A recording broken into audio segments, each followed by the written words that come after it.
Testing 1, 2. Testing 1, 2, 3.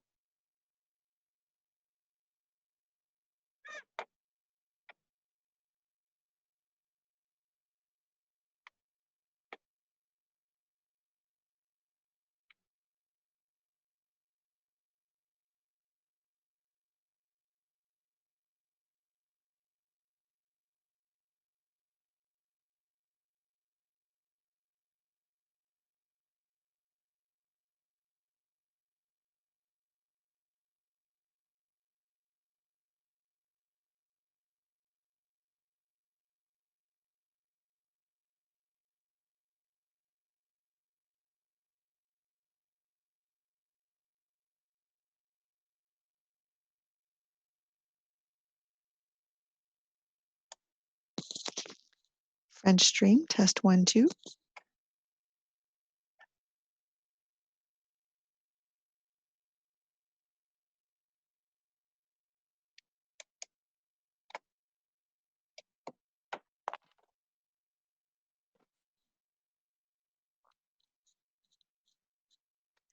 The meeting is live on YouTube, everyone.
Good morning, Mark. Good morning, Mr. El-Shantieri. How are you? Good morning, sir. How are you? Not too bad at all. You're looking great as usual. Thank you. Mark, can you hear us here? Yes. Good morning, Councillor. How are you? Good, sir. Thank you. Good. We are streaming on YouTube, by the way, just to let you know. Okay. Thank you very much. Hello to the dozens of people watching on YouTube.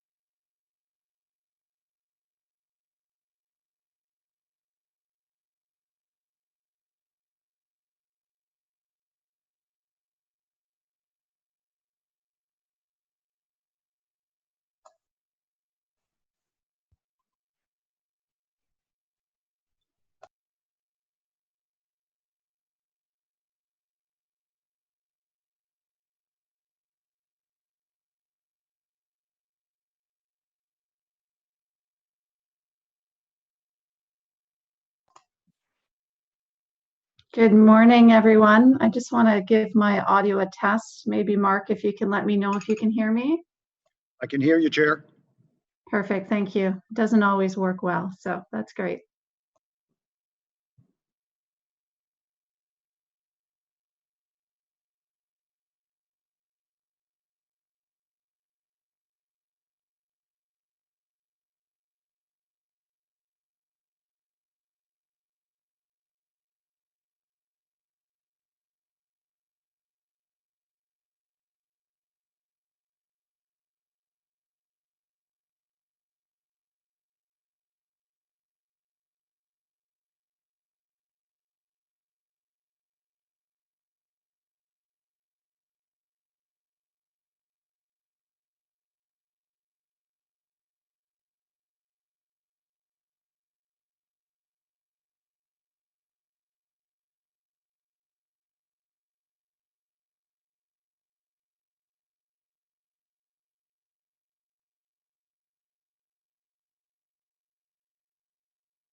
Good morning, everyone. We'll get started in just a few minutes. We'll give our colleagues a few more minutes to join us, and then we'll get rolling.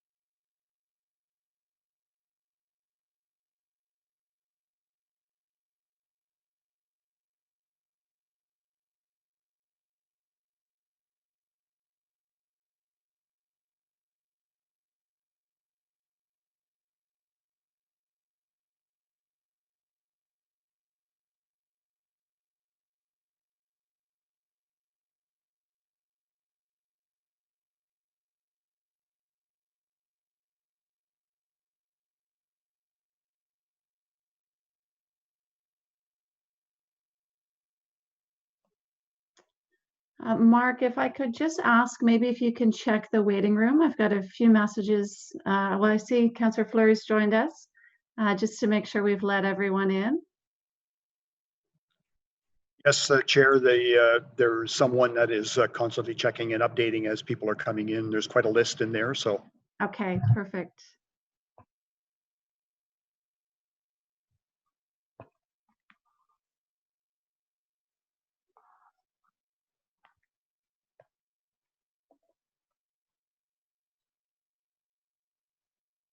We're still missing a few members of the committee here.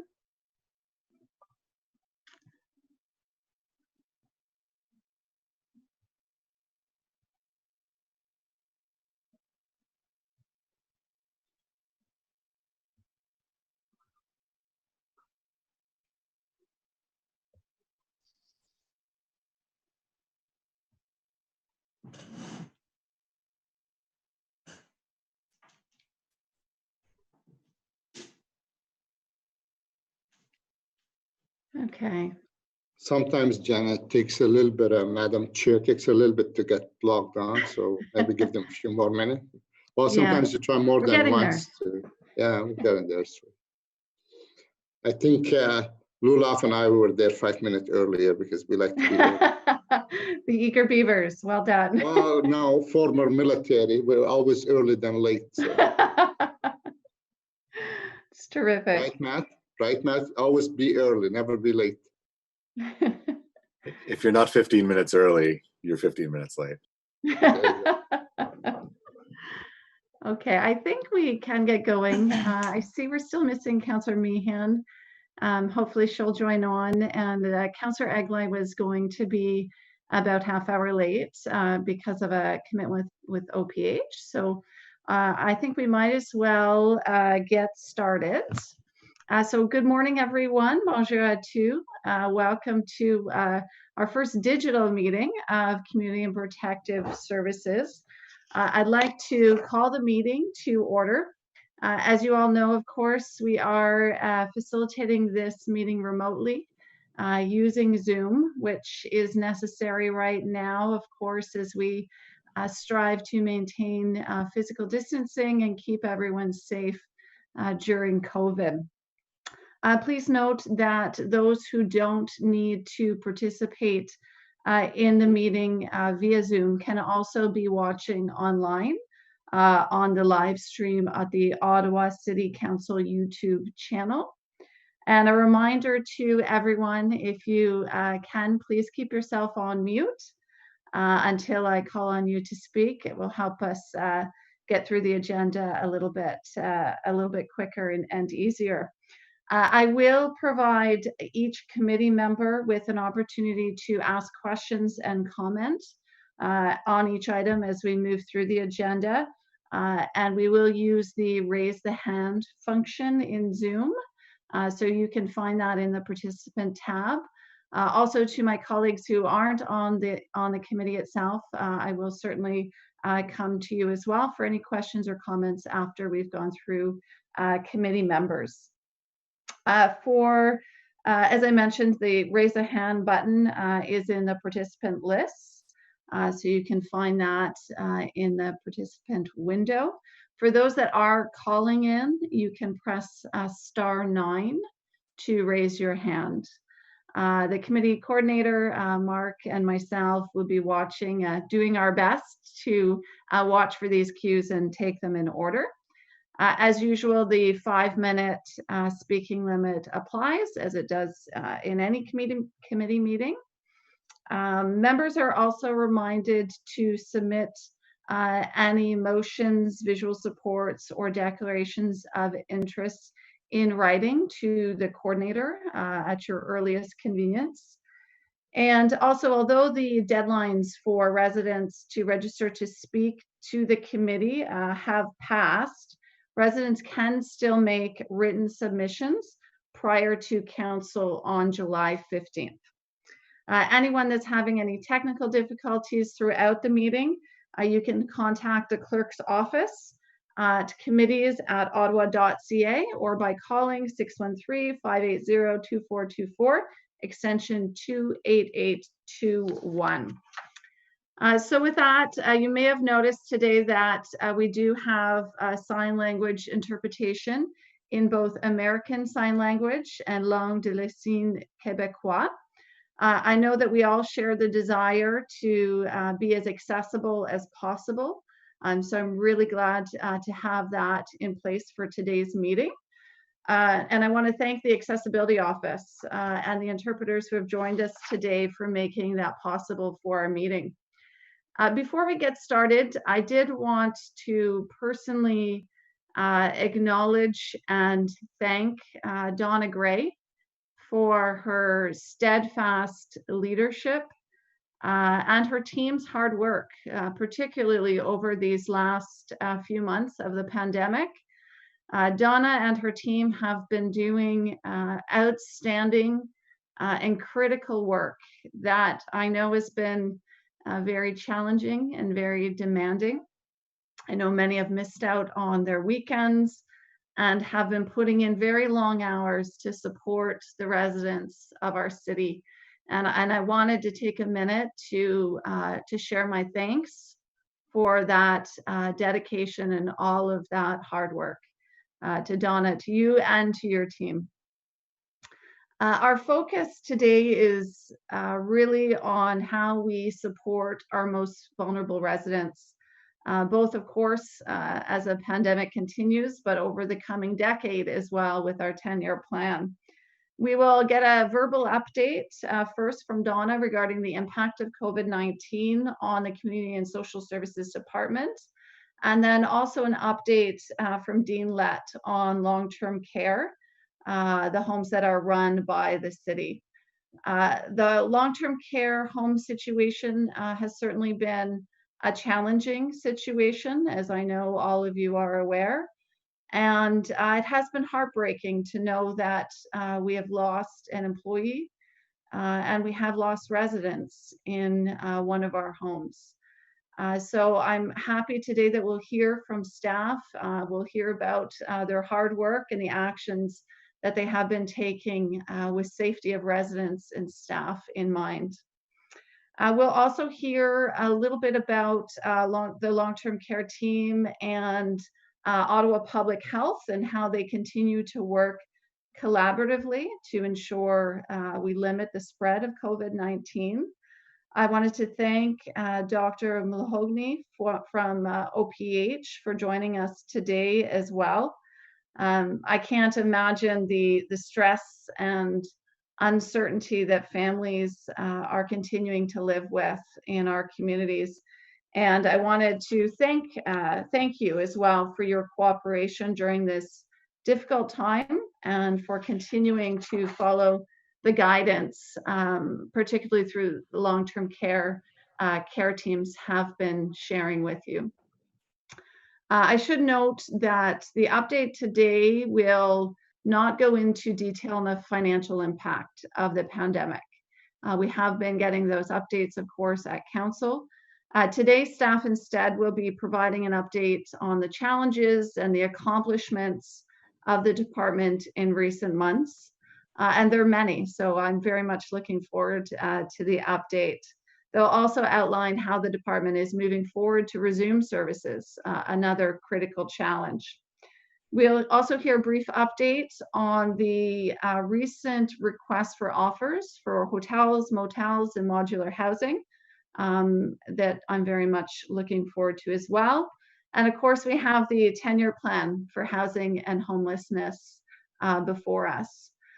Council, of course, declared an affordable housing and homelessness emergency and crisis this past January. The updated plan that is before us today outlines how the city, in partnership with other levels of government, are working to address this crisis. The plan is very much a collaborative effort.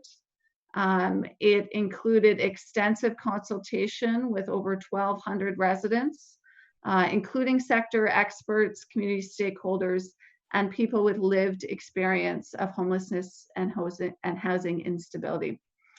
We had many working groups. There were 7 working groups with more than 60 sector stakeholders that oversaw the review and provided advice to inform the objectives, the tactics, and the strategies. It is a very ambitious plan, which is good to see. It includes eliminating unsheltered, veteran, and chronic homelessness, and creating up to 8,500 new affordable housing options by 2030. We know that the city has been investing heavily in both housing and homelessness programs and has spent $667 million over the last 6 years. Thanks to the contributions of the city and funding from other levels of government, and the hard work, the innovative work of housing services staff and partners, we've made some great progress. However, as I'm sure you can appreciate, we can't achieve the targets that are set out in this plan alone. We need a significant and sustained increase in funding from federal and provincial governments. This is important because without them coming to the table and providing this much needed funding, we will not be able to adequately meet the goals of the plan or move forward with the request for offers. So I certainly urge both levels of government to help us as we strive to meet the goals set out in the plan.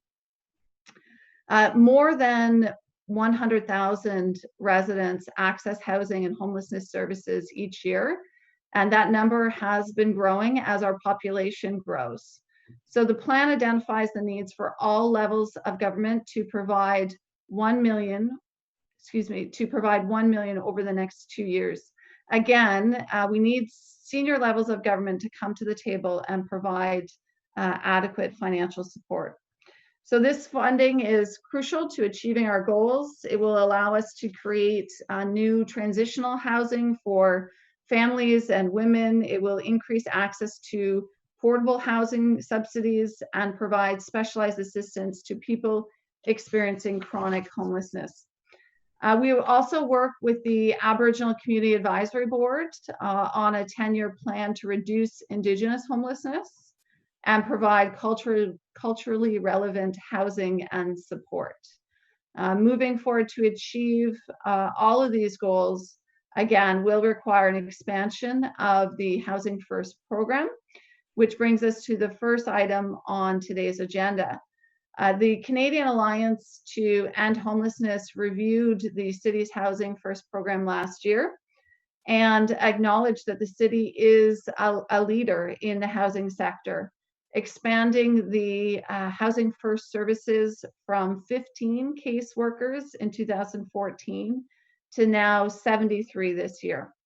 So we provide one of the highest housing allowances in Ontario, and we introduced the Families First program to support families as they transition to permanent housing. So the Alliance's review found that our program was responsive, robust, and in line with best practices, except where it would require more funding and go against federal or provincial funding requirements. So staff have committed to working closely with our community partners to implement all feasible recommendations. And these efforts are critical as we expand and continuously improve our housing and homelessness services. So we do have a long road ahead, but with the help of our partners in other levels of government, the sector, and the community, we can move the needle on this complex and important issue in our city. I'd like to note as well, Planning Committee will consider the capital plan for affordable housing at their meeting next week. So I would ask members of the committee to bring their questions about the capital plan to the Planning Committee on June 25th or the council meeting following that of July 25th. We'll on July 15th, at council, we will consider both the capital plan and the housing and homelessness plan there. So if you can reserve your questions on the capital plan for that, as they are really out of scope for our discussion today. Before I conclude, I did just want to also thank the public delegations that have signed up today to share your feedback, and the many who have sent in comments ahead of time, including organizations like Cowie, who have submitted their thoughtful written submissions ahead of time. And I know that we, as well as staff, welcome this feedback and are reviewing it to see which actions can be implemented as part of this work. So we've got an ambitious plan ahead of us, and hopefully we can move through the agenda with some great discussion on these items. So moving to the agenda, first with regrets. I know that, as I mentioned, Councillor Eglai will be joining us a bit late due to a commitment with OPH. Other than that, I have not received any regrets. So could I ask Mark, Committee Coordinator, to do the roll call and ask members to unmute themselves as they are called. Councillor El Shantiri, Yes. Councillor Fleury, Ici. Councillor Lulov, Présent. Councillor McKenney, Present. Councillor Meehan, I'm here. Vice Chair Eglai will be in later, and Councillor Chair Suds. Here. Terrific. Thank you very much. The quorum. Excellent. So are there any declarations of interest? Seeing none. Terrific. So confirmation of minutes from the meeting February 20th, 2020. Feels like a lifetime ago. Are the minutes of February 20th, 2020 confirmed? Confirmed. Confirmed. Thank you. So moving to the next item, we have Community and Social Services Departmental update on the impact of COVID-19 pandemic. We will have a verbal report, and I know there are some slides as well to that. So I will ask Donna Gray, the General Manager, to join us to kick this off. Good morning, everyone, and thank you for your introductory remarks, Chair Suds. And thank you for your overall support and leadership during this pandemic to the entire Community and Social Services team. As Chair Suds mentioned, I'll be providing an update on the impacts the COVID-19 pandemic has had on the Community and Social Department, but I'll also be speaking about the accomplishments we've achieved and the resiliency of both the team and the community, as well as our plan moving forward. I'd like to start first by recognizing that June is National Indigenous History Month, and that National Indigenous Peoples Day is this Sunday. The City of Ottawa is located on the unceded traditional territory of the Algonquin Anishinaabe Nation and is a gathering place for the culturally rich and diverse urban communities of First Nations, Inuit, and Métis peoples. We honor the land and the peoples of the Algonquin Anishinaabe host nation, as well as the First Nations, Inuit, and Métis in Ottawa. It is a privilege today to have Tina Sloan-White, Housing Director at Wabano and Chair of the Aboriginal Community Advisory Board, Karina Skov, Executive Director at Tawegan Housing for Aboriginal Women, and Larissa Silver, Associate Director of the Youth Services Bureau, here with us today to co-present with Shelley on the 10-year Housing and Homelessness Plan. Tina is also a member of the Human Needs Task Force, and we are so lucky to have her as a part of the team to ensure that the First Nations, Inuit, and Métis people's needs are addressed through this pandemic. Now more than ever, we were also reminded that we must prioritize all equity-seeking communities and that our work is crucial at bridging the gap for those most at risk in Ottawa. The impact of this virus has not only been on the physical health of COVID-19 affected residents in our community, but on many of the factors that influence our broader community health, such things as job loss, income insecurity, housing insecurity, food insecurity, isolation, and early education of our children, to list just a few. The impact has also been on the institutions and service providers that support those most at risk. The Community and Social Services Department has played a number of roles within this pandemic response, and I'd like to take the opportunity to highlight the status of these roles and how these roles will impact our broader service resumption plan. The department has played a leadership role in coordinating the service response to vulnerable and at-risk populations through the Human Needs Task Force as a broader component of the city's emergency management response. The Human Needs Task Force will continue as a service response mechanism until we are no longer in an emergency. And it is currently conducting wellness checks in priority neighborhoods in partnership with Red Cross and Ottawa Community Housing to ensure that all equity-seeking and priority neighborhoods needs are addressed. The department has continued to deliver enhanced services to those most in need through the delivery of financial assistance, social assistance case management, emergency childcare, enhanced shelter provision, emergency and social services, housing funding distribution, and has also continued to advance during these times the housing and homelessness plan and the capital affordable plan that you will see today. And though this has been a devastating time for many in our community, I would like to acknowledge the response of the staff within the department and all city departments in the city. They have been responding quickly and thoughtfully to ensure that staff safety and well-being is #1 priority, while also maintaining the continuity of essential services to those most vulnerable in the community. I would also like to acknowledge the collaboration and response of community service providers and agencies, the United Way and Community Foundation, the guidance and direction of Ottawa Public Health and the Champlain Health Regional Incident Command team, and the generous donations and support of both businesses and individuals in our community. It has been nothing short of amazing. I would also like to acknowledge the leadership of the shelter service system in Ottawa and Ottawa City Inner City Health for their heroic efforts during this very difficult time for those individuals experiencing homelessness. These collective efforts have contained the spread of the virus in our community and have ensured that the services are provided to those most in need. It is a reminder of the caring and compassionate community in which we live. I would also like to take this opportunity to acknowledge the contributions of the members of council and the members of committee today.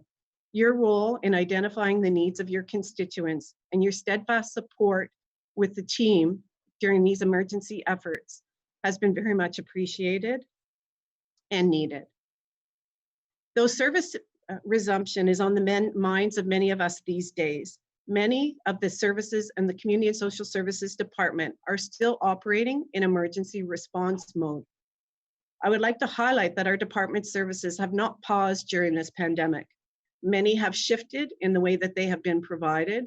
Some have been required to be significantly enhanced in order to respond to the needs of the community.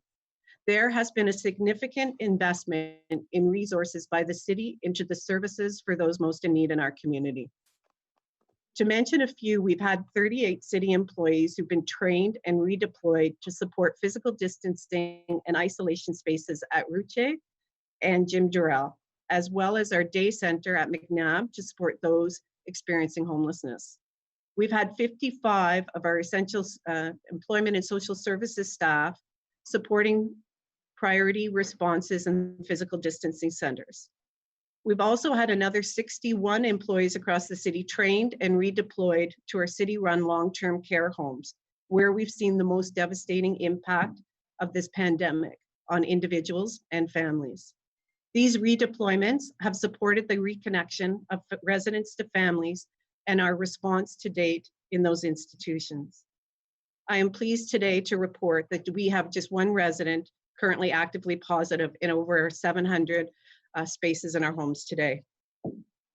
CSSD, the department, also received a total of $11.4 million in immediate funding from the provincial and federal government to support the needs in our community, including people at risk of experiencing homeless, people living in the community or supportive housing, people living in low income, social assistance recipients, or those who require a vast array of social services. Through these redeployment efforts and in significant investments from different levels of government, we've been able to respond to the immediate needs of those most vulnerable in our community. We know, however, we must continue that response. The Human Needs Task Force partners with over 70 community agencies to provide that response in the community. They receive feedback and guidance from these groups to focus our efforts to ensure that we're inclusive and applying an equity and inclusion lens in the delivery of our response. The task force has found that residents who are dealing with barriers and inequities pre-pandemic have been disproportionately impacted by the fallout from the systemic measures put in place to mitigate virus-related risks.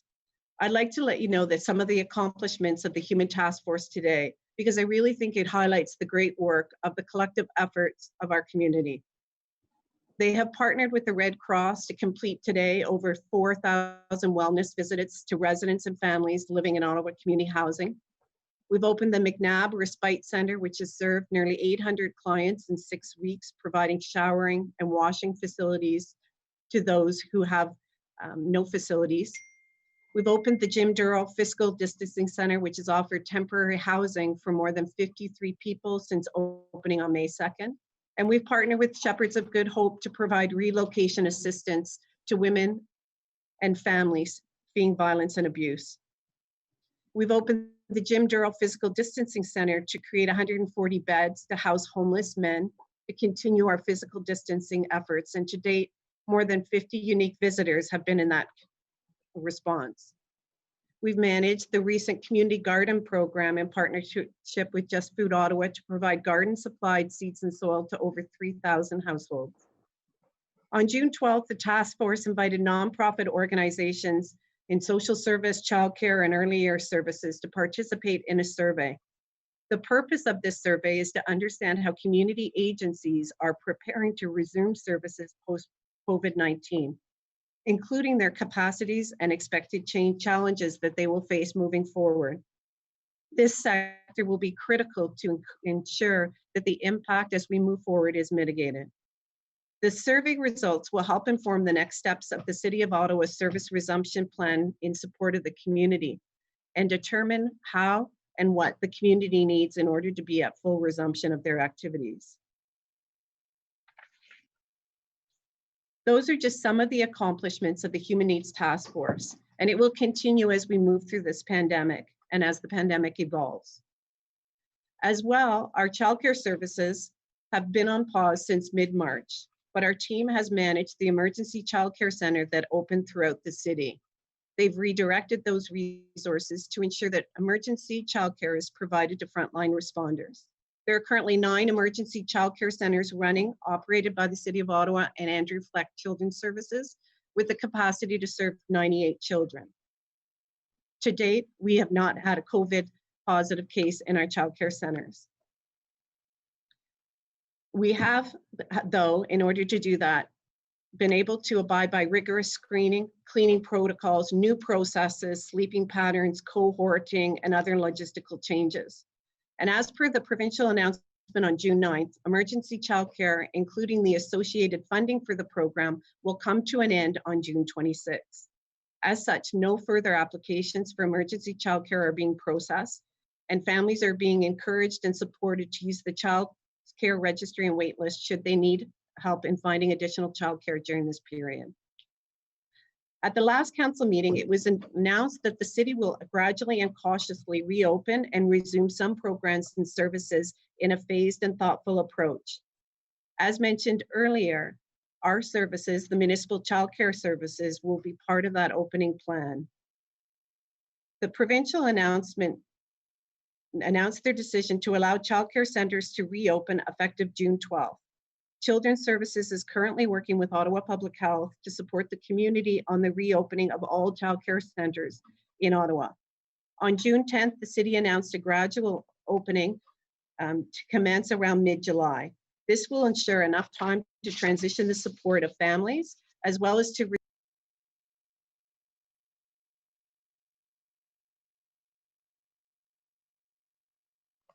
Donna, I believe you've gone on mute.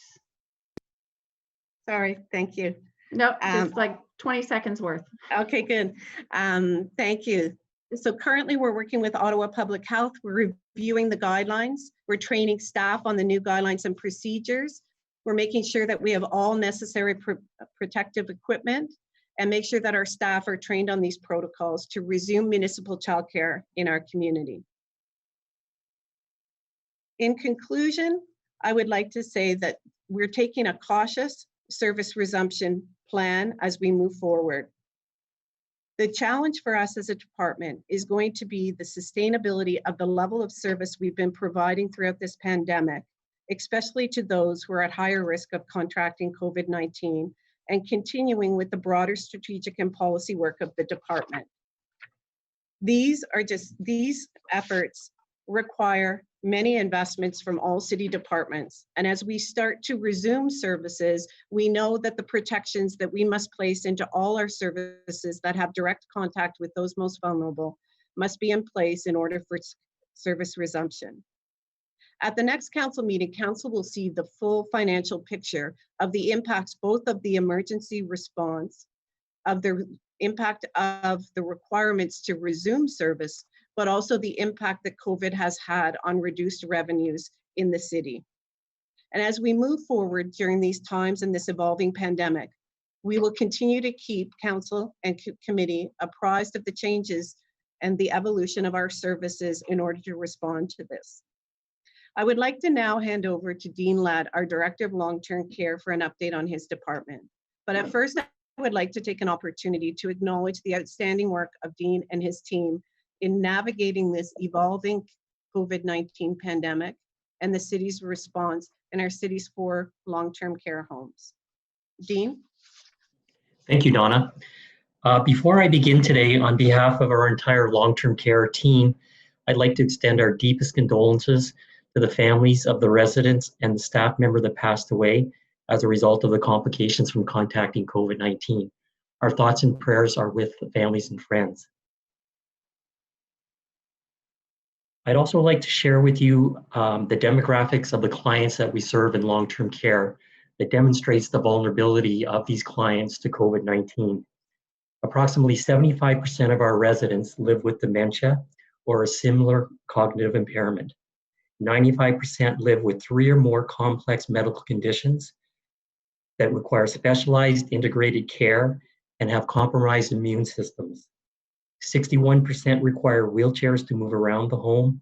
42% of residents require assistance with feeding, and 40% of our residents exhibit moderate to severely aggressive behaviors, which can result in wandering, which makes it often difficult for physical distancing and isolating those residents. I'm going to give you an update on the outbreaks that we've had in the city homes with COVID. 3 of the 4 homes have had outbreaks. Centre Cul de Champlain and Gary J. Armstrong had staff cases only. 3 of the 4 city homes have had no positive resident cases at this time, and Carlton Lodge to date has no positive cases of residents or staff. Gary J. Armstrong is currently on outbreak with 1 active positive staff member, and Gary J. Armstrong is on outbreak since April 28th with 5 staff and 1 resident currently active positive.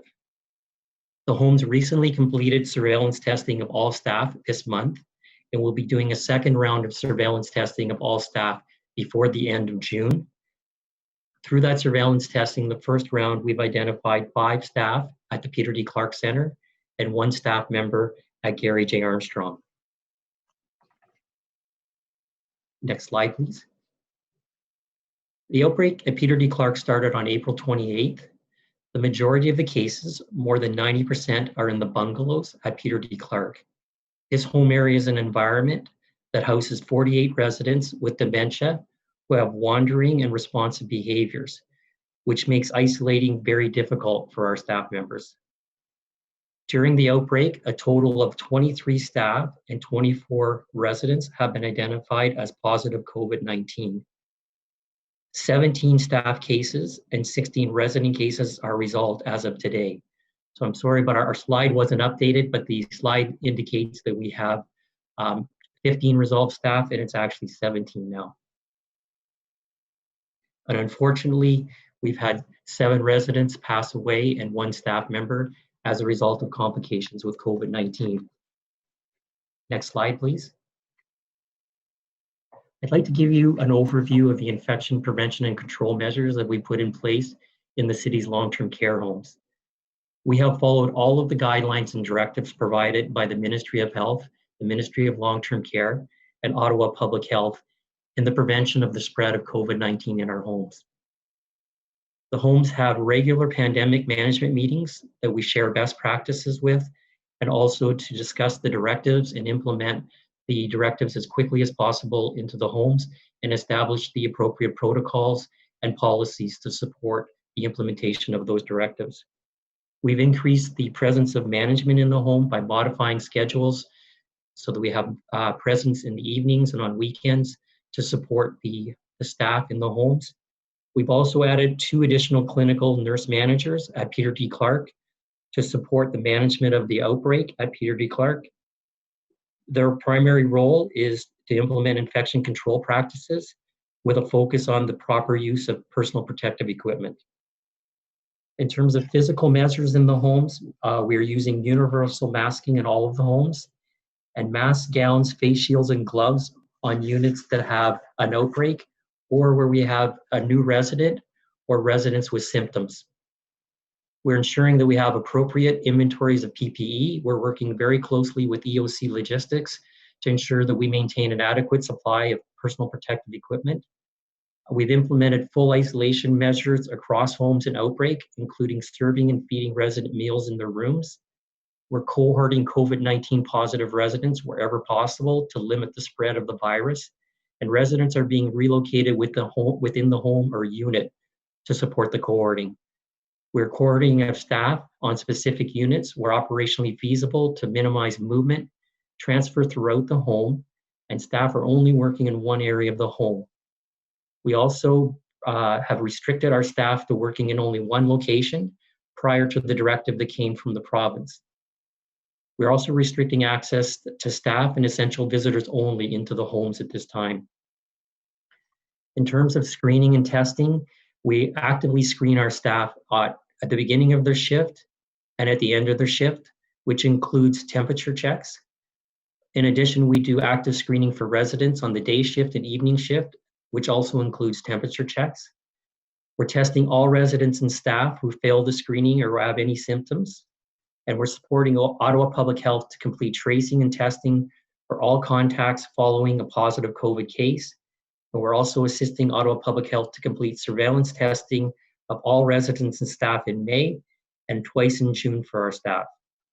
In terms of disinfection, we've increased the frequency of disinfection of high-touch surfaces. We've been working with Ottawa Fire Services to thoroughly and safely decontaminate resident rooms and common areas using new technology to further enhance our infection control responses. We're working in partnership with the Long-Term Care Homes Task Force from the Champlain Health Region Incident Command. They've conducted visits to our homes to review our infection control practices and procedures, and the team has confirmed that our home is following all the IPAC practices that are being recommended. They have provided support to our teams with staff training on infection control. And as I said earlier, we partnered with Ottawa Fire Services on the enhanced decontamination, and we've also worked closely with Ottawa Public Health. All homes will continue to follow all measures in place, and we will remain committed to working with our partners to implement all possible measures to limit the spread of the virus. Next slide, please.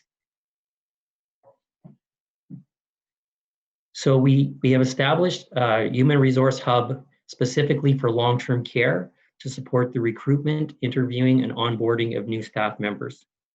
We've increased staff levels to support the safety, care, and services for residents.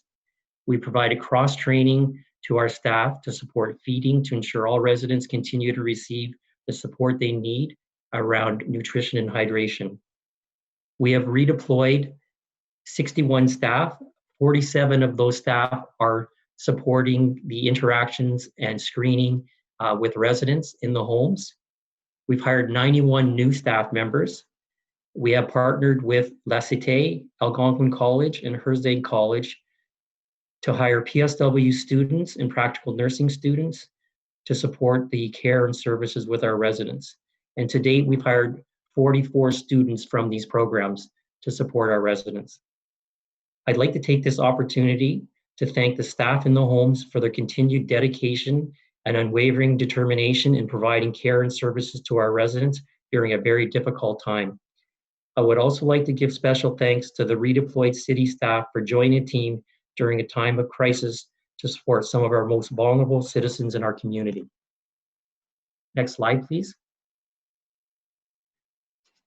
We would like to acknowledge how extremely difficult the pandemic has been on the emotional and social well-being of our residents and their families. Our goal has always been to work in partnership with families in delivering quality care and services to residents. We understand and appreciate the importance of the supports that families provide in caring for their loved ones. We look forward to the time when families can begin to visit their loved ones in the homes again. A special thank you to our families throughout the pandemic and the overwhelming number of emails and messages recognizing the dedication, courage, and hard work of our staff. We know how important it is for residents to connect with their families, which is why we are working hard to increase visiting options that respect provincial orders and everyone's safety. With approximately 50 additional staff redeployed, services were enhanced in May to include scheduled, supervised visits through windows and continue to facilitate FaceTime, Skype, and phone calls with residents. The homes have been able to support over 9,800 family connections since restrictions on visitors were put in place in March. Starting last week, Carlton Lodge, Untitled Champlain, and Gary J. Armstrong added garden visits to their list of options for residents and families. The visits must be scheduled and visitors are asked to respect the 2-meter physical distancing rule for everyone's safety. The province, as many of you know, has implemented garden visits effective today. We had started it previously in order to ensure that we had those connections for our families. Garden visits are not permitted for homes that are on outbreak. Regular updates have been provided to residents, families, and staff. More than 50 communications have been provided to families since the start of the pandemic. Information has been provided to stakeholders to communicate any changes in directives or any new positive cases in the homes. We're piloting a virtual town hall meeting through Zoom at one of our homes tomorrow to connect families to the medical director and managers. We know the importance of communications during this time of crisis. We will continue to explore opportunities to provide information to families and stakeholders, and we're hoping to be able to move forward with the Zoom town hall meetings across all the homes. In closing, I would like to give special thanks for all the support long-term care has received from across the corporation. The Mayor's Office, City Manager's Office, councillors, specifically Chair Suds, for all your supports with the communications that we've been sending out and your advocacy with the ministry. I'd also like to thank Ottawa Public Health, the EOC Logistics Team, Recreation Culture Facilities Department, Fire Services and Paramedics, Human Resources, Public Information and Media Relations, and all our colleagues in the Community and Social Services Department. We're so fortunate to have all these supports during the COVID crisis. Thank you. Thank you very much, Dean. Thank you for the presentation, but more importantly, thank you for all of your hard work. You and your team have really been outstanding, and I can only imagine how challenging it's been over the last few months. So a big thank you as well. At this point, I will open the floor to committee members. If anyone has any questions, either of Dean or of Donna. I had my hand out, Councillor Madam Chair. Okay, excellent. Yes, please go ahead, Councillor El-Shantiri. Well, let me begin by saying thank you to Ms. Gray and Dean for their, for update, and also on a regular update to all of us. Donna, my question to you. So we have the NEED task force, and also we have the councillors liaison who keep basically answering our question and play a major role. Are we going to continue for the time being with both the task force on need and also the counselors liaison? I'll tell you why I'm asking that, because we get used to that kind of great response we receive from them. I always call them the angels behind the scene. They answer every question, any question we have, especially from the community. And sometimes everybody assume everyone has high-speed internet or locked on, and anyway, they become really valuable to counselors and their assistant. Is there a concern or is there a thought about the future of both task force? Thank you, Councillor, for the question. No, we plan to keep that role and function going while we're in emergency response. It plays a very important link also to counselors, but also to us and the Human Needs Task Force, and ensures that staff can continue to focus on the effort and ensure those coordinations happen. So they're as important to the emergency response side as well as keeping those links with counselors in the community. So we have no intent of disbanding that until we're through the pandemic.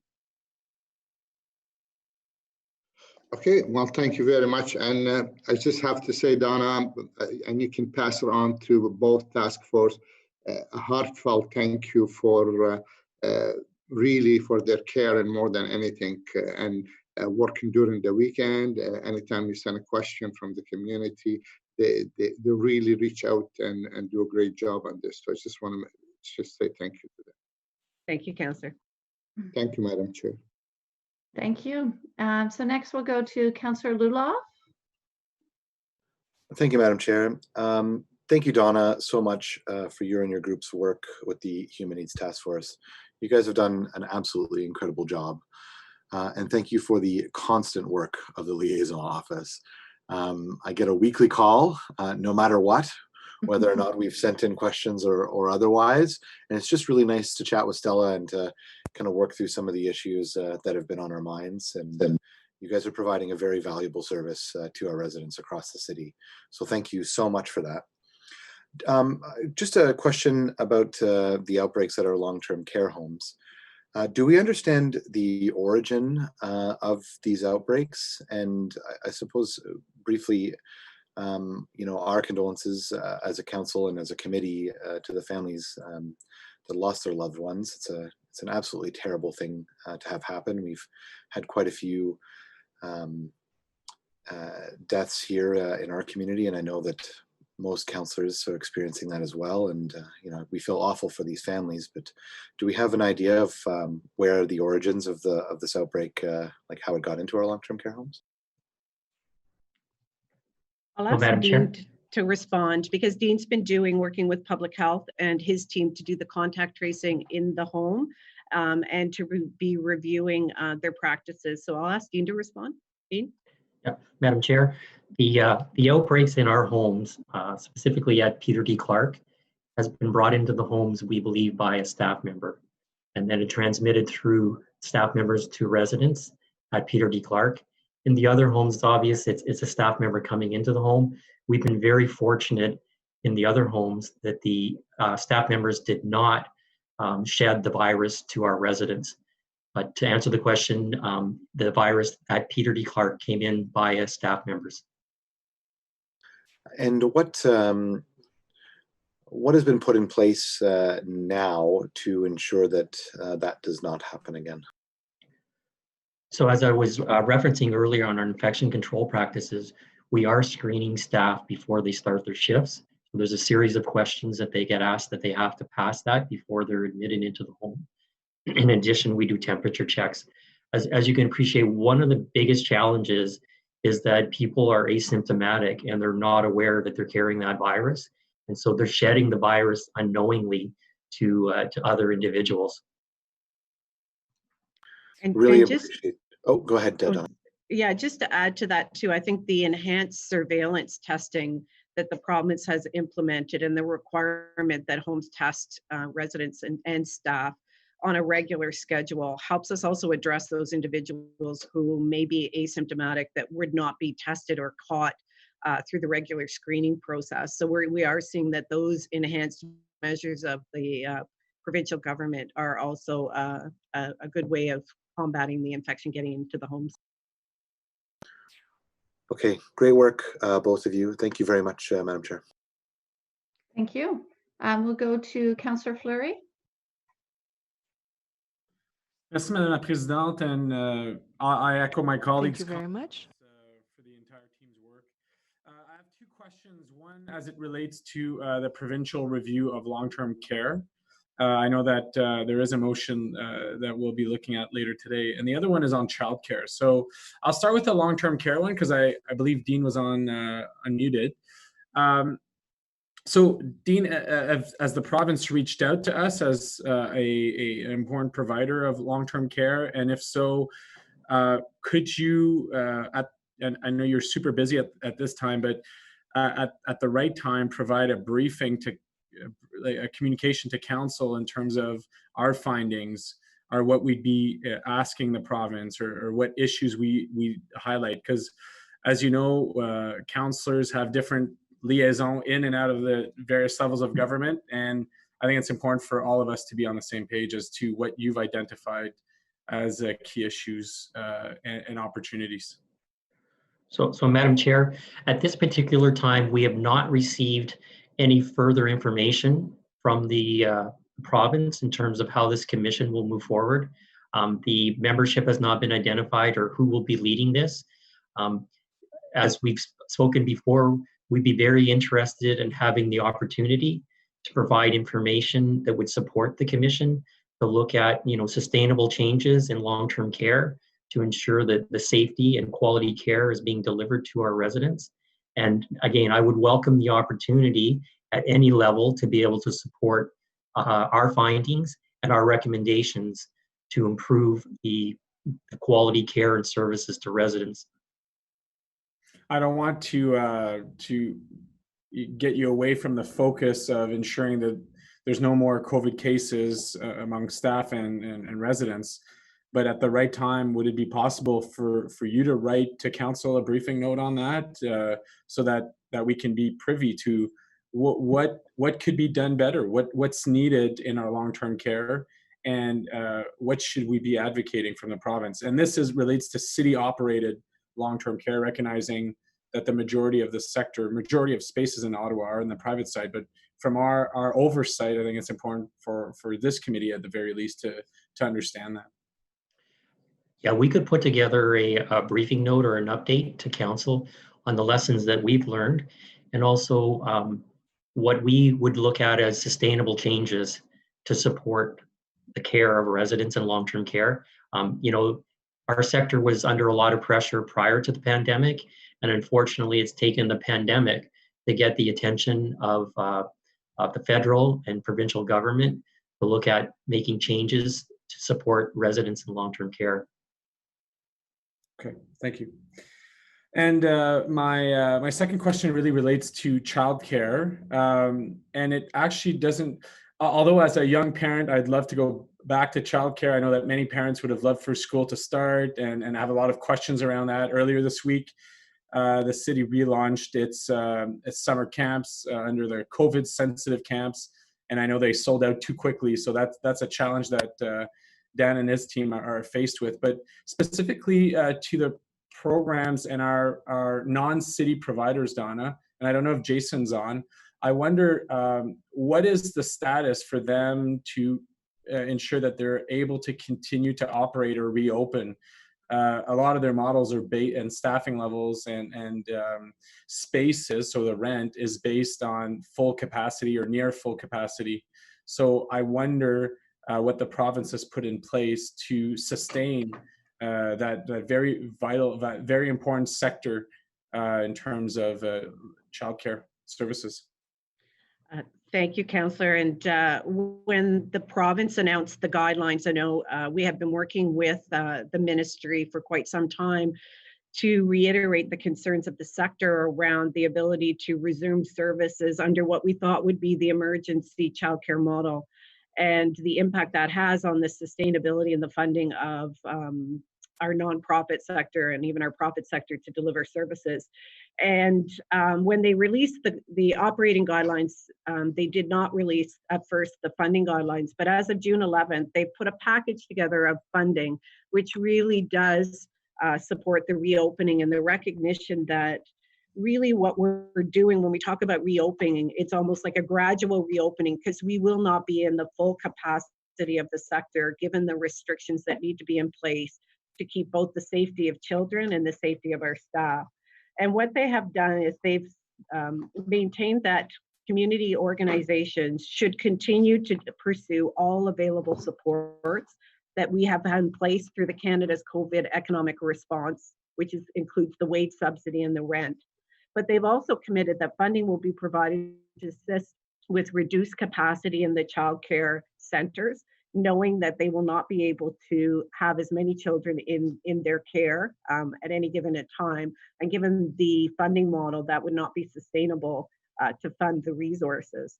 And they're allowed to reopen and ensure that they have money for increased protective equipment and cleaning costs because of the requirement for protective equipment and the significant and rigorous cleaning procedures and protocols that must be in place to ensure the safety of both the staff. That is a significant cost, and that's over and above the regular cleaning costs that would have existed prior to COVID-19. As well as they've included in their funding guidelines that funding will also be available to increase staffing levels that are required in these settings as a result of the reduced ratios between worker and children in your care, and that they'll continue to provide funding for the sustainability principles for the closure period. So right now we're just looking at and reconciling what those costs are between the period of time that they were closed and now reopening for both childcare centers and our early on child and family centers that have had to remain closed throughout the pandemic, and to support eligible fixed overhead costs for such things as furniture, equipment, etc. So they have put together a package. Right now, we are currently working with the sector to talk about how that would roll out and if there's any additional requirements that they would need, and to reconcile the financial costs. So just to be clear, the centers, what they'll be doing is capturing their costs and then providing that to the city, who will then submit to the province. Like, how's that process going to work out in terms of some of those programs? Oh, you're on mute. The details of that program and how that's rolling out, they're currently working with the province now to do that. We're anticipating that it will follow the same way that we would do our existing cost sharing and allocations with the community agencies. Okay, thank you. Excellent. Thank you very much, Councillor Fleury. I see Councillor Kavanagh. Before I go to her, were there any other committee members who wanted to ask any questions? Okay, seeing none, Councillor Kavanagh, floor is yours. Thank you very much, Chair. And thank you to the teams who've been working through this for these last 3 months. Thank you, Dean, for all the work. In terms of the provincial standards, obviously we're much higher. You know, every loss is terrible, and I know how deeply and hard you work, and I want to thank you for all the work you've been doing with the long-term care facilities. To Donna, the Human Needs Task Force, I think, has been a great success in terms of just bringing together so many different groups together. I was just surprised at the variety of groups that you've had. For example, when the school breakfast program approached me and asked if they could be part of it, because they didn't have any schools to bring breakfast to anymore, I was just amazed at how they could be fit in as well and get help to kids in a different way. It was just amazing collaboration. And my question is it possible that we can continue these kinds of relationships in a regular way? And I'm not saying you never talked to everybody before, obviously you did, but it just seems like that when it comes to the human needs of the community, there's a constant need to keep in touch. And this, from the outside, it looks like it's working, especially with the way that you keep in touch with everyone all the time in terms of the counselor's offices as well. Thank you, Counselor. We have been really exploring that, because one of the things that has been a challenge through this has been service coordination. And we really have seen that the Human Needs Task Force does fill that gap of coordinating, but also helping people to work with problems that don't necessarily fall just within somebody's particular mandate, and gives us the flexibility to use our collective efforts to solve problems. And we've seen that as a very effective mechanism. And we're looking at, how will that continue to guide the work of the department and our relationships with the community as we move forward. And I think that's a best practice we'll bring forward. The other component that has been really valuable as well has been the partnership between United Way and Community Foundation in terms of ensuring the alignment of our resources and our funding mechanisms towards those most in need, and how do we collectively use all of our financial and granting and donor contributions to the most urgent priorities identified and addressed by the community. So that relationship, we had started in advance of the COVID-19. That's only been strengthened through this relationship or this pandemic. So we're hoping both continue as some mechanism, and we'll be talking and having conversations with the community about best practices and which things do we continue into our service delivery model as we move forward. Understanding one of our strategic priorities in the department is to more closely align and be responsive to the direct needs of the community. And the mobility options that we've also had opportunities to explore allows us to have those opportunities as we move into the future. Thank you very much. One of the aspects that was also blended in was volunteers, Volunteer Ottawa, and the fact that the need sometimes to deploy volunteers and to have them trained up. How did that work out? I know that during the flood, volunteers were a major part of what happened, and but this needed more. You couldn't just send people out to lift a sandbag. This is a whole different world with COVID-19. So I just wanted to know how that worked out in terms of coordinating with volunteers as well. Yes, thank you, Councillor. As volunteer coordination in any emergency is a real challenge, as you're focused on the emergency, but then need to have capacity in the services. And supporting Volunteer Ottawa through this was a very important step for us to be able to direct and have somebody who has responsibility to coordinate those needs back into the community, and has a broader responsibility just even beyond city services to ensure that community agencies have the support that they do. They've been a fantastic partner through this pandemic. We've had more volunteers than we've actually had placements and supports for, and I think that speaks both to the commitment and volunteerism in the city of Ottawa that now we can harness and direct and are going to need in our resumption of our services. So those opportunities will even be further explored. So it's been a great addition and a great partnership, and I appreciate the direction to pursue that. And it's been a wonderful addition to our response. Okay, thank you. Just one last thing. I just wanted to say a special thank you with your relationship with Just Foods. I don't think people would have thought that as being part of a human needs task force immediately, but obviously it has been. And I wonder how that's going, especially with that new program to get the seeds and soil out. Yeah, and as I said, that has been a huge effort and a huge volunteer and group effort to get those over 3,000 out into the community. So that has been a wonderful addition to looking at food insecurity and how do we look at the system of food insecurity into the future, so that it's not just something that we're dealing with today, but that we're dealing in months to come, which we know even into the winter is going to continue to be a challenge for us. So thank you for your leadership in that, and for bringing that opportunity to the team. And the impact has impacted many in our community. So thank you. Well, thank you for your work on, and your whole team has been fantastic. Thank you very much. Thanks, Chair. Excellent. Thank you very much. Are there any other questions on the presentation? Okay, seeing none. Also to note, we didn't receive any submissions or requests from delegations to speak on this item. We do have one motion that Councillor Eglai was intending to make, and I don't believe he has been able to join us yet. I think if I can help, Madam Chair. I think actually Councillor El-Shantiri has also volunteered very Perfect. kindly. Thank you.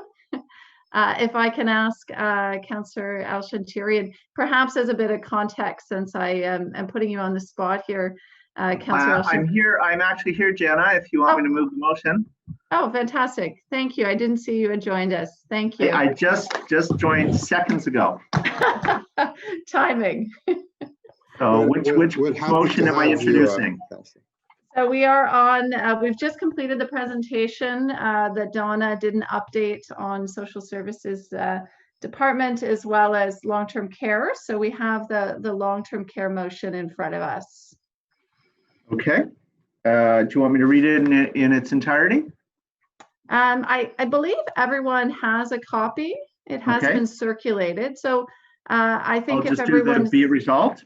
I think that's all that's required. Okay, Yeah. happy to do that. Madam Chair, Madam Chair, if I may. Yes. I think for the benefit of the folks who are listening on YouTube, maybe you should read the whole motion, because I'm not sure if they can see copy of the motion on YouTube. So yes, thank you for raising that. We have to be cognizant of this. I appreciate it. So perhaps if you don't mind, Councillor Eglai, you could read the entirety. Happy to do it. Whereas the City of Ottawa's Medical Officer of Health, Dr. Vera Etches, has communicated that long-term care homes are vulnerable environments for individuals in our city and present a complex challenge. Whereas currently 2 of the 4 city long-term care homes are declared in an outbreak, and long-term care teams have worked collaboratively with Ottawa Public Health on mitigating and managing these outbreaks. Whereas on May the 19th, 2020, the Honourable Marilee Fullerton, Minister of Long-Term Care, announced an independent commission into Ontario's long-term care system beginning in September, and their desire to conduct a thorough and expedited review, and that membership will be finalized in the coming months. Whereas the City of Ottawa would welcome the opportunity to support the Commission's work and provide valuable feedback in a thorough and expedited fashion for the betterment of residents and their families. This feedback would include successes learned and challenges that have arisen due to the ongoing COVID-19 pandemic. Therefore, be it resolved that the Community and Protective Services Committee recommend Council request that the Mayor and the Chair of Community and Protective Services Committee, in consultation with the Director of Long-Term Care and the Medical Office of Health, write to the Honourable Marilee Fullerton, Minister of Long-Term Care, acknowledging that the City of Ottawa would welcome the opportunity to participate in any review that may arise of long-term care homes, and that the letter provide feedback on immediate next steps where mutual progress could be made. Fantastic. Thank you very much, Councillor Eglai. Any questions on the motion? Okay, seeing none on the motion. Carried. Fantastic. Thank you very much. So now, secondly, on the motion, or excuse me, on the report then, received? Received? Received. Fantastic. Thank you. Okay, so we're moving on to the second item on the agenda, which is the legislated 5-year review of the 10-year housing and homelessness plan. We do have a number of submissions that have come in and requests to speak. So we will first go to staff, who will walk us through a presentation on the item. Following that, we will go to the delegations. Following that, we will go to questions from my colleagues to staff. There are a few motions on this item as well that have been circulated. If anyone has any additional that have not yet, it would be helpful if you wouldn't mind sharing so we can get organized. But with that, I will turn it over to, I believe Shelley will be leading this presentation along with some guests as well. over to you. Or Donna, I Yeah, so- apologize. Are yeah. you going to set the stage? Okay. Yeah, I'll set the context. Thank you. I'd like to start just by thanking, this has been, over a year's worth of sustained effort to develop the plan that we have today. And even sustained effort and commitment by our housing providers and our housing system agencies and organizations, even during a period of pandemic. And I'd like to thank all of those partners, stakeholders, members of council, Councillor McKenney as the council liaison, for their support and participation in updating this 10-year housing and homelessness plan. The plan's development has been guided by a housing system working group, which is a dedicated group of individuals committed to the future of housing in our community.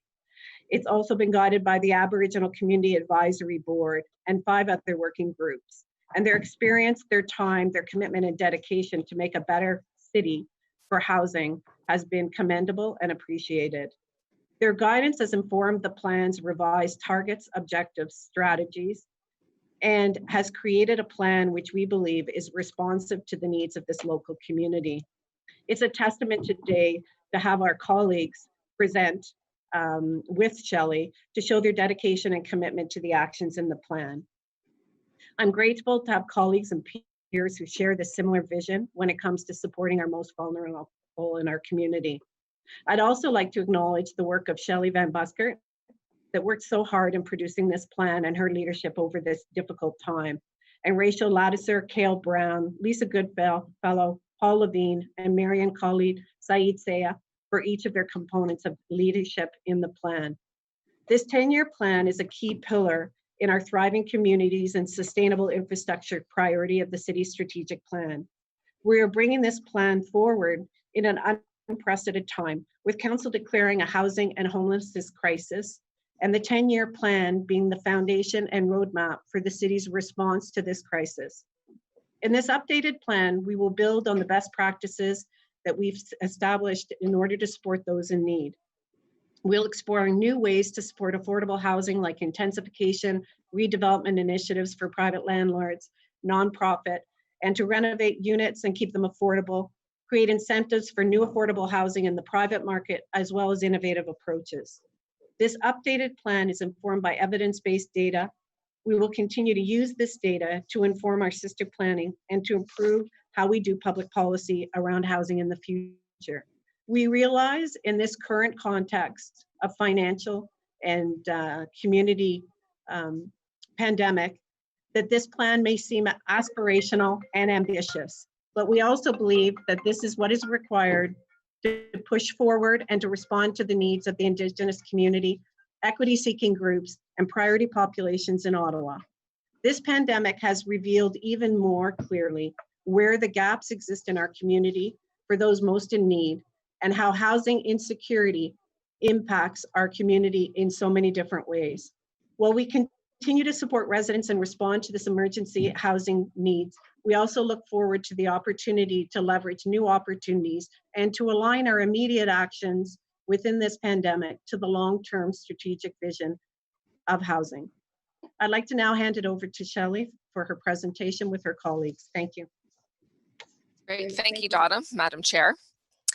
So as Donna indicated, I will be co-presenting today with Tina, Karina, and Larissa Silver. And I really want to thank all 3 of you for being here today to share the work that your community and your sector has done to inform the plan in front of committee today. As Donna mentioned, I'm joined by my colleagues in Housing Services who are supporting the presentation and the Q&A today.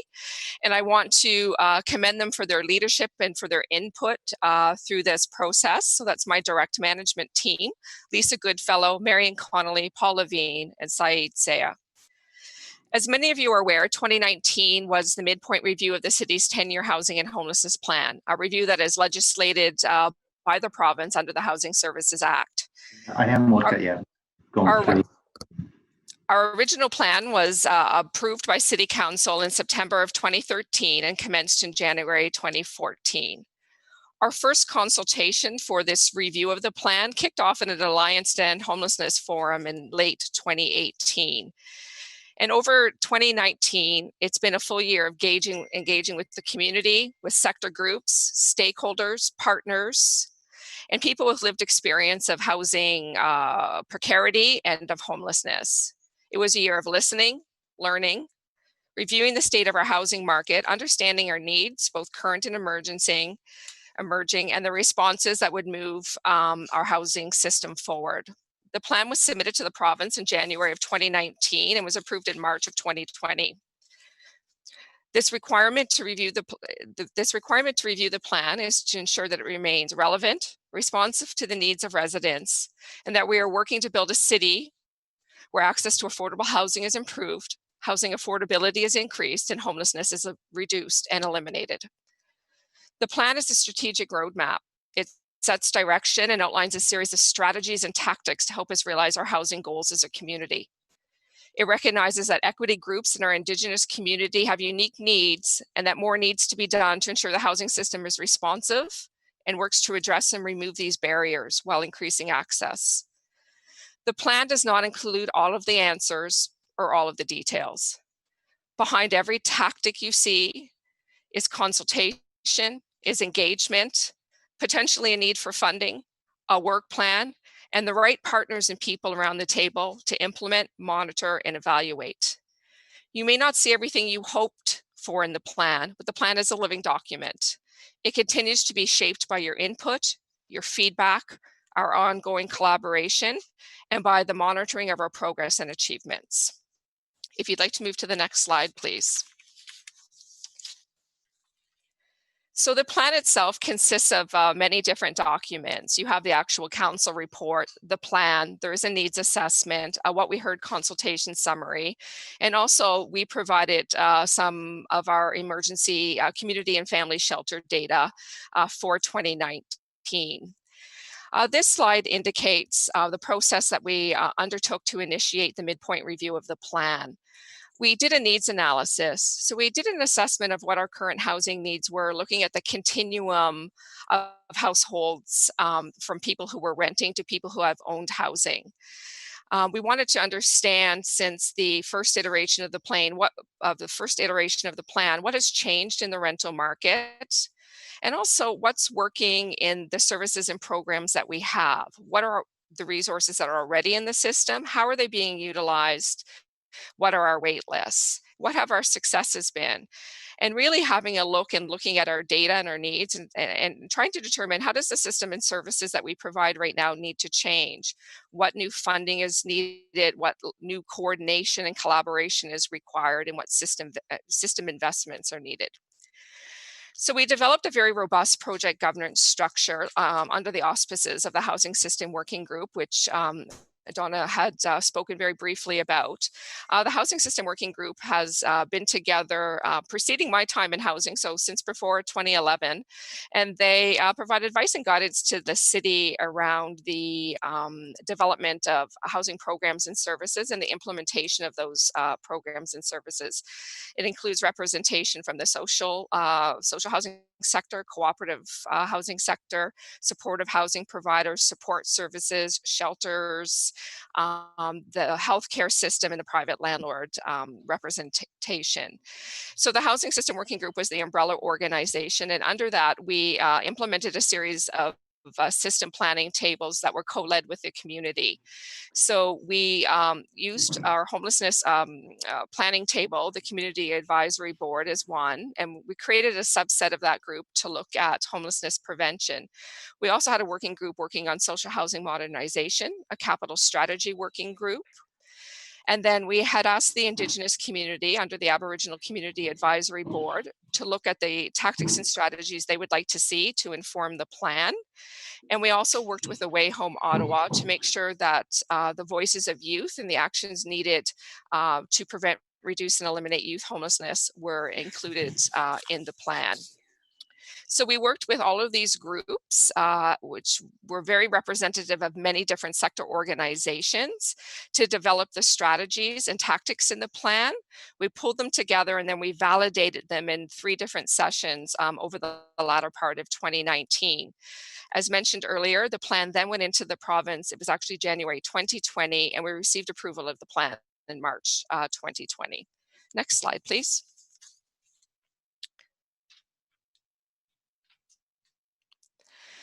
So this slide is just a snapshot of the extensive engagement that was undertaken to inform the plan that you see in front of you today. We consulted with over 1,200 people, 60 facilitated in-person discussions and conversations, 6 community forums, and we piloted the use of Engage Ottawa actually as another mechanism for keeping the general public informed of what the plan was and of the progress of the plan, and included a series of survey questions and provided the opportunity also for written responses. Next slide, please. This slide really is here to represent the interconnectedness of the various components of work going on within housing services and planning, infrastructure, and economic development. On the far left, you see the affordable housing land and funding policy. So this is a policy, Housing Services works very closely with our corporate real estate office to identify parcels of land to be held for affordable housing development. Under this policy, Housing Services also receives the net proceeds of lands that are sold that are zoned institutional or residential. So we're always holding land under this policy and declaring land surplus to city needs. In April of last year, Housing and Planning, Infrastructure and Economic Development, with the support of groups like the Healthy Transportation Coalition, there was an interdepartmental task force for affordable housing near transit stations, where we identified a number of properties, 20 in total, that had short, medium, and long-term potential for development along both the light rail transit and the rapid bus transit. We are continuing to move on some of those properties.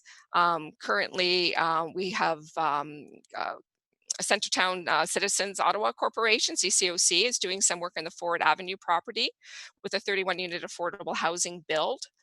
We're also doing some work, initial work around 1010 Somerset with CMHC and with OCH. That's the kind of the northern portion of the Gladstone Village lands. And we're also, and I'll talk about that a little bit later in the slide presentation, there's ongoing negotiations with the NCC around the Library District lands, and that's 557 Albert Street. We provided an update in March, Housing Services and PIDE around inclusionary zoning, the IPD, and there's work going on right now in terms of background studies to inform an inclusionary zoning bylaw. And PIDE planning is working on designating the major protected transit station areas. And we hope that some of that work will come to fruition and come to council later on this year in Q4 2020. I'll provide a very quick update right now in the request for offer process. Pursuant to the motion at council on May 13th, where the city indicated that we were going to issue an RFO for the lease or acquisition or purchase of hotels or motels or other commercial, residential, or institutional stock. Staff worked with the corporate real estate office around that RFO. It was issued on May 20th and the RFO closed on June 12th. To protect the confidentiality of the process, I'm not going to provide further details about the how many submissions we received or who applied, but I can tell you that we have formed an allocation committee. We have had our first meeting to start to review the submissions we did receive, and we'll be proceeding through that process, likely obviously doing some site visits. And then if we enter into any sort of active negotiations, we'll be going back to council with that. And then, obviously there will be further due diligence around that piece. So we're here today with the 10-year housing and homelessness plan. As mentioned in the introductory remarks, the Affordable Housing Capital Plan will be at Planning Committee on June 25th. And both plans, both the 10-year housing and homelessness plan and the Affordable Housing Capital Plan, were revised to City Council on July 15th. We also have a long-range financial plan that's underway that with housing services in our financial services unit that started in 2019. And we'll be bringing that plan to FedCo in Q3 of this year. And that plan will really look at the funding that's required to maintain housing's current service level standards, the funding that's needed to respond to both our current and our emerging needs, the funding that's required to meet the obligations in the plan, and also the impacts of COVID-19 pandemic on our ability to meet some of the short, medium, and long-term strategies under this plan. We also will be bringing in January of next year an update on our emergency shelter and transitional housing standards. We have this report ready to go and the updated standards, but in light of the pandemic, we realized that we needed to take a step back, go back out and talk to our shelter providers, because COVID has obviously changed the shelter landscape and will likely change the requirements of our standards moving forward. Next slide, please.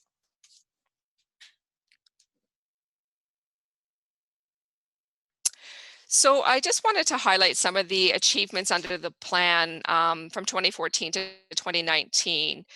We've created new supportive and affordable housing. I think we've actually created more supportive housing than any other municipality across Ontario.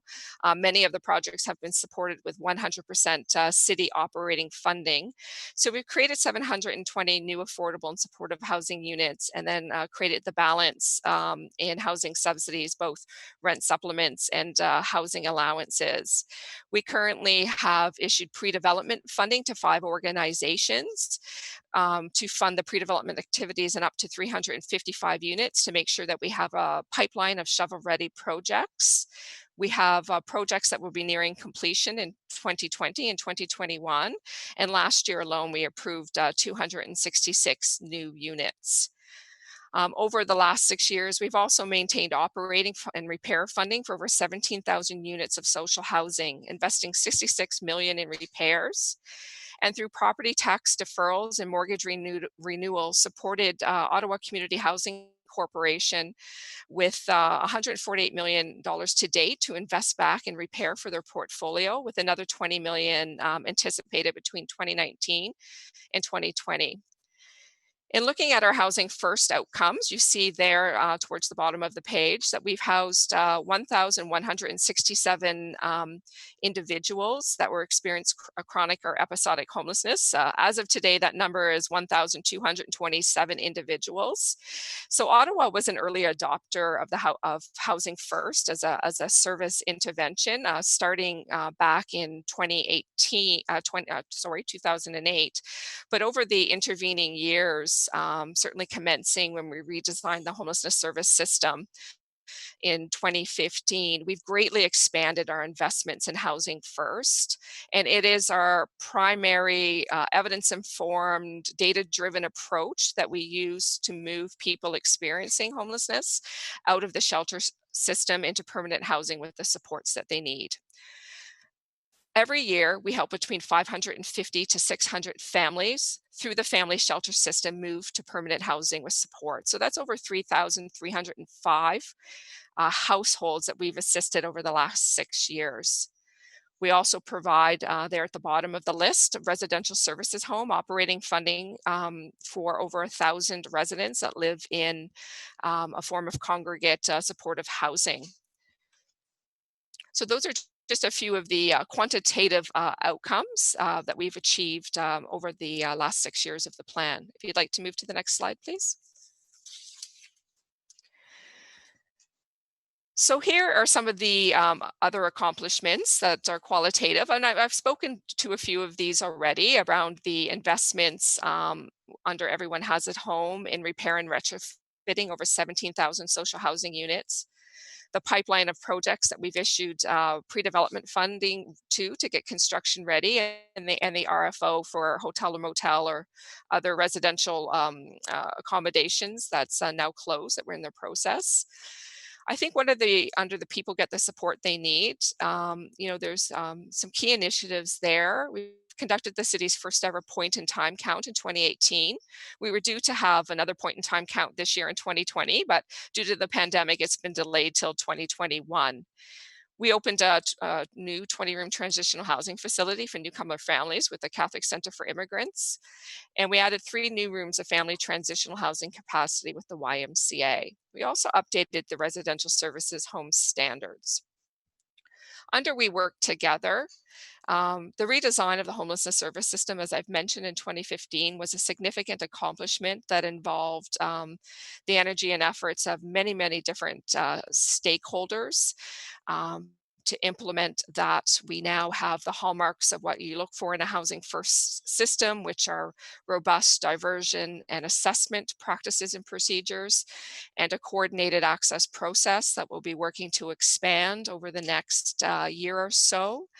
And certainly, as I've demonstrated, significant success in moving people into housing with the supports that they need. Next slide, please. I think everyone is aware that our housing system is under a significant amount of pressure. We have a high demand. We have a very low vacancy rate. It's 1.8% and low stock. We're seeing less turnover in our community housing stock. Because of the rental market, more people are preferring to stay put and pay market rent in community housing stock, which then decreases the opportunities for people who may be waiting on the social housing waitlist, the centralized housing waitlist, to be able to access that very deeply affordable and subsidized stock. We know that the family shelter system is over capacity. We had an average of 285 families in overflow accommodations in 2019, but really now, in any given night, we have about 350 families that are in hotels and motels in Ottawa, with about 450 families in the family shelter system through all of the different options that are available. Our point-in-time count also indicated, and we hear this anecdotally from all the different providers that are working in housing first programs, or shelter providers, that people's needs are becoming more complex. You're seeing this complexity of need in a time where the opioid crisis is impacting us all. So you're seeing people with acquired brain injuries in the shelter system, developmental and intellectual disabilities, people with concurrent disorders, dual diagnosis. So very, very significant needs, which require very significant and specialized interventions. And we're also very aware that we have many different population groups that are overrepresented in the housing and homelessness system, including veterans, youth, older adults, women and newcomers, as well as our Indigenous community. And we are very aware that the data we do have is very much an underrepresentation of many of these groups who may not be accessing mainstream systems or services. Next slide, please. So we provided to you as part of the council agenda some information on our community and family shelter data from 2019. Normally by this time of year, we would have put out an annual report which incorporates all of the data. However, just due to capacity and housing services response to the pandemic, we haven't been able to fully complete that picture, but we wanted the committee to have this information in advance. So you can see that there has been an increase this year of 1.7% in the number of people, the number of unique people who are experiencing homelessness in the city. So that 1.7% increase translates into 138 people. The increase since 2014 is 70%, which represents 2,369 people. And no surprise, the number of people experiencing chronic homelessness has increased, and we're definitely seeing this within the family shelter system, and recognize and acknowledge that we need to put more effort and look for new innovative solutions to mitigate the family homelessness crisis in our city. We have an increasing length of stay, 11 days. That's largely being driven by the number of families that are experiencing homelessness. When you look at the single shelter sector, the length of stay increase is much lower. Indigenous homelessness is reported to have increased by 3%. However, as I've already acknowledged, this is a significant underrepresentation of people in our community who are Indigenous that are experiencing homelessness. At the bottom bullet, we see that we've had, again, a significant increase in newcomers across all of our sectors. The face of our shelters are changing, and we see many more newcomer single individuals accessing the men and women's shelter sector, which is very different than what we've traditionally seen in the past. Next slide, please. So this slide speaks to our capital funding. And I think what I really want to highlight here is that the City of Ottawa right now is the largest contributor to capital among any other level of government. Under previous programs, we had about 63.3 million to invest in capital to support new development. And we were supporting that by 25.9 million in municipal funds through the Housing and Homelessness Investment Plan, through land sales, through development charge revenue. And the balance of the funding was invested in housing subsidies in the Ontario Renovates program. When the province rolled out the Ontario Priorities Housing Initiative as part of the Canada-Ontario Housing Initiative, the new initiative, we received a very limited 3-year funding allocation, which was 17.6 million. And that 17.6 million was there to support housing subsidy programs, rent supplements and housing allowances, our Ontario Renovates program, and also capital. And the actual capital component of that 17.6 million was only 14.6. So there's no long-term predictability to the funding that we're receiving. We know that this is really a first installment under the National Housing Strategy, and that the National Housing Strategy is rolling out in 3 phases, but the lack of predictability makes it very difficult to do long-range planning in terms of the new development piece. So you can see in the chart below the allocations from 2019 to 2022. And we see the 15 million in both 2019 and 2020. And these are historic investments by the city towards capital for new development. One of the good things about the programs that are available under the National Housing Strategy right now, the National Housing Strategy Co-Investment Fund and the Rental Construction Financing Initiative, is that we can take the funding that we receive from the city, and we can take the refunding that we're receiving under the OFI program, and we can really leverage this to double our investments. So you can see under the allocations, the affordable housing unit funded, that these are approximate units as they're pending the outcomes of some different funding applications, but you can see how that funding will go to create in 2020, 2021 alone, approvals for up to 650 units.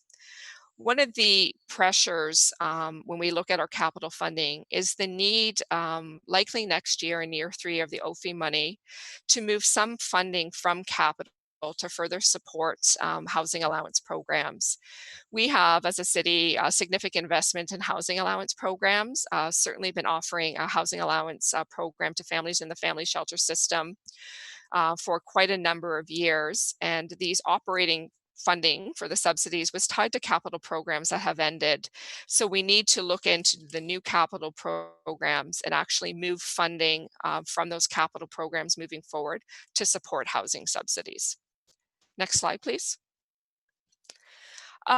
This slide represents the different operating funding envelopes that we receive from the various levels of government, and is really to showcase the limited funding we are working with in terms of the increases. So Reaching Home is the federal funding we receive for homelessness, and we have an increase of $1.1 million, but much of this funding is already allocated and will be allocated to support new supportive housing that's coming online, though we will be able to do some limited investments in prevention and housing first services. The Community Homelessness Prevention Initiative funding, we have a $1 million increase, but again, this funding is already earmarked to support other supportive housing in terms of operating funding that's coming online. Our Provincial Home for Good funding, which supplements our Housing First program and has significant funding for housing subsidies. It's status quo for that funding envelope. The Canada-Ontario Community Housing Initiative, this is funding that we received. So the increase, will be working with $10.2 million by 2021. And this funding is to be used to support capital repair and designate or prescribe social housing projects that are listed in the Housing Services Act, and also can only be used for rent supplement funding to support social housing projects that are at the end of operating agreements. We see the new Canada-Ontario housing benefit. So we're receiving 1.9 million this year, and then we received 600,000 more in 2021 for a total increase in funding of 2.5 million. And this benefit is rolling out, it's a portable housing subsidy benefit, rolling out to single females and lone female-led households that are experiencing homelessness. So really this slide demonstrates that we have limited funding in terms of operating to meet the plan's objectives. And that's why when we get to the financial side, you can see that considerable new operating is required from the other levels of government. And this funding is not responsive to emerging needs. We were still seeing, same as the capital side, very short-term commitments. Next slide, please. This slide indicates when we reviewed the plan, we kept the same objectives. But it's a very aspirational and ambitious plan. And you can see, you know, there's 163 actions in the implementation section of the plan, and all of those have short, medium, and long-term timelines attached to them. This is also a very aspirational plan, a very ambitious, very aspirational plan. And one of the first criticisms that we heard about our last plan was that we weren't forward-thinking enough. We weren't as aspirational as we needed to be, and that our first iteration of our plan was very practical and pragmatic. We knew we could do X because we had X amount of funding. This plan is very different in this regard because it's really saying this is what we need to do to make a difference in the housing system, and we're looking for the other levels of government to provide us the funding we need so that we have a responsive and robust housing system in Ottawa. Next slide, please. So there's 3 goals in the plan. The first goal is everyone has a home, and this is really about preserving the affordable stock we have, increasing the affordable housing supply, and ensuring we have increased access to housing affordability. Many of you have seen these targets before. We had there was a memo to council in January of this year that outlined our targets. So over the next 10 years, we hope to create between 5,700 and 8,500 new housing options that are targeted to low and moderate income households, with 10% of that, about 50 units a year, new supportive housing, and 10% of all new units, new accessible housing. So that 57 to 8,500 affordable housing options is new units and housing subsidies. And we came up with this number. We looked at income deciles and we did some custom stats Canada tabulations, but we looked at the estimated annual increase in the number of households in Ottawa based on the 2019 household counts and the Ottawa market rental analysis. And then we looked at households with low incomes in the 1st to 3rd income deciles, and then households with moderate incomes in the 4th to 6th income deciles. And we set that target at 850 affordable housing options annually. So looking at rents for the households in the low income deciles of no more than $779. And then households in moderate incomes looking at rents of $1,538 a month. If you go to the next slide, please. So in looking at the plan and the implementation plan that we had in the document, we had all those actions that had short, medium, and long-term timelines attached to them. And we recognize that, as for everyone, housing services and our capacity has been impacted by COVID. And all of the actions and activities that housing is doing to respond to the pandemic. And also many of those actions implicate and involve our providers and our broader community and the sector. So there needed to be the recognition that those timelines are going to have to shift and change, and that everything that was short-term can no longer be short-term because of the capacity issues, both human and also financial. And we know that right now our first priority as a city is to look at the financial impacts of the city as a whole, and also to make sure that we're sustaining our emergency response and that we are looking forward to what recovery would look like and how we're going to support our sector with that. So these are a number of short-term actions that we'll continue to work on, but also looking to come back early in 2021 with a more detailed work plan around these actions. So for community housing, there's significant work that's going on there with the social housing sector around social housing modernization. They're very busy as a sector and have been a great resource to the city in terms of sharing their experience and expertise around how the social housing or the community housing sector needs to modernize, and also working on other initiatives such as a shared services pilot. So we will be looking to fund energy audits and work to have updated building condition assessments over 2020 and 2021, certainly to inform any reports we bring back around capital repair. We're already implementing the Canada Ontario Housing Benefit. So over 500 letters went out advising individuals who are eligible for that program about the program and providing information about what the benefit is and how to access the benefit. We have ongoing work right now about how we simplify access to and ongoing eligibility for rent geared to income programs. There's been legislative changes, and so last week we did 2 full days of rent geared to income training for the community housing sector. We'll also be working on developing affordable housing definitions for low and moderate income households. There's many different definitions depending on who you ask on what is considered affordable. So that'll involve consultation and dialogue with the community. Ongoing dialogue about the feasibility of a community land trust would be something we would continue. There's work going on by housing groups that are incorporating to form a community land trust, and just continuing those conversations. Also, as mentioned previously, the background studies for inclusionary zoning and then pre-development funding to the nonprofit and charitable sector. And later on, the capital report that we're bringing on June 25th will very much talk about OCH's development potential for new affordable housing and how the city intends to support their capacity to develop significant new housing in the city, and also how we will continue to support the rest of the nonprofit sector that have affordable housing projects to develop. Next slide, please. People get the support they need.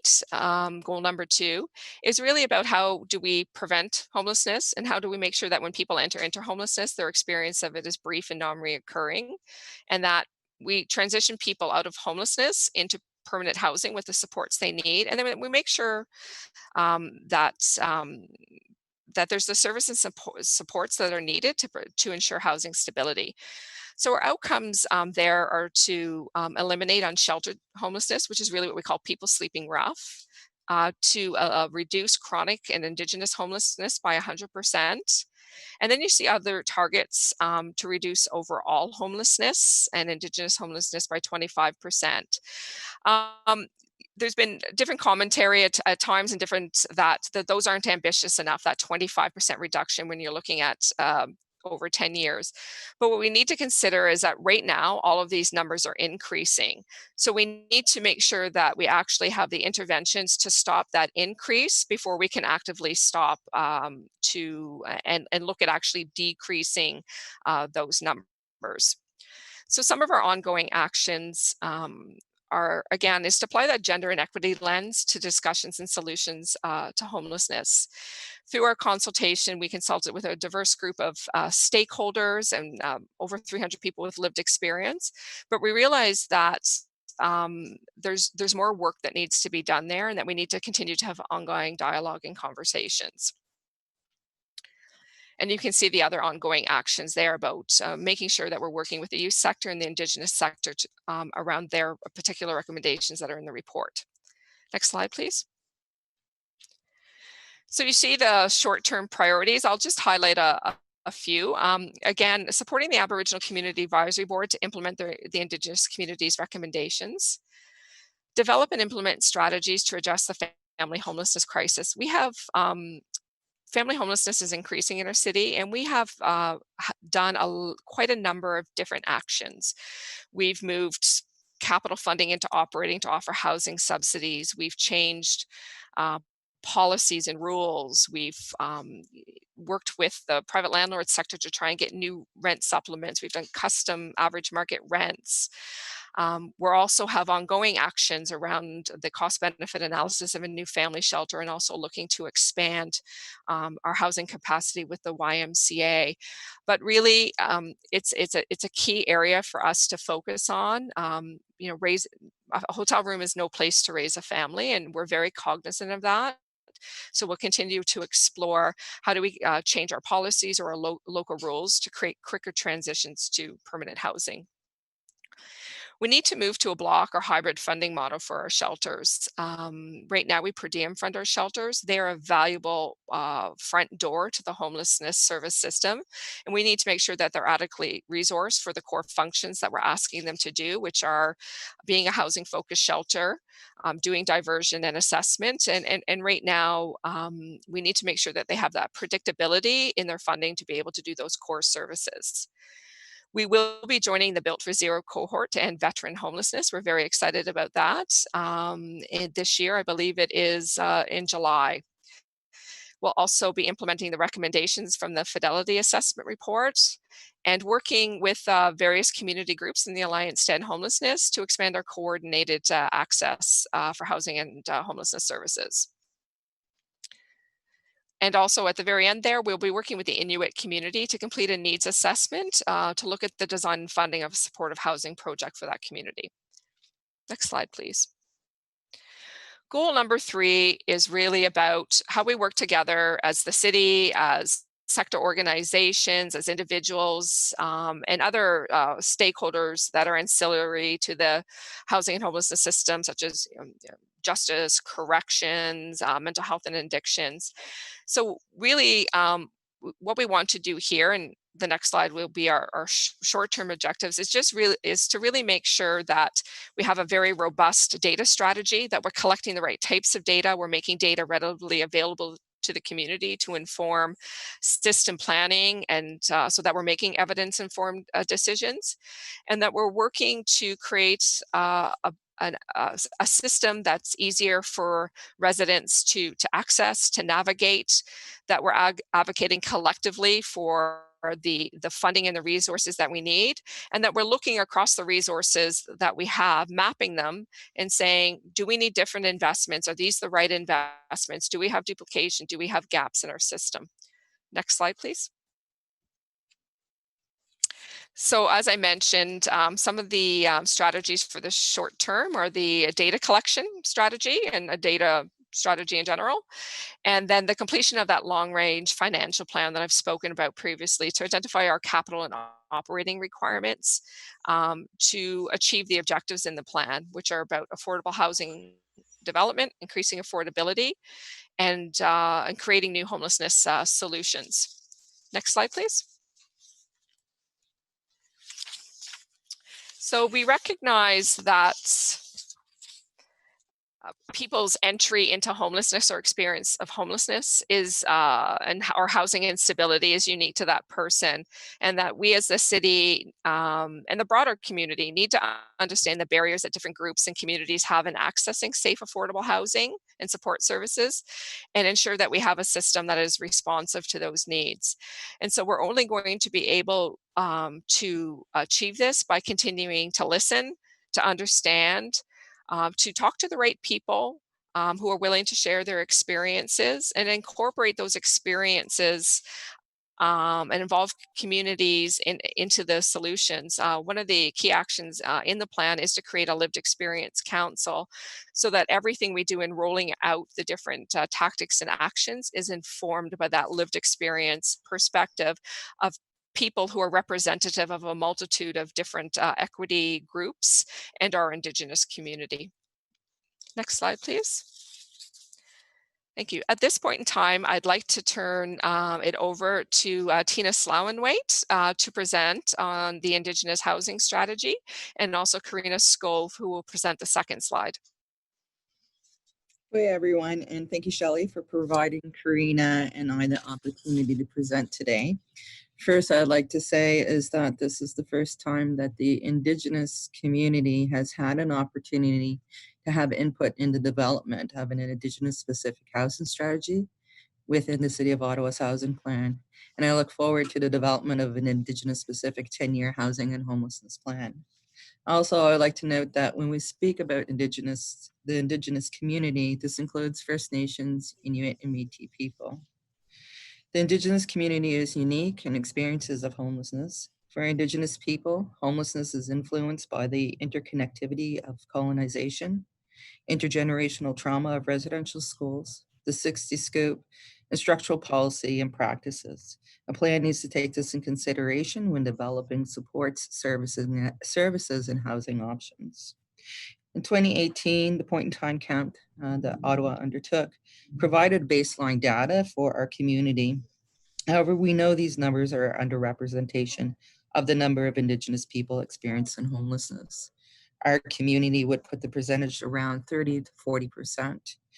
Shelley did speak earlier with regards to the underrepresentation of the data that we have.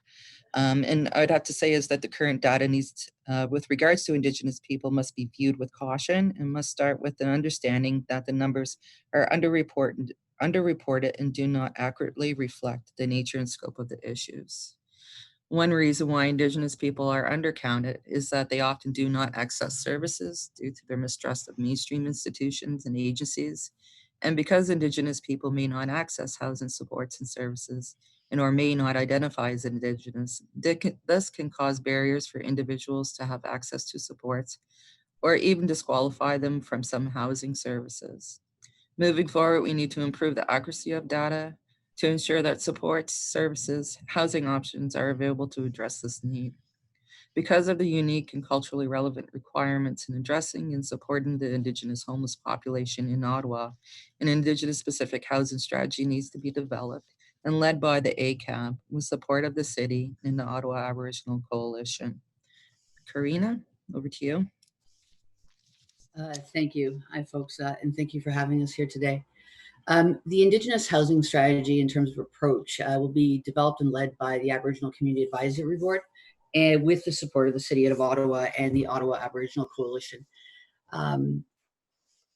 The framing is in the context of Indigenous homelessness, and the development of the Indigenous housing strategy allows for sustainable infrastructure and the development of a reflexive systemics approach that includes traditional practices and place-based knowledge within community consultations, within story collection, and provides a significant amount of opportunity to really develop an understanding of some of the barriers and the factors that have been impacting Indigenous homelessness.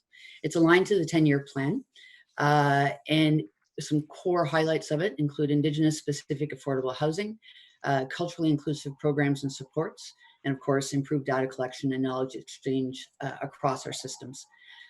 Features 9 tactics and 21 sections, which of course include the outcome of an Indigenous specific 10-year housing and homelessness plan, complete Indigenous and Inuit affordable housing needs assessment, and the increasing the stock of Indigenous supportive housing.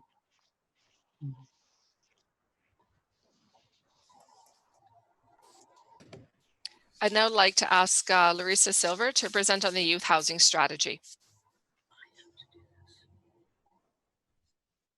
Thanks, Shelley.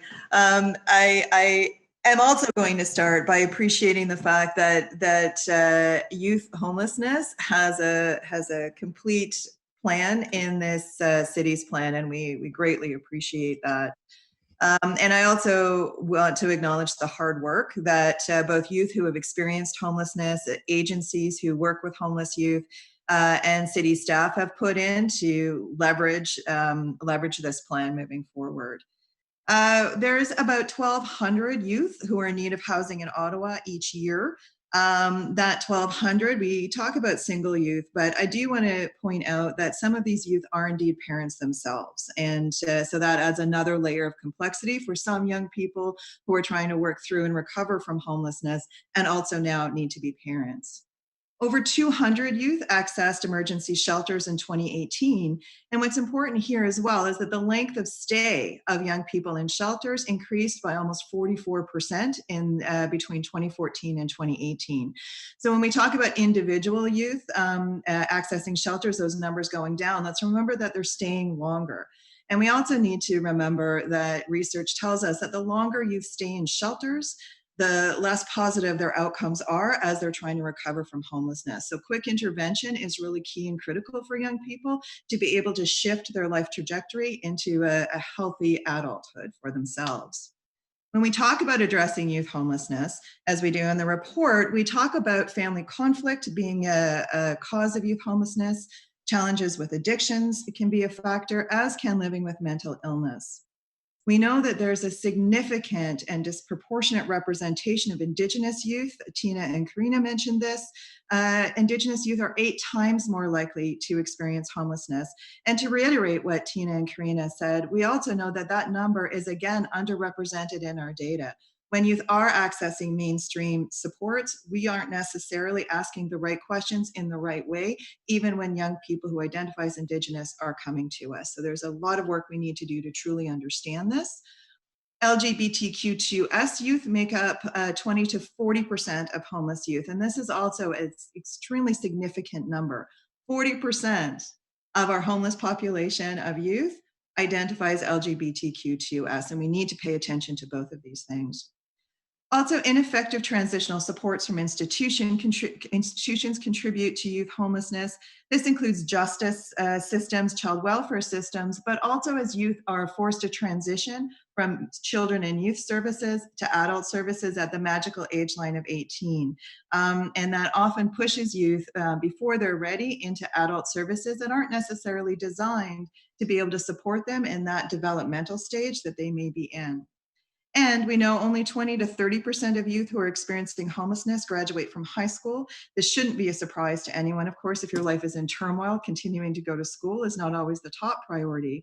But I also know that those of us who do serve young people who are street involved, and this includes Operation Come Home and YSB, we have schools in our drop-ins. And what we know is that many youth who do attend schools in our drop-ins are sometimes only 1 credit away from graduating high school, which also tells you how quickly things can change for young people to move from reasonable stability or some level of stability into housing chaos. Next slide, please. So this plan was developed by Away Home Ottawa, and as I had mentioned earlier, this includes youth who have lived experience of homelessness, as well as a coalition of youth serving agencies and partners.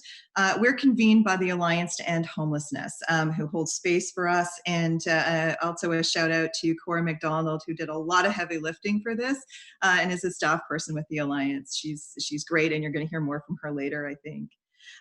This plan adopts the same goals and objectives as the 10-year plan, but we've added some unique strategies and corresponding tactics that address the unique situation that young people in a development stage from age 16 to age 25 that we need to pay attention to if we really are interested in supporting young people into maintaining stable housing. I've noticed everybody's frozen. I hope you can still hear me. I've kicked everybody in my family off of their devices. I hope you come back. I'm just going to keep going though. We can hear you, not to worry. Amazing, amazing. So that's good. I'm not just talking to myself. This plan also, of course, has a specific focus on prevention. The best way of solving youth homelessness is to prevent it right from the beginning. Shelley's spoken about strategies addressing family homelessness, but we also know that there are places where youth may be exhibiting some signs or symptoms or flags of potential housing instability. We had talked about family conflict, for example. So the more we can pay attention to that and intervene quickly, the better chance we have of preventing young people from ever experiencing homelessness. For youth, we need to really think about education and employment supports. And I appreciate that would be, again, something that all people who have unfortunately experienced homelessness need to pay attention to. But again, with youth in their age bracket, there's that opportunity to really kind of insert ourselves and shift in a meaningful way.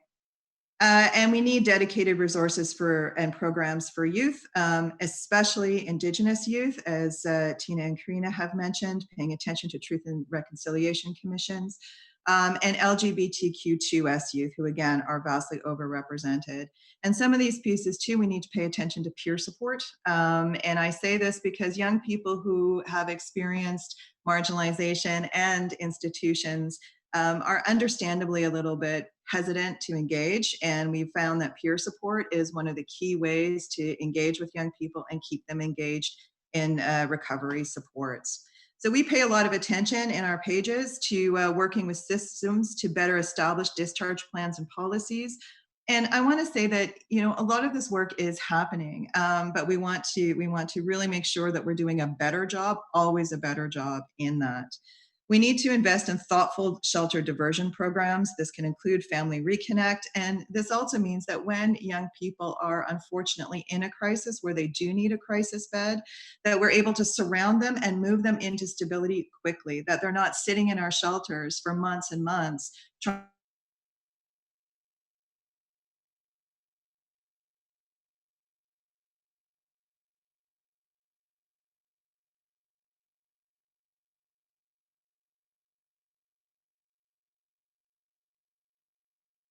It also helps direct our access to housing and supports, as well as the work we can do with families, both for youth who are parents, but also parents who are struggling to keep their families together in a healthy way. And so that's what I had to say. Back to you, Shelley. Great, thank you. And thank you to all three for taking the time to share the co-presenter duties with me today. So I only have a few more slides. So in talking about the finances, the city is the largest funder of housing and homelessness services. Our operating budget for 2020 is $109.2 million. And as I mentioned previously, we are also now the largest contributor to capital development with a total of 30 million, 15 million in 2019 and 2020.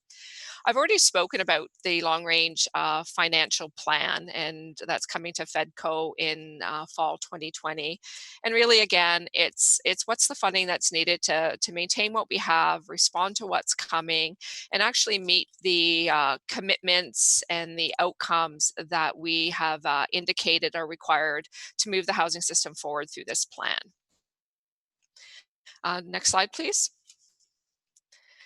This is simply the funding requirements. You can see that we have some capital funding that we're looking for. And this is really to create new women's housing and new housing for families. You see the contributions that are required to meet the target of 300 to 500 units annually, and that's direct capital contributions and waiver DCs and other fees. And then you also see the operating funding, and this is the annualized, it's 38 million. So it's what we need over the next 10 years is over $1 billion. And I call this a down payment. But these numbers may shift and change a little bit as the long range financial plan comes to FEDCO in later on this year. But the gist of it is that we need increase in sustained funding from all levels of government to be able to achieve many of our ambitious outcomes. Next slide, please. I have two slides on the 2020 capital plan. Because there's such alignment with the capital plan that's going to Planning Committee on June 25th, and the report is now live, we've included two slides in this presentation to talk about where the funding will be allocated this year. So the city allocation of $15 million, $10 million will be going to Ottawa Community Housing to support applications that they've made to programs under the National Housing Strategy for projects that are in some of their communities, such as Gladstone Village, different phases of Mikinak, which is the property in Waterridge Village by the old Rockcliffe Air Base, and also the properties in Rochester. $2 million is being set aside for pre-development on city-owned sites. So that would be Heatherington would be an example. The property we're holding there is part of the BBRN initiative. And then, as per the motion on May 13th, we've set aside $3 million to support the acquisition of long-term lease of a hotel or motel or other housing option in response to the pandemic. Obviously, that funding would not be enough likely to secure what we would need or what we're looking for, and that's where we would go back to other levels of government to see what we could, and even in terms of stimulus funding, be able to access to support our ambitions in that area. The Ontario Priorities Housing Initiative allocation. We've been doing a lot of work with the developmental services sector over the last year. We actually had a forum earlier, I think it was earlier this year, seems like a long time ago now, with parents and representatives of the sector, housing developers, to talk about what are the needs for the developmental services sector in terms of housing. So we're going to allocate $1.62 million. So Planning Committee will obviously approve these allocations. For supportive housing for people with developmental or intellectual disabilities at Waterridge Village in the third building that OCHC will have there. And then $960,000 is being set aside for Habitat Go, and they're doing an affordable rental pilot at Waterridge Village, and they've also gotten surplus land there from the federal government under the Federal Lands Initiative. Next slide, please. I mentioned 1770 Heatherington. So there's a significant opportunity for development on that site of different types of housing, from ownership to rental, and also looking to have significant community uses there through potentially a community use project like a community hub. So we're going to do a process to select a nonprofit partner to develop a proposal to access that funding and report back to council in Q3 2020. We're also, in regards to 557 Albert Street, which is also one of the sites that was identified as being a site to be held for transit-oriented development.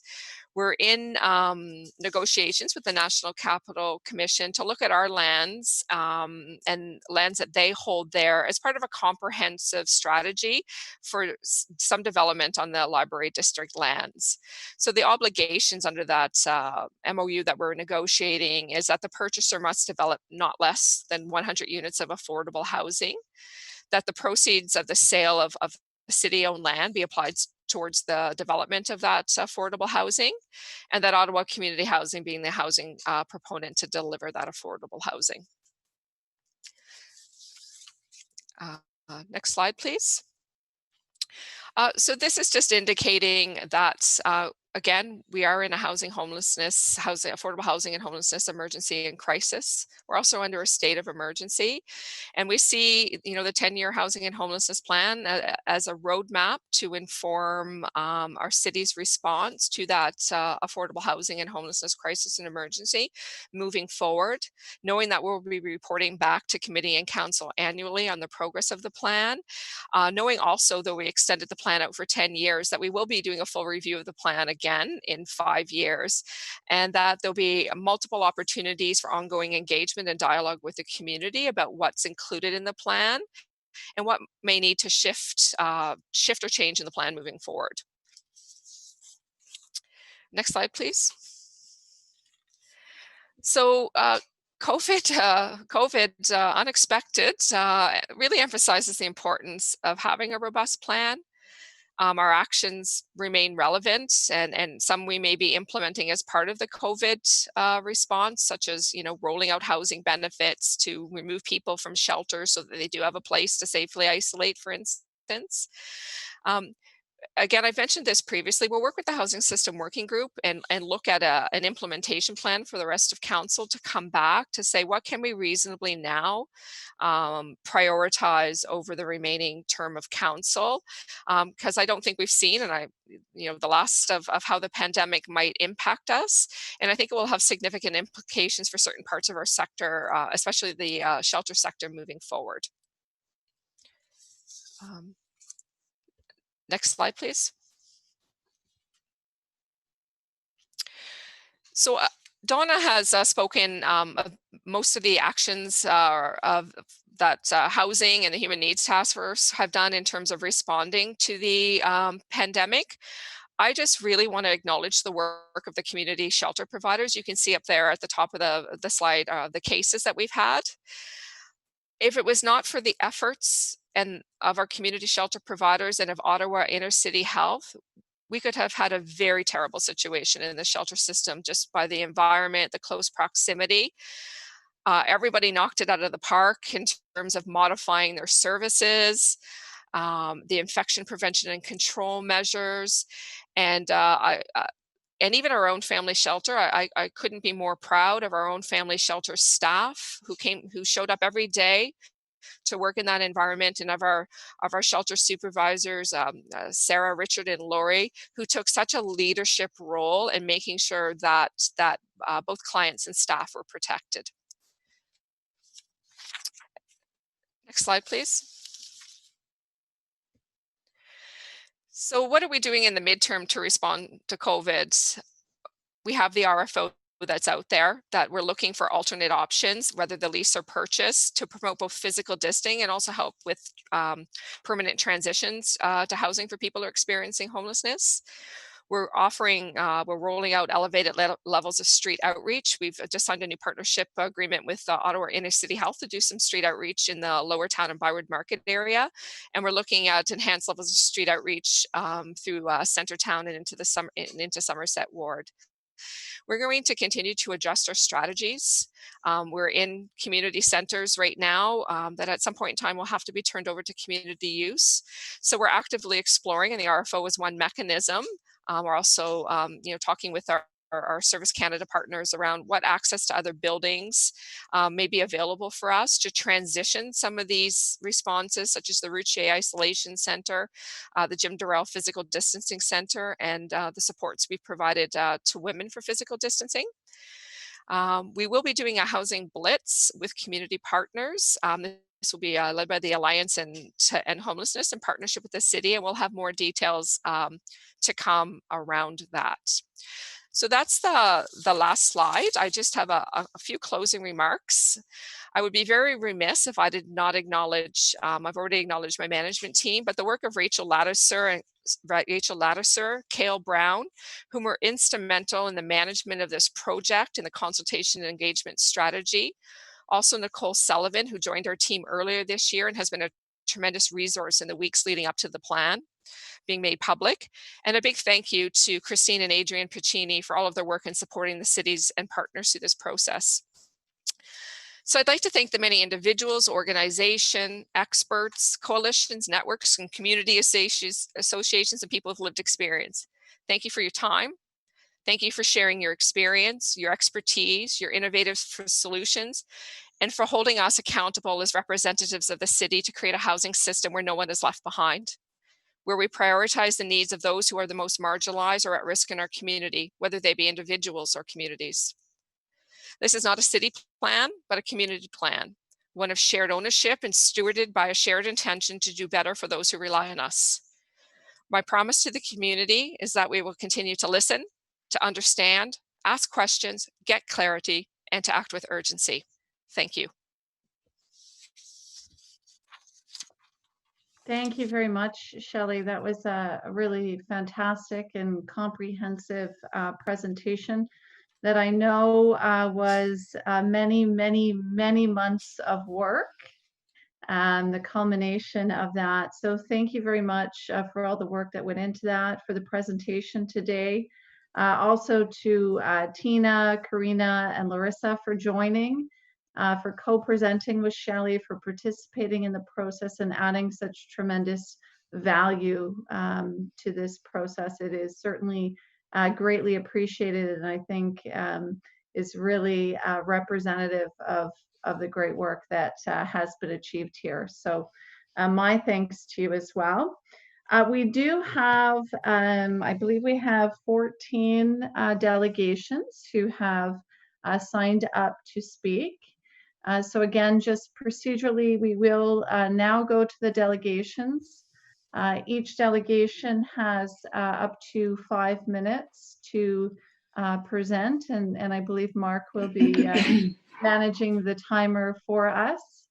I would also ask, as mentioned earlier, we do have translation services helping us along the way here. And for their benefit, if I could just ask everyone to not speak too quickly, particularly as we are reading the motions, so that they have an opportunity to translate and sign along with us.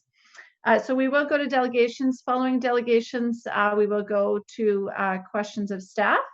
The first delegation to join us is Katie Burkholder from the Alliance to End Homelessness.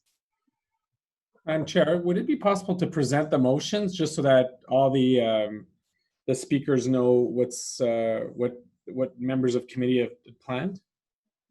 Yeah, sure, we could do that, and then vote on them afterwards, I guess would be the best process. Yeah, absolutely. I'm not asking for a vote, just to present. Yeah, sure, yep, that's fair. So I'll start the first motion that we have before us. Maybe if I can ask Councillor Aglai to present. There's a motion, and as a bit of background, I've had the pleasure of working very closely with Donna and Shelley and their teams over the last little while, and we've had some really interesting discussions around how to move this work forward. And ultimately what you're seeing in this motion is the request to have them come back to committee in Q1 of next year with a work plan. So as you can appreciate, there's many action items falling out of this 10-year plan, as well as many items that will be raised today. But I think in light of the current emergency order in place, in light of our financial situation, and we know updates will be forthcoming with respect to the city's strategic plan by Steve Kay later this fall, and then the building of the 2021 budget, that it would be a really great exercise to go through to ask them to produce that work plan, that then we as a committee will have visibility of the work that will be committed to be worked on from now or from when it's presented, I suggest, until the end of the term. So to that effect, I will ask Councillor Aglai, if you don't mind, to read out the motion, and we will go through all of the whereases as well for the benefit of those following along at home. No problem at all, Madam Chair. Whereas on March 11th, 2020, the World Health Organization declared COVID-19 a global pandemic. And whereas on March 17th, 2020, the province declared an emergency under subsection 7.0.1 sub 1 of the Emergency Management and Civil Protection Act. And whereas on March 25th, 2020, the City of Ottawa declared an emergency pursuant to subsection 4.1 of the Emergency Management and Civil Protection Act. And whereas on June 17th, 2020, the province extended all emergency orders currently in force under section 7.0.2 sub 4 of the Emergency and Civil Protection Act due to the ongoing COVID-19 pandemic. And whereas these necessary measures continue to cause unprecedented financial pressures and constraints on current and future budgets with the scale of impacts yet to be determined. And whereas, in addition to the unprecedented financial pressures, the COVID-19 pandemic has resulted in city staff and community partners operating at a diminished capacity, having redeployed staff and redirected resources towards the COVID-19 response, which continues to be the ongoing and top priority. And whereas the city continues the operation of isolation, respite, and physical distancing centers for at-risk people experiencing homelessness, creating a temporary depletion of current available staff, resources for the implementation of work plans and certain priorities. And whereas a long-range financial plan will be presented in Q3 2020, outlining the funding required to maintain current service levels, respond to the emerging demands, as well as the budgetary implications of the COVID-19 response for housing services, and identify potential sources of funding to meet commitments under the plan. Whereas the implementation of the 10-year Housing and Homeless Plan 2020-2030 will require significant city and community partnered human and financial resources, which are currently impacted by the COVID-19 pandemic.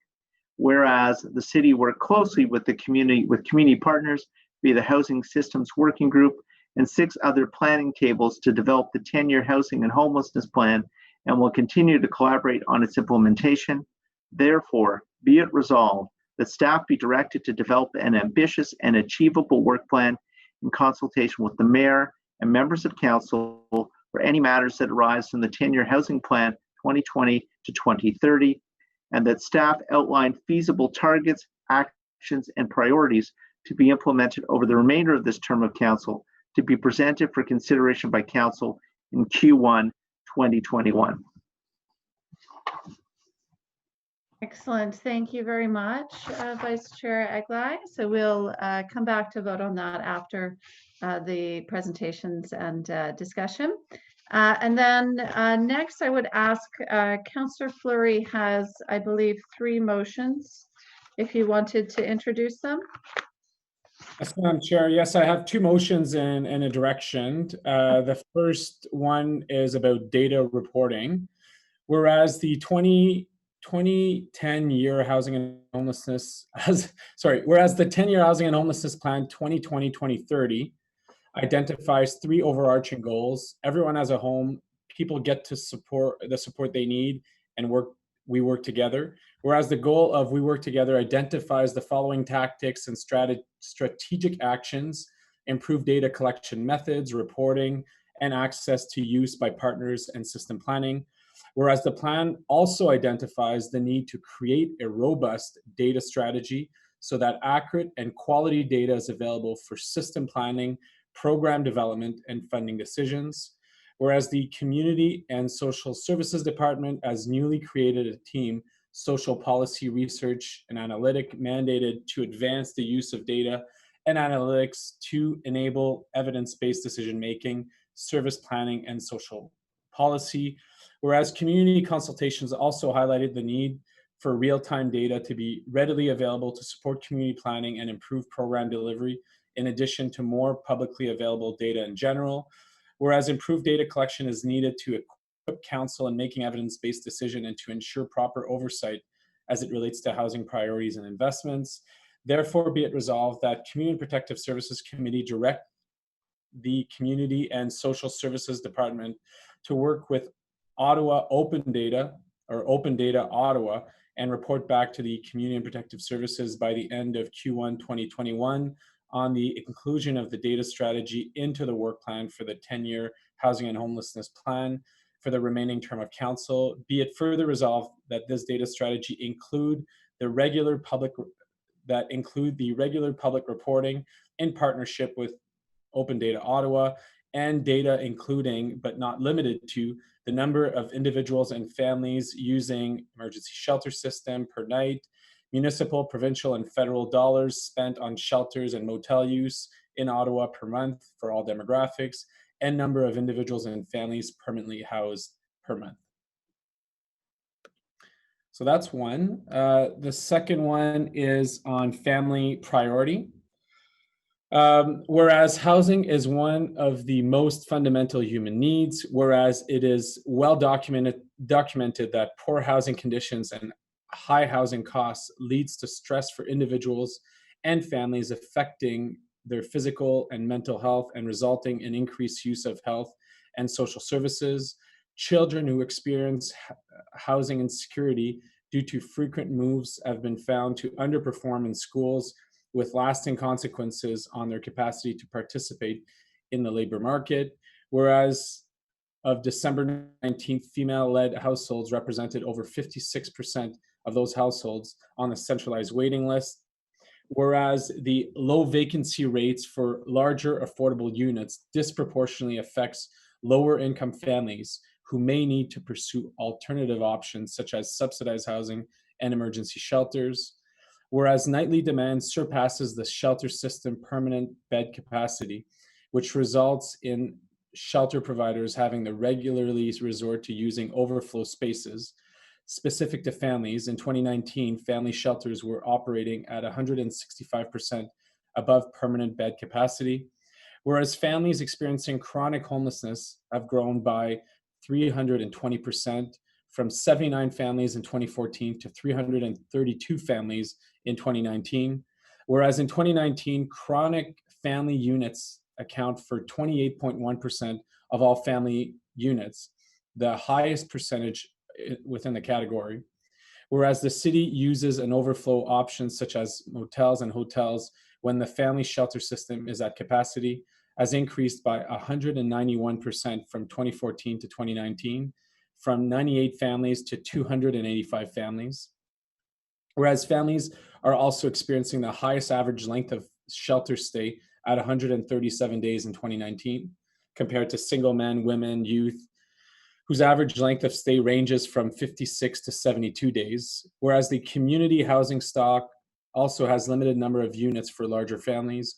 Only 25% of the housing stock is 3, 4, and 5 bedroom units. This further reduces to 5% when only 4 and 5 bedroom units are considered. Therefore, be it resolved that the 10-year Housing and Homelessness Plan 2020-2030 establishes a family-first priority and a family-focused approach.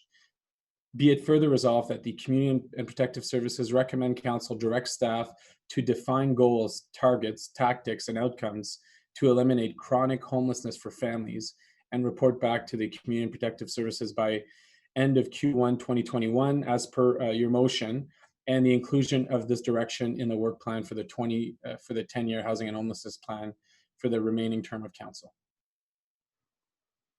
Catching my breath here. And then the last one is a direction, and the last one. And it relates to specifically private sector incentives to build more rental.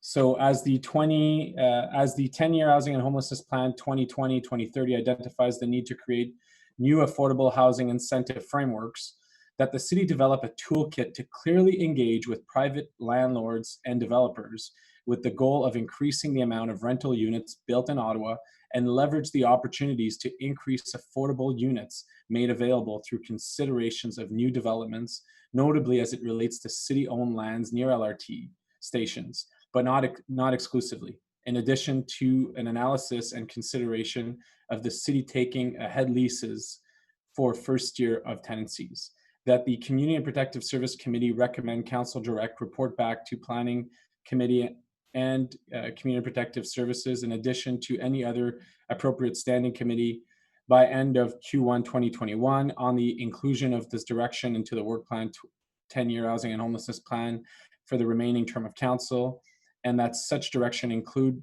reporting on the toolkit of incentives to achieve these objectives, the financial cost of providing these incentives, the potential funding sources to achieve these objectives, and the long-term affordability that will be provided to low and moderate income residents in Ottawa through the provision of these incentives. Terrific. Thank you very much. And I believe Councillor McKenney, did you want to read your direction in now as well? Thanks, Chair. Yes, I might as well do that, so that speakers are aware that that is coming. So we are seeing examples of cities around the country where the community is leading various aspects or playing a leading role in the Reaching Home funding. as either the community entity or the community advisory board. So the direction to staff here is that governance review be undertaken. And of course, this would be part of the work plan, included in the work plan.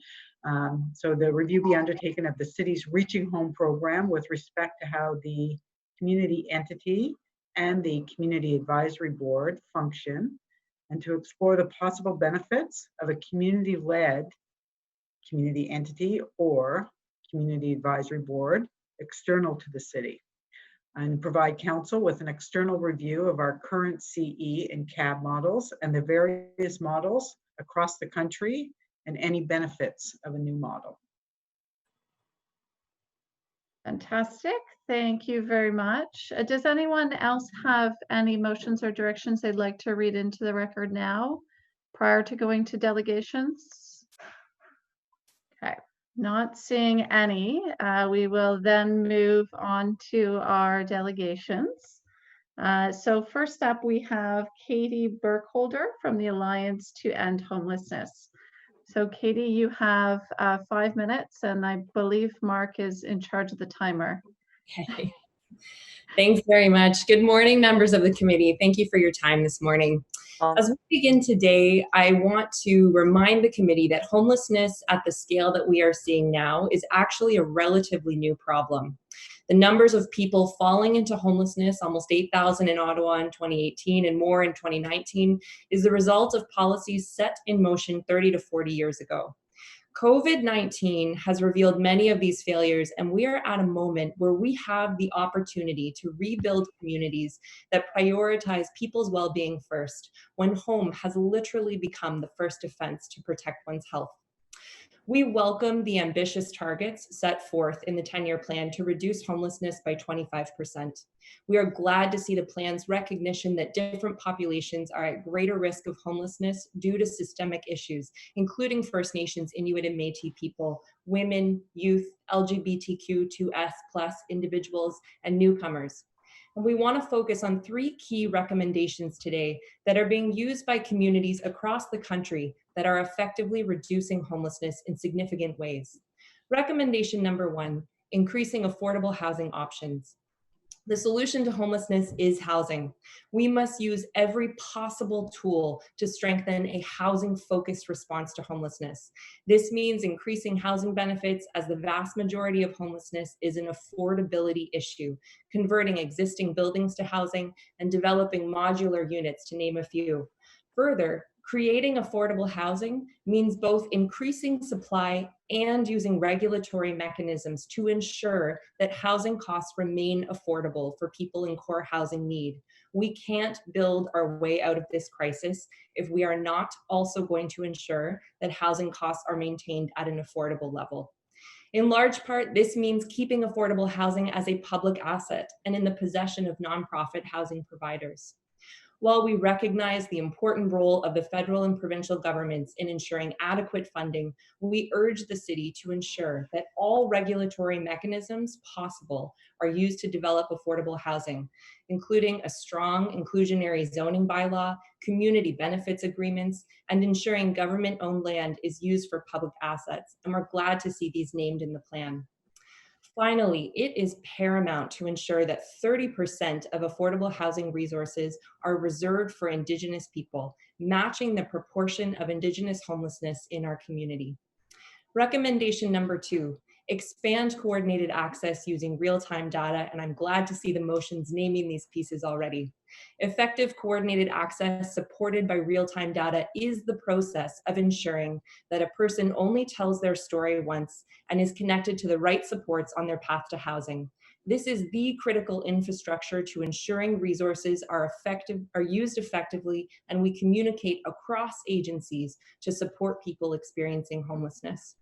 Homelessness is a constantly changing process. Every day, new dynamics arise, and we need real-time data to respond effectively. While the point-in-time count is important, it is not the same as on a daily basis, understanding who became homeless today and who was housed today. This means expanding HIFIS beyond shelters and implementing this database with agencies that support people who are homeless, which we're encouraged to see identified in the plan. Given the undercounting of First Nations, Inuit, and Métis people who are homeless, we echo Indigenous leaders' call to ensure that collection of this data must be done in co-leadership and co-design with Indigenous people, in particular respecting OCAP principles: ownership, control, access, and possession. Recommendation number 3, ensure community co-leadership for system planning. Finally, a critical component to reducing homelessness is a community backbone supporting the system planning work. In order to develop a more coordinated system, community experts need to be co-developing ongoing solutions based on real-time data. We need to move from annual progress reports to weekly problem solving together. Our current infrastructure does not facilitate this kind of nimble system-level responsiveness and communication, and we recommend that the city explore formally partnering with community leaders to do this kind of co-design system planning with equal Indigenous and mainstream service provider leadership. Across Canada, communities are reducing homelessness. Waterloo and London regularly divert 50 to 60% of people from entering emergency shelters. Edmonton, the same size as Ottawa, has reduced homelessness by 42%. We look to the recovery of COVID-19. We're at a crossroads. We urge the members of the committee to ensure housing is the basis of our response moving forward. Thank you. Thank you very much, Katie. Appreciate you joining us today and for those recommendations. I see a few councillors have questions. So I'll go to Councillor Egley first. Sorry, just muting myself there. So Kate, just really a question of clarification. You had indicated that you were recommending that 30% of stock or supply be set aside for Indigenous needs, concerns. And then just a little bit later, you said there was a problem of undercounting within that community. So I guess my question is, how do you get to the 30%, and are you confident in that number? So the point in time count actually had 24%, which is why we recommend 30%, because of both Indigenous community leaders' recommendation that there is undercounting, and that matches the national number as well. Okay, thank you for that clarification. Thank you. Next, we'll go to Councillor Luloff. Thank you very much, Madam Chair. Kate, what does coordinated access mean for service providers? So for service providers, what it looks like is that service providers are communicating across agencies. So sort of like having a WhatsApp group, the ability to have a common database where people can actually communicate in terms of we're connecting and supporting this person. I'm doing maybe housing, maybe another worker is doing mental health supports. Those kind of concrete ways of working together, we don't fully have facilitated. There's lots of great, I would say, informal networks and connections, but as soon as a worker leaves in a very high turnover sector, you have that relationship between agencies fall apart. And so coordinated access for service providers enables that level of coordination together. But I would say it also makes clear the process for how we're making decisions and referring people. I used to do frontline work, and I hate to say that I got a really good coffee for the housing manager, and that enabled me to make sure that the person I was supporting was able to actually get housing. That's not how we should make housing decisions, right? We have prioritization for a reason, but we also need the ability and a governance structure that supports the ability to review those priorities consistently based on the data. So I won't keep going because I realize I'm on a podium right now, but that would be kind of the broad piece of what coordinated access can look like for service providers. And can you unpack a little bit like how this coordinated access will help us to prevent and reduce homelessness? So I really see this coordination as the vehicle that enables us to see our system collectively and recognize that we're not thinking about one agency's resources versus another. It's a collective pool of resources. They all are directed towards different individuals, but for us to have that communication together and having basically triage, right? It's the ability for a person to kind of touch the system and be quickly moved through the system and connected to resources. When you have data backing that up, you start to see things. And I'll use an example, I think actually from I think it's Dundas, Ontario, which is smaller, obviously. What they started to see is there was one worker who was with Ontario Works who was having lots of success with clients staying in housing. And they saw that based on their data because it was collective data. And the way that they do it is they said, well, let's see what they're doing and find out what's working with this person. And they found out that that worker was actually going to housing options or to see the landlord with the client. And that had significant success. So then they made the policy that everybody was doing that. And they saw their increase in housing go up. We can also start to touch when you create both policies and procedures that are clear across the system, but you also have the ability to start to see who's coming into the system. Do we have the housing landlord board? Are we actually engaging with them? Because as soon as somebody gets an N5, we have a window of time for prevention. And if we're not using that time and connecting that person quickly, we're actually missing out on the opportunity to prevent them from entering the shelter system. So there's just a few kind of concrete examples, but thank you for the question. No, that's really helpful, Kate. Thank you, Chair. Thank you very much. Before I go, I see Councillor Meehan has her hand up. Just a reminder to everyone, once again, we've got some very hardworking interpreters joining us today. And sometimes we find ourselves speaking a bit too quickly for them to keep up. So if we can keep that in mind, be greatly appreciated. All right, Councillor Meehan. Thank you, Chair. Katie, you mentioned that Edmonton, a city in comparable size to Ottawa, had reduced its homelessness by about 42%. Do you look to at anything that they're doing as a possible model for what we should be doing here? Yeah, and I would say a lot of it is really expanding that coordination body, and they have it embedded in communities. So the agency called Homeward Trust, they don't do direct service, but they do that work of bringing together the community in partnership with the municipality to do that oversight and redeveloping and looking at data to make new policies as is needed. They're a bit different because they don't have the service manager model, so they also manage funding. But I think in Ontario, other examples would be the Peel Alliance to End Homelessness. You also see a similar model in Waterloo. And I think a key piece of this is co-design with community, right? Where you have everybody sitting at the table, you have senior governance, but then you have your various kind of pieces of the sector as working groups, but they're tied and connected to the whole. And I mean, as I said, things are dynamic. It changes so quickly that if we're not able to have an infrastructure that engages that level of on the ground feedback loop, it's really difficult to do good work at prevention and making sure we make changes. Thank you so much. Thank you. Excellent. Oh, I see Councillor McKenney has a question. Thank you, Chair. Thanks, Katie, for that presentation. Just a couple of questions.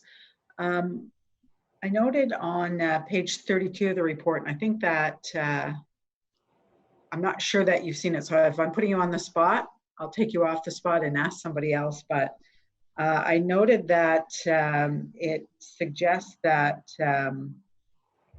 that we provide a one-stop intake for all social benefits and housing programs, and that worried me a little bit because I feel like that might be moving us away from a systems coordinated approach to at least the waiting list that we have for housing. Do you see the housing registry as being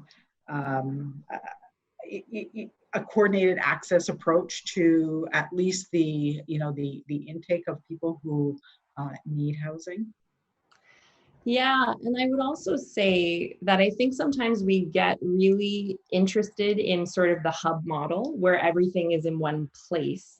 And I actually think that gets to be the wrong approach, to be honest, because it means that there's wrong doors. So if you go to one agency that isn't that hub model, how are you connected into the system? And I think the value of having multiple spots in the community, but that are under a common umbrella of how we work together with ongoing clarity and data, it enables you to be, I think, a lot more responsive and dynamic to what's happening in your system.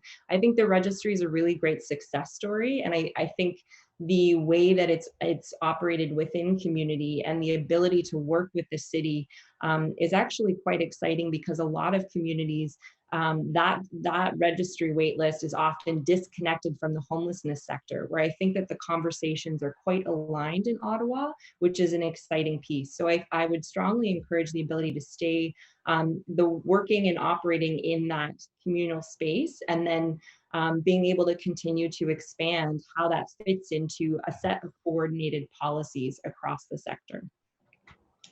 Okay, thank you for that. And Chair, I will likely bring another direction then, just that before we explore any development of the, that access system, that staff at least come back to committee and council on a consultation process, so that we understand how we're going down this road, and that we have that kind of open dialogue before we make a decision that, may not put us closer to our goals. So more on that after. And Katie, just one last question and one comment. I just want to be on record as saying I fully support the 30% Indigenous housing.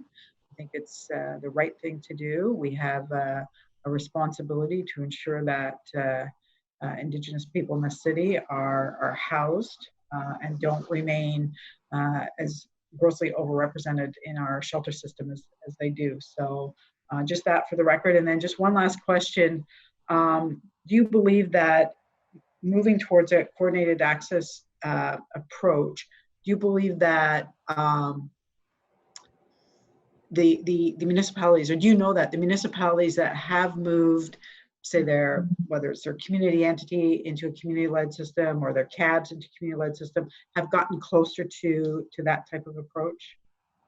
Yeah, and I mean, I go down to the ground on this, in that if the frontline worker entering data into the system doesn't understand why they're entering data, it's not going to work, right? We're not going to have effective equality data that enables us to do. And so the level of buy-in building that needs to exist to develop a coordinated system, I'll be honest, is a significant culture change. I think people want to work together. I think Ottawa has a history of partnership and collaboration, but this is sort of next level of collaboration, where it's really deep integration, and you're bringing all of the sectors that touch the homelessness sector, which is most of them, into the planning and ownership process of it.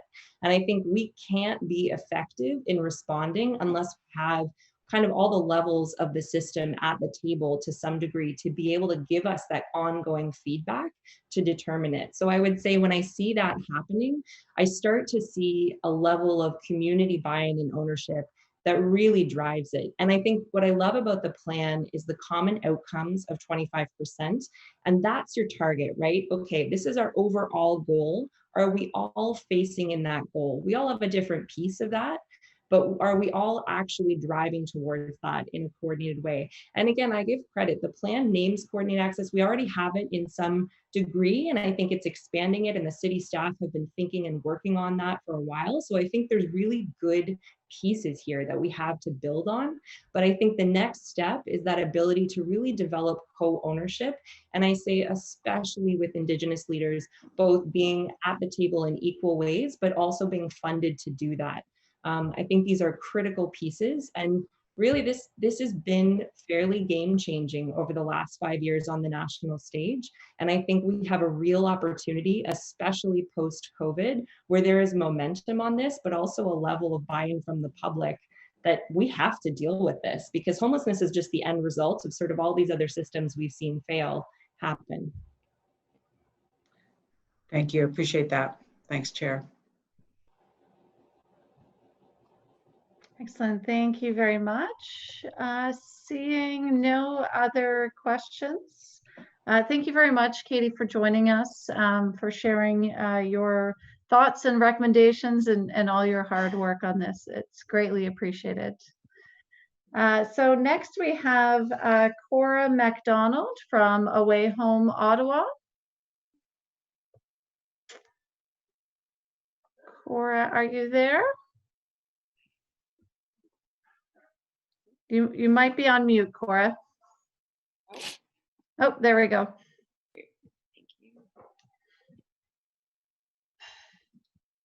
Okay, you have 5 minutes. Perfect. Thank you so much. Committee members, thank you for taking the time to hear from me. My name is Cora McDonald. I'm the project manager for Away Home Ottawa, which is a youth-driven and sector-led coalition committed to ending and preventing youth homelessness and convened out of the Alliance to End Homelessness Ottawa. I would like to begin by commending the Housing Services branch for your commitment to addressing youth homelessness. In Ottawa, communities across Canada have come a long way over the past 5 years to shift from a crisis response to youth homelessness towards a system that values prevention and moving young people out of homelessness quickly with all of the support necessary for wellness and healthy transitions to adulthood. Ottawa's youth sector have and continue to be recognized as a national leader in this work, and the city deserves credit for helping to advance their work and implementing a strong youth agenda. A major result of this commitment is the development of a community plan to prevent and end youth homelessness in partnership with Away Home Ottawa. I am here today to say that youth-specific housing solutions and directed supports are an essential pillar in the work required to address Ottawa's housing and homelessness crisis, and to urge committee members to take immediate actions to ensure that this document does not sit on a shelf gathering dust. Why do we need a youth-specific plan? Services developed for adults do not always translate to youth. Homeless youth have distinct characteristics from homeless adults in many important ways. They inhibit developing minds and bodies. They become homeless for different reasons. They are learning independence at this time their peers still enjoy the shelter and protection of their parents. They need stable homes, but also the space in which to grow, fail, succeed, as is the case with housed youth. Developmentally appropriate housing solutions and supports will launch young people towards independence and self-sufficiency. Likewise, services designed for youth do not translate to all youth. Risk of homelessness increases for Indigenous, LGBTQ2S+, Black, racialized, and newcomer youth. They are doubly or triply marginalized, not just because of their homelessness, but also due to racism, homophobia, and transphobia. While the specific needs of these subpopulations are frequently cited, they are rarely the focus of our policy responses. Meeting the needs of all young people means advancing approaches which are centered on the visions, voices, strengths, and agency of young people in determining their health and well-being, as well as honoring their contributions as helpers, not helpless. Agencies in Ottawa recognize these facts and continue to reshape services to reflect them. The midpoint review of the 10-year plan highlights the impact of these services are achieving. I will highlight just two. Young people are being housed and receiving supports that help them transition to independent living and self-sufficiency through the Housing First programs delivered by youth serving agencies. New funding is paving the way for agencies to create more spaces for youth to access culturally specific housing options and supports, and to expand the delivery of developmentally appropriate approaches designed to enhance outcomes across a range of life domains, including housing stability, health and well-being, social connections, and school and career aspirations. In short, the city's commitment to providing especially directed resources to young people is working. But our job is far from complete. This is a fact that I'm certain we can all agree on. So what will Ottawa gain by sustaining our commitment and investing further to action the city's youth homelessness plan? We will increase the inventory of youth-specific beds, housing options, subsidies, and resources for the sector to ensure that young people get from where they are to where they want to be. We will move data and information on young people in need of housing to the front of our law, so it becomes a day-to-day tool for decision-making rather than a back-end tool for accountability. We will support Ottawa's youth sector to provide the right interventions to the right people at the right time in order to facilitate connection back to permanent housing. This kind of investment makes sound social and economic sense. As members of the Community Protective Services Committee, you know this, and you know you have an important responsibility to take immediate steps in order to move this plan from concept to action. Thank you very much. Excellent. Thank you very much, Cora. Do committee members have any questions for Cora?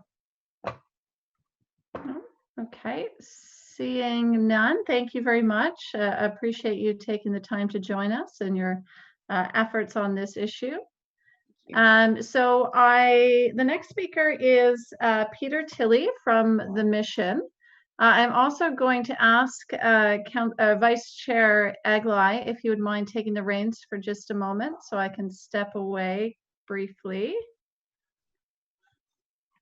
Are you? No problem at all. No problem at all. Thank you. Excellent. So the floor is yours, Mr. Tilley. You have 5 minutes. Thank you, Councillor Suds, and bonjour and good afternoon to all members of council, to city staff, and of course to my fellow participants here this afternoon now.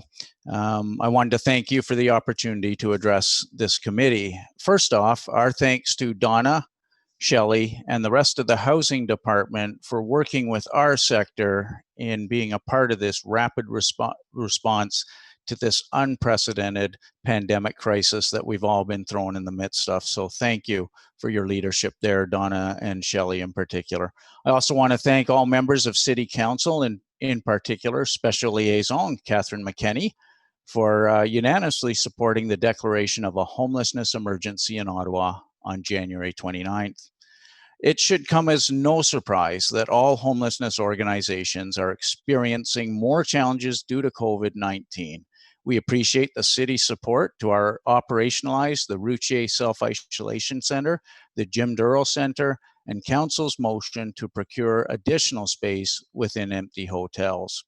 We also appreciate the opportunity to review the refreshed 10-year homelessness plan, as we're doing today, the consultation process that informed it, and the historical perspective within the 2014 to 2019 shelter data set, and note the following developments. In contrast to alarming increases in the number of shelter users and additions to the centralized wait list for affordable housing in previous years, the increases this past year were 1.7% and 3.3% respectively. Several ideas from the engagement processes are reflected within the refreshed plan. And we appreciate the recognition that homelessness service providers are overburdened and that COVID-19 has only helped to intensify this. But having said this, there are several areas of concern. Shelter nights increased by 13.5%, mostly due to increases in families. The number of families in off-site motels increased 37.5%. The length of stay within shelters has increased by 12.2%, with significant increases in youth above age 17, older people, newcomers, and First Nations and Métis women. There were significant increases in people experiencing either chronic or episodic homelessness or both across almost all populations, as well as increases of stay, particularly for women. We're now in year 6 of the original 10-year plan. While the increases in shelter users from last year was modest, it's not a decrease. Another year has passed and we've lost further ground. We appreciate that the city has limited ability to raise funds for housing and that the impact of COVID-19 on city finances has been drastic. We understand all levels of government must work together and with the homelessness sector and others to reduce homelessness. Ottawans also understand this, as noted by a recent Nanos research poll that showed that our community wants governments to work together and with other sectors to reduce homelessness. This will not only provide dignity, but also save funds. That's why, in addition to municipal advocacy, we've been engaging with federal and provincial cabinet members regarding the need for additional support concerning homelessness in Ottawa. Further, we're supporting the Canadian Alliance to End Homelessness Recovery for All national campaign to end homelessness. We want Ottawa to receive the support it needs to reduce homelessness. We encourage the city to emphasize those areas within the plan for which it has authority, such as ensuring the city-owned land goes to new affordable housing. We also respectfully suggest that some measures within the plan are not needed, such as an undertaking of the market analysis of rental housing stock in Ottawa. Given the 29 rental study by the Canadian Centre of Policy Alternatives development of an additional analysis may delay needed action. I just wanted to share with you a quick story of a real face on homelessness. It's not numbers, it's not percentages, but a gentleman, Michael, who I befriended in his time here at the Ottawa Mission, somebody who went through our addictions program, then our job training program, we're proud to say is somebody who we were able to house and restore dignity to at one of the properties that the city worked with us on to acquire in Overbrook area. A true success story, but somebody who returns home, even though he's currently laid off from the job he's found in a bakery, but somebody that returns home to dignity every night. He's a real life person, a real story. And there are many, many more people like Michael in this city. So let's work together to find them a home. Thank you for your attention today, and merci pour votre attention aujourd'hui. Thank you. Terrific. Thank you very much, Peter, and thank you, Councillor Eglai, Vice Chair Eglai, for covering for a minute. Greatly appreciate it. I do see Councillor McKenney has her hand up for a question. Go ahead, Councillor. Thank you, Chair. Thank you, Peter, for coming out and for your message to us today. It's very much appreciated. You know, I just wanted to take a quick opportunity. I know that Deirdre is here from Sheps as well, and I just want to express how grateful I am and others who I've spoken to on the real leadership role that our shelters have played in pushing us to do better on our plan on ending homelessness. Putting yourselves out of business really is the end goal. And just the very thoughtfulness that you've brought to the conversation, the compassion that you've brought to the conversation. Our three large shelters and Cornerstone Women's Shelter also, Chair, have really over the last 6 months, 12 months worked tirelessly on advancing the messaging out into the community that we have to do so much better. So I just want to say that I know others are speaking. I see Deirdre's coming up as well. But I do want to just recognize the work that all of our shelters have done in this undertaking to ensure that we are housing people. Thanks. Well, it's no surprise, Councillor McKenney, yourself on the lead in your role as special liaison on housing and homelessness. Our councillor, Matthew Fleury, his role in working with us in the community, and so many other faces I see on this screen, all part of all that we do in this community, whether you show us your support here helping out with our dinners or on the big ticket items such as we're discussing today. So thank you for all you do in caring to make this a better, more compassionate city. Excellent. Thank you very much, Councillor McKenney. I don't see any further questions. So I would also echo my thanks, Peter, for the hard work that you've been putting in, you and your team. It's certainly noted and greatly appreciated throughout the city. So thank you, Councillor Suds. So our next delegation is Deirdre Ferry from Shepherds of Good Hope. Is Deirdre with us? I'm right here, yes. Fantastic. You have 5 minutes. Thank you, and thank you very much for having me here today. It's an important topic, and we appreciate the opportunity. And I'd like to echo some of the other things to the city staff as well, and to the councillors who've been supporting the hard work that's taken us to this, to get to the refresh of the 10-year plan. And this plan compellingly describes how we arrived at our present state of emergency, and clearly all levels of government have to take some serious investments and make some serious investments in housing for us to meet the targets outlined in the plan. We're currently experiencing 3 major crises: the opiate crisis that continues unabated, the housing and homelessness emergency, and the COVID-19 pandemic. And the link between these and the impact on health outcomes is clear. When we invest in housing, we invest in housing as a public health issue. That's what makes a difference. So Shepherds of Good Hope and our partner shelters have been operating at max or over capacity for years. It's absolutely heartbreaking to see the rise in homelessness women requiring our support, seniors to newcomers to pregnant women and women fleeing domestic violence, to name a few, young and older men and women having to stay in crowded dorms or sleeping on mats on floors in every corner of our shelters. All face years-long wait lists to access affordable housing. So let's be clear that people are not living in shelters. They are not homes. Shelters were designed for temporary use, and we are a last resort when people have nowhere else to go. So the solution, as others have said, to ending homelessness is housing. This literally became a matter of life and death during the pandemic.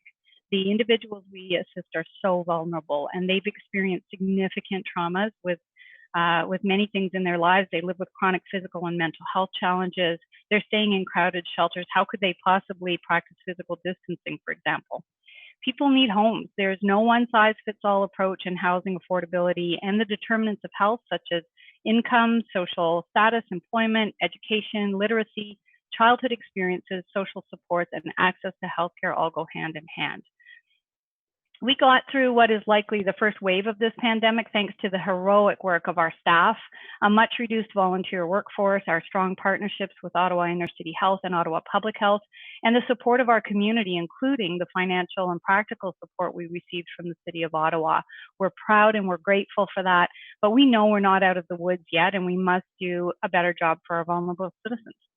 The refresh articulates ambitious targets like eliminating chronic homelessness by 2024, and we can build on our accomplishments to date, specifically with the Housing First model.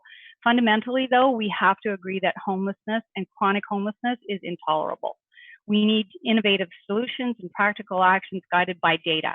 We can't do anything in half measures, and we must measure outcomes, as others have said. We have the capacity to end chronic homelessness in Ottawa. It must be flexible. Some people will need a subsidized housing unit or a portable benefit they can take to the private market. Others may live well independently with some support, such as outreach workers to assist with physical or mental health challenges and daily needs. And many need social connections through community programs like drop-ins. Others need supportive housing where they can access care around the clock, and people experiencing homelessness also deserve the same level of choice as you and I have about where and how we live. And it's not simply a moral question. The costs of homelessness are enormous, and they're not confined to shelters. There are huge financial costs related to the use of emergency services in hospitals, as well as the justice system.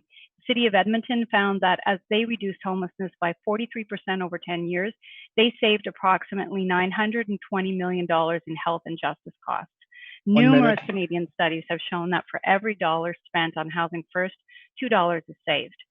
At Shepherds of Good Hope, we know this firsthand because we're also a housing provider in 4 locations across the city. And when people get supports that meet their needs, when their mental and physical health and substance abuse are well managed, they rarely need police intervention or use hospital emergency rooms. They're good neighbors, patrons of local businesses, and they contribute positively to their communities.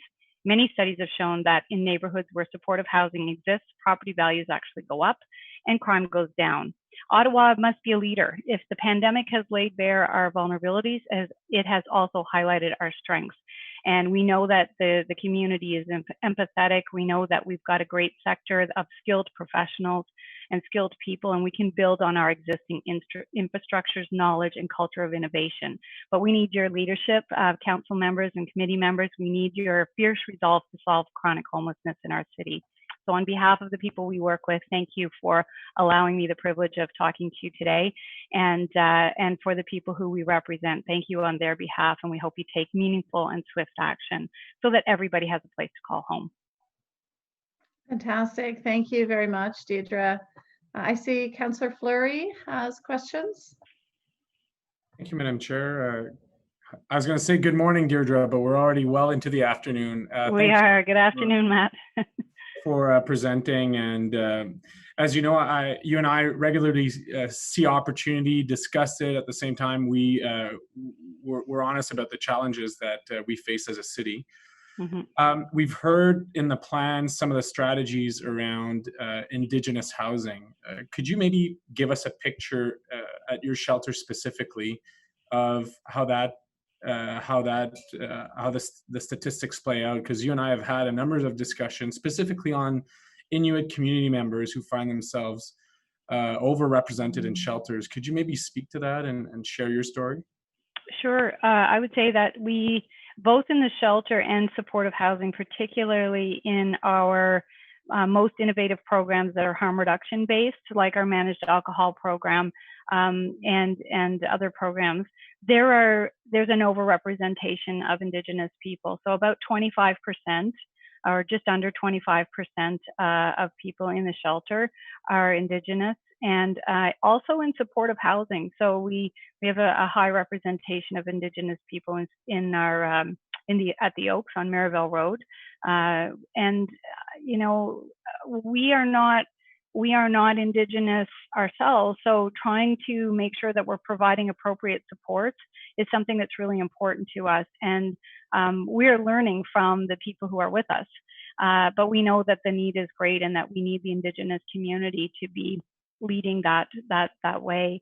So as I said, about 25% of the Indigenous population fills our shelter right now, and in those high acuity programs, similar numbers in supportive housing. But what we do know is when we have housing, most people are not coming back to the shelter system. So when they get the supports that they need and we can wrap those services around them, they're not coming back to the shelters, and that's a big success story. So we need to figure out how we can invest in Indigenous housing with Indigenous leadership.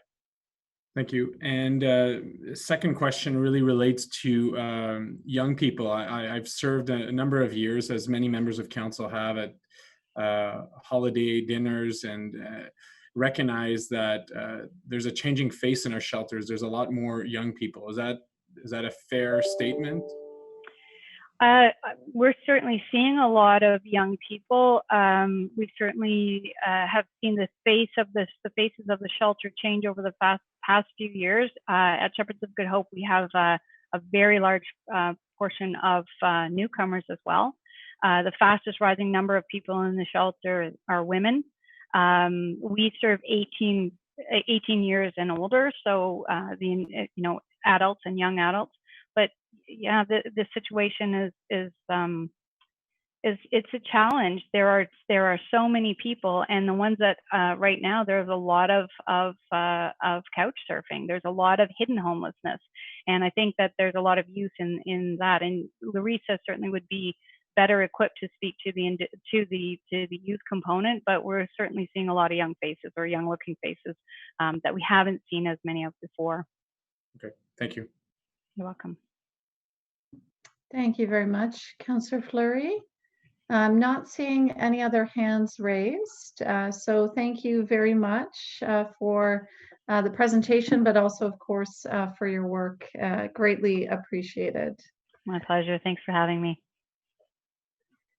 So next we have Emily Hayes from Somerset West Community Health. Hi, actually it's Sally Rutherford. Okay, fantastic. Excellent. Thank you, Sally. You have 5 minutes. Thank you. We'd like to thank you for the opportunity to participate in today's committee meeting and to comment on the 10-year plan to end homelessness. I'm a longtime volunteer, and I've been involved in these issues for many decades now. As a community health center, Somerset West sees firsthand how a lack of safe, adequate, and affordable housing impacts the well-being of the clients and communities we serve, and the challenges our clients face in finding safe and affordable housing that meets their needs. The neighborhoods of West Centre, Ottawa, have high rates of renters, over 70% in some areas, and the highest concentration of rooming houses in Ottawa. Over 25% live on low income, and over 60% are in the bottom half of the Canadian income distribution, while the cost of rental housing continues to increase, with the average studio apartment in the area charging $925 for rent, while ODSP shelter rate is under $500. The City of Ottawa declared a housing emergency in January after years of rising homelessness. The COVID pandemic has only heightened the housing and homelessness crisis. Those who are homeless and precariously housed are at greater risk of contacting COVID due to the shared kitchen and washroom facilities and those who are homeless have fewer spaces that they can access to meet basic needs due to public health directives. We recognize that responsibility is a shared one with provincial and federal governments being the major financial players, or should be. Nevertheless, we urge the City of Ottawa to step forward and to implement a human rights-based approach to housing. The city must be more than responsive, but actively responsible for secure and quality housing as a fundamental right. Our housing and homelessness emergency requires more urgent action for those experiencing harm as a result of mass homelessness here in Ottawa today. A human rights approach therefore progresses our realization that housing is a basic right and gives priority to those desperately in need. We are encouraged to see the community benefits agreements in the plan and urged the city to establish an Ottawa community benefits policy that, among other things, will require community-driven CBAs for all city infrastructure and building projects to help ensure a broad range of socioeconomic outcomes where the wealth generated by development is shared with the community. We are also encouraged to see community land trusts included in the plan. The plan also provides an opportunity to work with the newly established land trust in Ottawa by providing city-owned land specifically for development of affordable housing near rapid transit. We are encouraged also to see inclusionary zoning in the plan. We urge the city to pass a strong citywide inclusionary zoning bylaw that ensures 25% of new development is dedicated to affordable housing and places a special emphasis on deeply affordable housing within a kilometer of rapid transit stations. Additionally, we're encouraged to see modular housing and microsuites as creative models to address the housing crisis.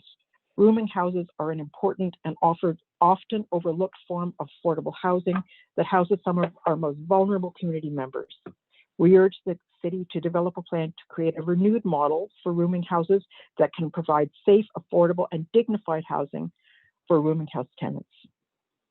The 10-year Housing and Homelessness Plan refers to developing a work plan with relevant stakeholders.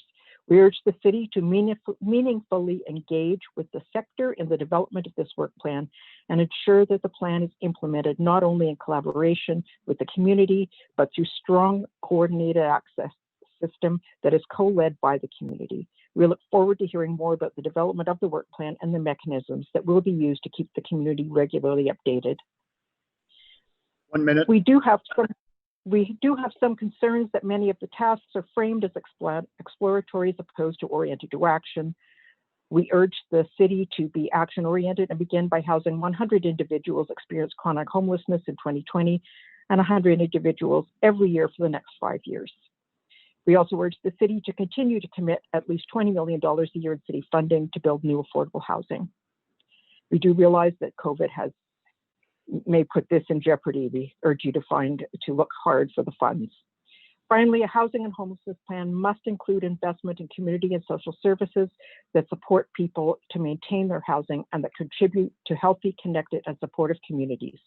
This includes services such as helping people cope with stress and trauma, building resiliency, providing counseling and suicide prevention, leading harm reduction efforts, prioritizing food security, and community development. Thank you very much. Thank you very much, Sally. I see a few hands up. So first we'll go to Councillor McKenney. Thank you, Chair. Thank you, Sally, for coming out. I guess you just stayed home, but presenting yes, today. I've made 50 masks while I've been waiting. Okay, that's good to know. I know where to go if I need one. Yeah, another one. You know, you said something interesting about, housing as a human right, and that's been, I think to people, and we have to find a way as cities to ensure that that is enshrined in everything that we do. And even though, as you point out, and rightfully so, we don't hold all of the solutions, i.e. dollars, to be able to always prevent homelessness. The people who live in our cities are our responsibility. And I think it's, I heard Leilani Farah, who was formerly the UN rapporteur on homelessness for the UN, talk about people who are homeless as rights holders and that they are not recipients of goodwill. We are not here providing our goodwill to them. They have a human right. The same way, if you are ill, you have a right to go into a hospital to get treatment. We confer those rights on people who we feel are deserving often, but sometimes when we turn that around and think that people who are homeless is through their own fault or a fault of their own, and that is not the case.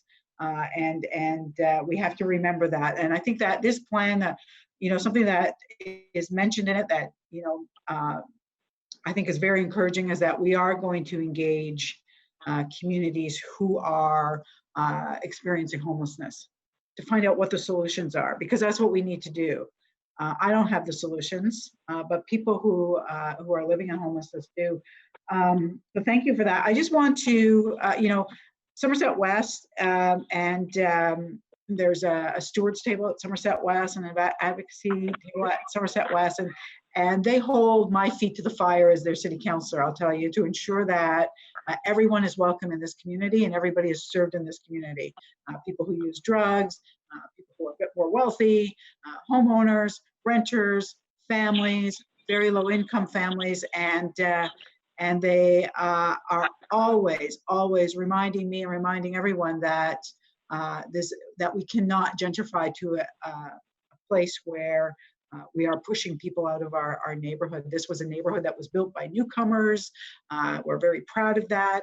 But it does start to gentrify. And I just want to ask you, Sally, if you could just sum up some of the work that we've been doing in terms of what are you seeing in this neighborhood, Centertown West, not just as a result of COVID. I think that has really highlighted what's happened, but as a result of higher rents and people being pushed out of any affordability, but with nowhere else to go in our neighborhoods.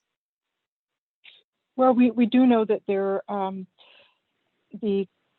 just a really excellent example is what happened with the Bell Street Towers, which I'm sure everybody's aware of. When it was bought and renovated, it's now Live, and essentially an apartment hotel, in large part. St. Anthony's School and Cambridge Street School lost a huge proportion of their students.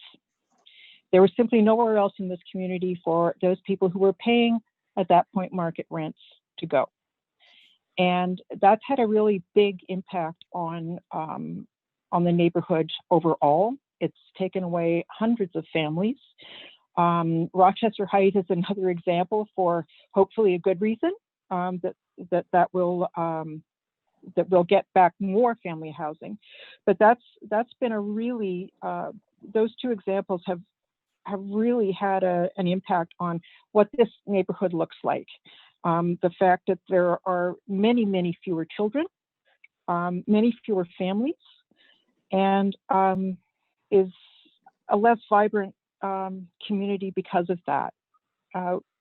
I've been involved with the Plant Pool Recreation Association for a very long time. They have run a free summer program for a number of years, and they also, it was really clear that there were simply not the children left in the neighborhood. And that's not, so creating a situation where families have nowhere to be is not a long-term plan for viability for a city, especially a city like Ottawa that aims to be not only green but sort of open to all. And it's part of my real commitment to Somerset West, but to the city of Ottawa overall, to try to ensure that we've got spaces for everybody that needs them. And I think that's that the housing and homelessness plan does go some way to beginning to address that. It's actually a pretty good piece of bureaucratic work, and you know, I think everybody deserves congratulations. But I think we really need to commit to actually making sure that some of the pieces are actually worked through and implemented, and that changes are made so that we can ensure that all of our communities remain communities and do not simply turn into places where we're going to stack people who can afford $2,000 a month for you know, or more for a bachelor apartment, and you know, move on once they, you know, they move on in their life. We want people to live here for the long term and to really engage in our community. Thank you for that, Sally, and thanks for your continued work and presenting today, and for making masks. Thank you. Excellent. Thank you very much, Councillor McKenney. I see Councillor Leeper as well has his hand up. If you'd like to go ahead. Thank you very much, Chair. Sally, thank you very much for the presentation. And I am grateful, as is Catherine, for the work that you do. Obviously, you serve the eastern part of the ward, and you've been very active. We have a somewhat different dynamic, I think, in Hintonburg particularly. The gentrification is obviously moving extremely quickly. We are losing affordable housing to not just things like much more expensive triplex rental housing, but a lot of the affordable housing is being turned into very expensive semi-detached houses. Hintonburg is rapidly becoming a neighborhood, and Mechanicsville as well, in which only a certain number of people can afford to live, and that's to the detriment of us all. A couple of quick questions for you, please, Sally.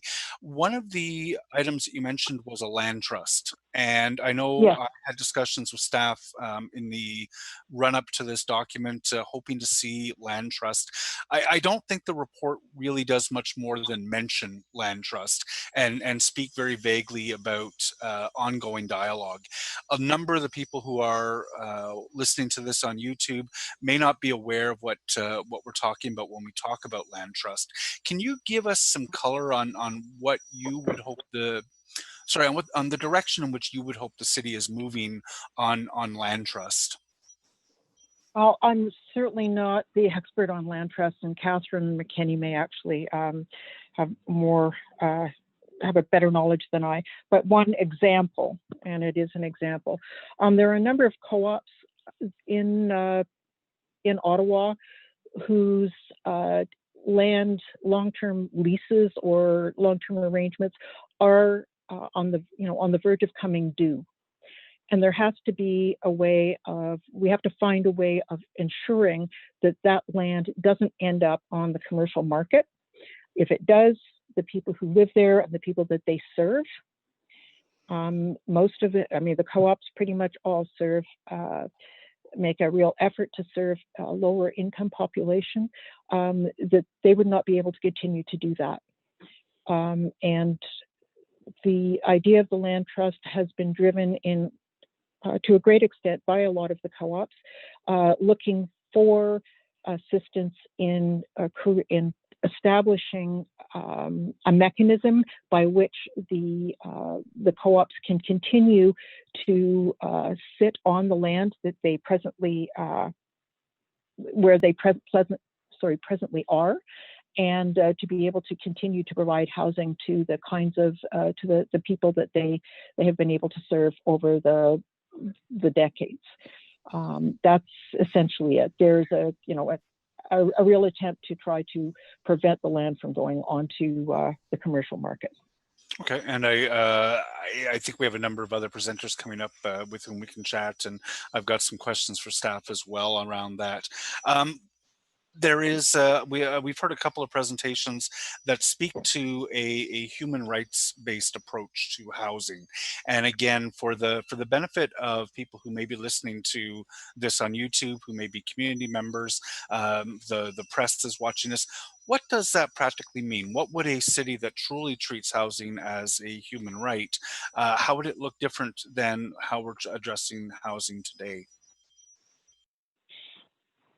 Well, I think the earlier presentations, I think, laid out pretty clearly the kind of the kind of activity that needs to take place in order to accommodate the people that are presently sort of overwhelming our shelters and our emergency services. It would be a place that had an abundance of affordable housing, with affordable being defined in a way that is actually realistic. It's not, that was one of the pieces from the staff report that I found very interesting, that there will be some work to actually look at definitions, because it is a really challenging issue to try to put together any kind of a presentation and talk about affordable housing when you know that there are so many definitions of affordable housing. So affordable housing has to be affordable over a range. And we know that that includes people who cannot work, will never work for various reasons, and will always require some assistance. It also needs to be affordable for those who hold the kinds of jobs that we have all determined have been so valuable over the last few months throughout the pandemic. People who are, working at traditionally low-wage jobs, but in nursing homes, people who are cashiers in grocery stores, but who are really important and valuable members of our community, and who deserve to be able to live in housing that is affordable, not just affordable, but is actually affordable and decent housing. And just my pet peeve, as Catherine knows, is not just housing that's stacked up, concrete towers, but housing that is in communities where people can go outside, where people have access to recreational spaces, where people have access to schools and access to essentially other humans in their community on an equal basis. And that's, I think, how we would see, affordable housing in Ottawa. Thank you. And then just one last question. You mentioned a contribution by the city of at least $20 million towards the creation of new housing. In the last term of council, we essentially stopped making capital contributions over and above what was being provided through federal and provincial programs. This term of council, thanks in large part to the advocacy of groups like Somerset West Community Health Centre, we're putting $15 million in as a contribution to that capital. Are you looking for another $20 million on top of the new 15 that we're doing, or is that sort of the base level that you'd like to see each year? Well, I think, as I stated, we would like to see it higher, and that was, this presentation was first developed back in the pre-COVID times. We are aware that COVID is going to have a real impact on many of the financial decisions that the city is going to have to make over the next couple of years. And it's inevitable that there will be discussions around every aspect of every budget. But we do urge that the city seriously consider not only maintaining the $15 million, but expanding it so that we can get a head start on achieving the human right of housing for people in Ottawa, and sort of creating the kind of city that we really do want to see. Amazing. Thank you very much, Chair. Thank you. And thank you very much, Sally, for joining us. So next we have Marie-Josée Hull from Action Logement. Hi, thank you so much for having me. Chair Suds, committee members, city staff, thank you for allowing me to speak today. My name is Marie-Josée Hull. I'm the Executive Director for Action Logement, a housing loss prevention organization in Ottawa. And I'm here today to tell you that it has been a privilege to work with Housing Services Department and other community leaders on this plan. It's bold, it's ambitious, and I really believe that it is the way forward to move beyond this housing crisis that continues to cost so much in terms of taxpayer money and quality of human life. Affordability is an everyone issue, and this housing and homelessness plan, if done right, will have a huge positive impact on everyone who calls Ottawa home. And if I'm to speak about affordability, I need to talk about Ottawa's affordable housing sector, which is now called community housing.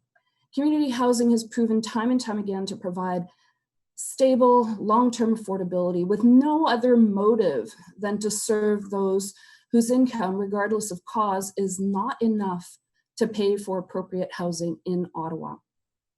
So the intro to the plan has provided stats on affordability until 2018.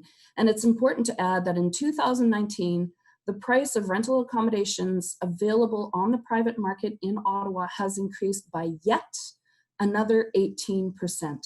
And despite the unhealthy low vacancy rate in the city and skyrocketing housing prices on Ottawa's community housing sector has maintained reasonable rents, even for the non-subsidized units. So the sector is resilient, and during this COVID crisis, the larger community, the housing and homelessness sector has banded together, shared resources, information, best practices, and created committees to support not only their clients, tenants, and members, but their greater communities. And as we will one day climb our way out of this crisis, this sector will be the solution. You will be able to count on us to stand with you, to work with you, and to serve with you, because that's our vocation. So when I read this plan, it needs to be stressed that community housing will be prioritized and supported financially, as well as through policy, to increase the purpose-built affordable housing stock in Ottawa. There's a lot of talent in this sector, and we are admired from across the country for the level of mutual support, collaboration, and innovation we contribute. An example being the Social Housing Registry, which is being emulated in so many other communities in Canada and beyond. And while this plan seeks to create a new coordinated access system, the Social Housing Registry, which is an existing coordinated access system created by the community, led by the community, and serves the community, should remain a community entity. While continuing to be supported by housing services as oversight, I'd like to see the registry be expanded upon as a community-based delivery system for more elements of housing and homelessness services. And as the report before you states, this next step is to create a work plan. And for this reason, the work plan should be created in collaboration between housing services and community leaders. There needs to be a governance model for co-developing and implementing the work plan. This governance body needs to be convened by a backbone community liaison agency that serves as a system planner and is co-chaired by an Indigenous housing sector leader, another community leader, and housing services as required by the federal Reaching Home policy. Working together is a key component in the plan. It's important to recognize that this doesn't just apply to housing services and community partners. It needs to include collaborative work with other housing-related municipal departments, including real estate and planning. And this plan needs to be part of the greater urban plan. For this plan to be successful, we need significant financial support to build new affordable housing. The city also needs to boost investment in bylaw enforcement to ensure property standards are upheld by all housing providers. There has been no increase in bylaw enforcement funding since before amalgamation, and the lack of funding has allowed for slumlords to make a profit off the misery of others through programs such as Housing First. And as the National Housing Strategy provides choice-based portable housing allowances, there needs to be a system in place to ensure that property standards are maintained to prevent this level of abuse, especially in a city where the vacancy rate is so low. We also need policies, like we've talked about, inclusionary zoning policy, to ensure that every neighborhood has something to offer everyone, that every neighborhood requires people to serve coffee and clean schools, and if people working minimum wage jobs cannot afford in neighborhoods where they work, a housing crisis becomes a climate crisis. We want to see land trusts. We want to see community benefits agreements. Those are just examples. Thank you so much. Thank you very much, Marie-Josée.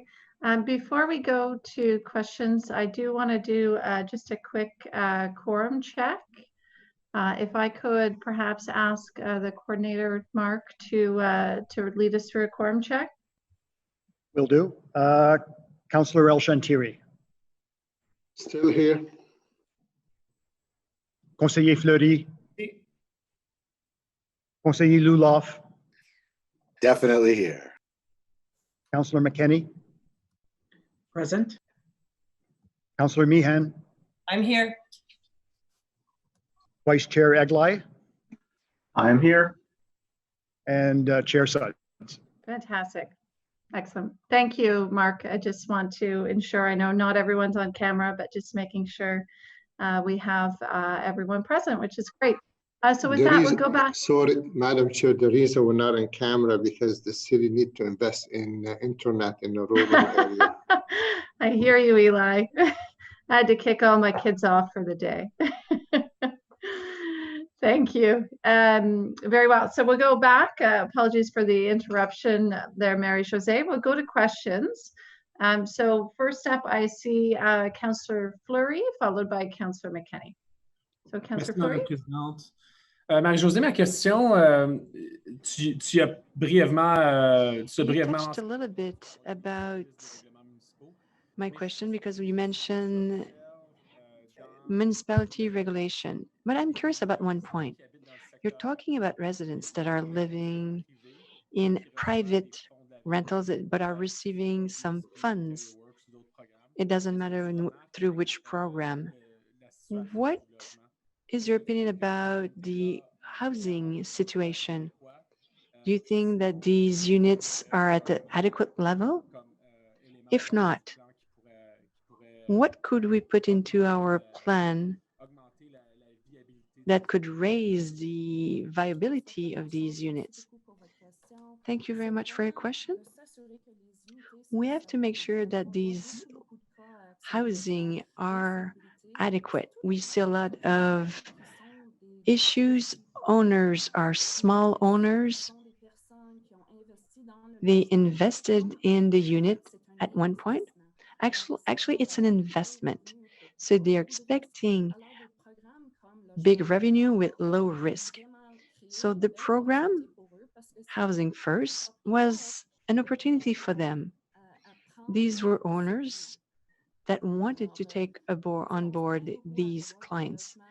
We're complaining a lot in Ottawa about the affordability of rentals because we have a lot of luxury rental. But if you look at the profit that they're making compared to a low affordable housing that is not adequate, the program was an opportunity for these small owners, but we cannot depend on the commission to protect the renters' rights.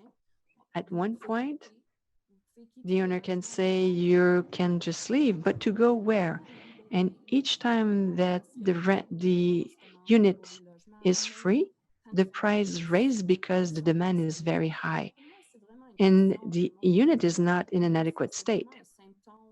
It's really a symptom of the profit making made with these units. It's more an investment than an offer of housing.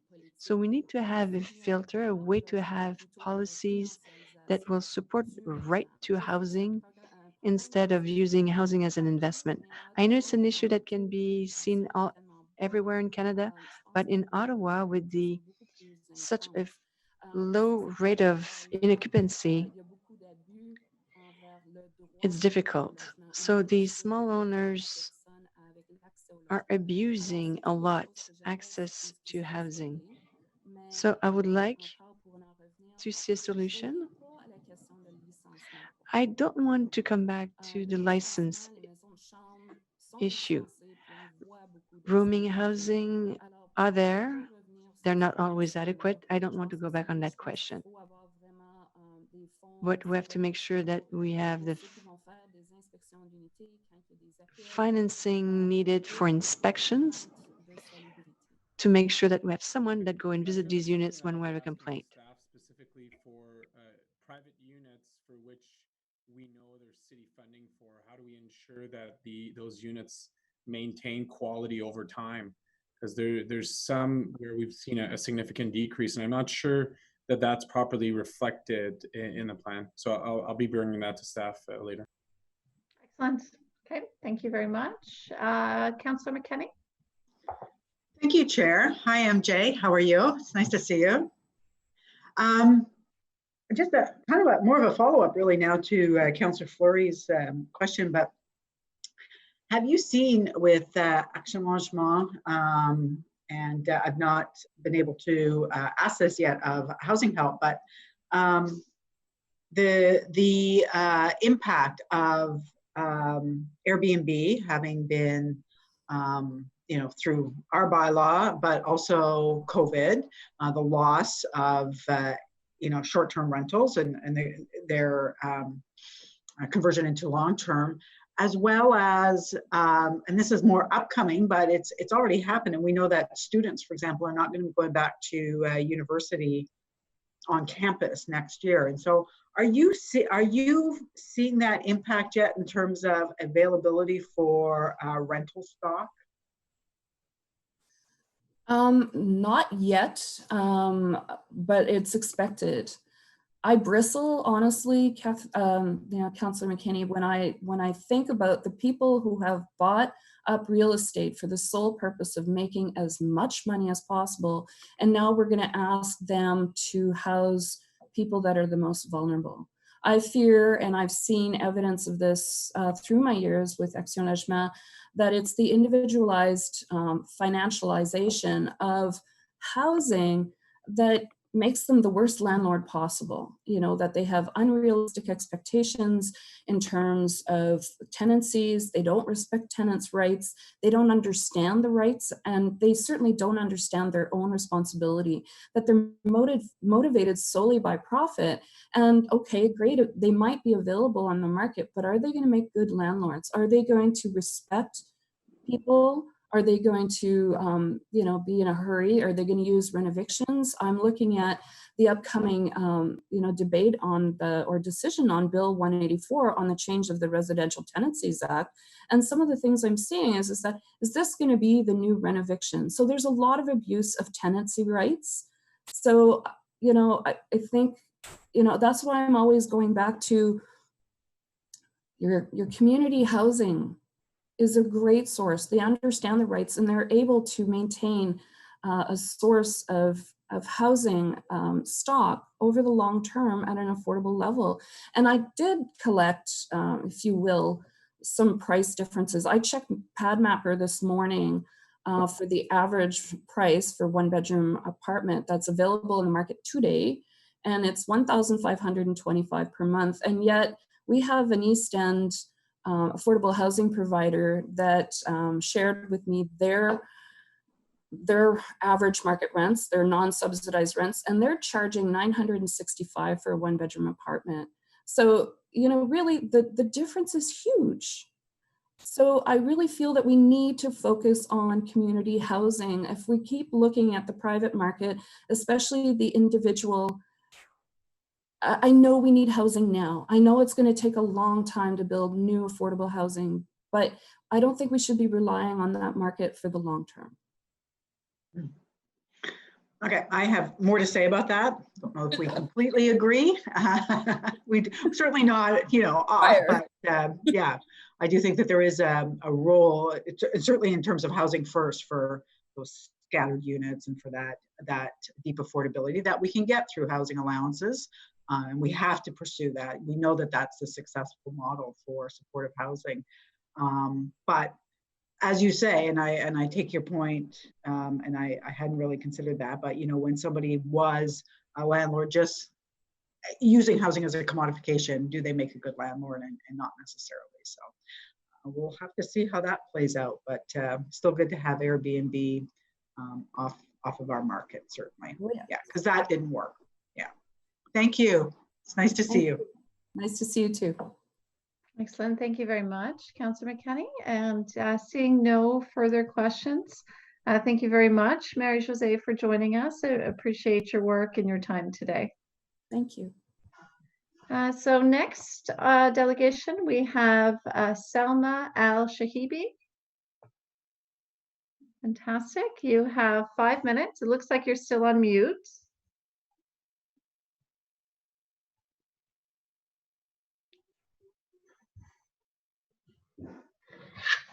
Good afternoon, everyone. Sorry. Can you hear me okay? Yes, yeah, please go ahead. Thank you. My name is Salma Al-Shahabi. Thank you for taking the time to listen to us today, and I hope that we can make a difference in your decisions for our city. I'm here to ask you to vote not to accept the presented plan. I know there is a lot of work that's been put into it, but I hope that we can convince you. During a conference in February 2020, the Minister of Middle Class Prosperity and the Associate Minister of Finance, the Honorable Mona Fortier, mentioned that in her tour around the country, the number one issue that she heard from citizens across the country is housing affordability. So I believe this is going to be one important point in any election that will come at any level. So you are our representative, and this plan is to inform current and future housing policies, program initiatives, in addition to the funding. The plan is coming short and is unjust to every single one of us in the city of Ottawa. We need a plan that will aim to eliminate homelessness completely and tackle the centralized waiting list, as well as prevent future homelessness. We really can't afford to accept the presented plan as it is. The long-term effects of failing the majority of current homeless people, almost 75% as the plan aims, or address the centralized waiting list, or advocate to low-income earners and at the provincial and the federal level, will be detrimental to our long-term prosperity in the city, in the province, and the country. And although the current funding commitments from these levels may not be sufficient, the city staff should present the council and the citizens and other orders of government with the real picture and the real numbers to address the matter now. Major issues I see with the plan is that it will fail 75% of those currently homeless. It will lead to more city spending in the long run and other government spending as well. It will not meet the 25% as our population grows. We've had 5 years of the plan already, and it did not meet half of the 25%. So the plan could potentially also lead people to putting themselves in higher risk situation in order to get housed, or because they know they can't get housed. It will jeopardize the safety of everyone in the community, from seniors to women and children, and it will jeopardize the long-term viability of the city. As we expect 40% of the population to be seniors in the next 25 years, how is this plan going to prevent seniors from experiencing homelessness? And it is a rising population in the homeless population. The number of units is not properly addressing the centralized waiting list. And why is this council not being presented with alternative plans, just like we had in the official plan where we had different scenarios? Who will be liable for the shortcomings of this plan? I think we should be leaders in policy development as the capital of the country, and being Ottawa, we should be asking the province and the federal governments to be willing and open to incorporate innovative solutions, which can help set the stage globally for Ottawa to reach UN sustainability goals by 2030. We should develop minimum standards for shelters, increase allowance for those on social assistance, increase minimum wage, salaries, increase the stock of social housing, and we could look at rent geared to income changes for people on social assistance in social housing. Our city should build more and renovate after everybody's been housed. We should not be expanding the shelter system. We have a golden opportunity as we look at different plans, the official plan, the infrastructure master plan, and this plan. So we could be innovative in the financing of our private and in the financing and the private development options we have. So we must do more. What's going to happen to all those private housings happening in the city after 20, 30 years of their term? We are not living in a poor country. We are not a third world country. We are not war-torn country. We live in Canada, and we should not accept this for our citizens in this beautiful country. Time. Thank you. Thank you very much, Selma. Any questions for the delegation? Okay, I'm not seeing any. So thank you very much for coming today and sharing those concerns and suggestions. Greatly appreciated. Could I just want to add one point?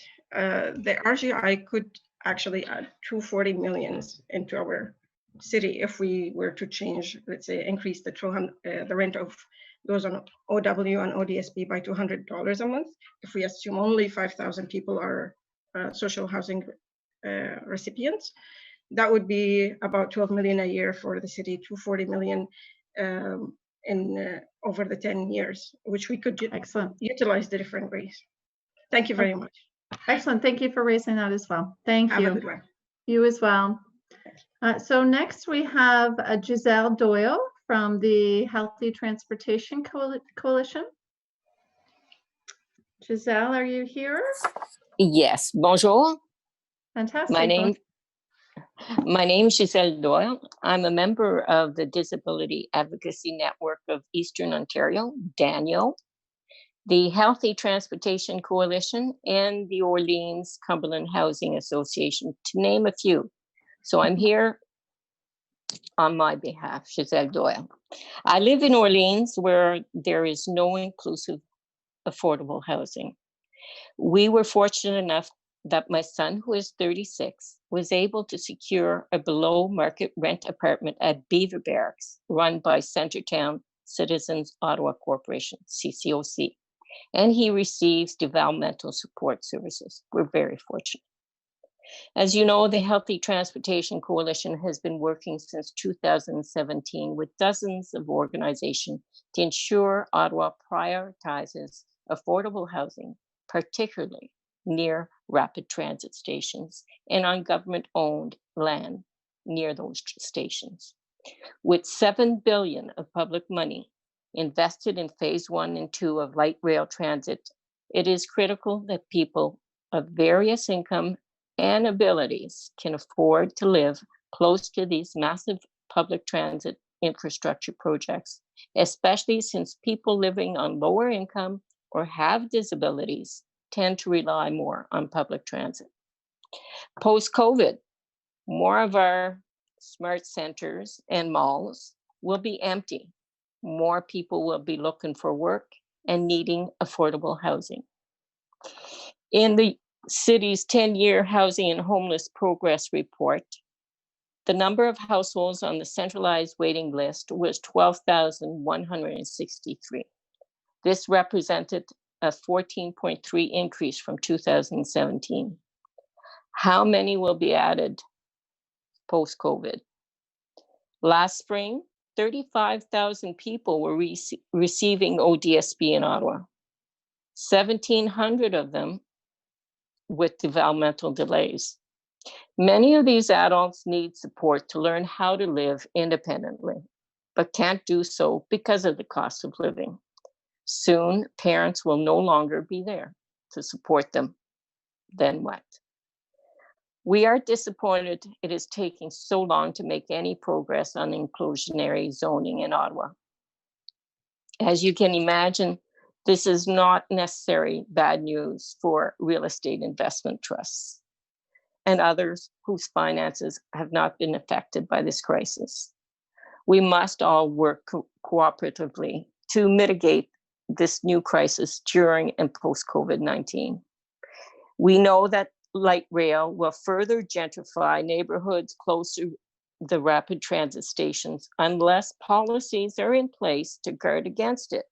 We must ensure we lessen the negative impact to people with modest income and people with disabilities.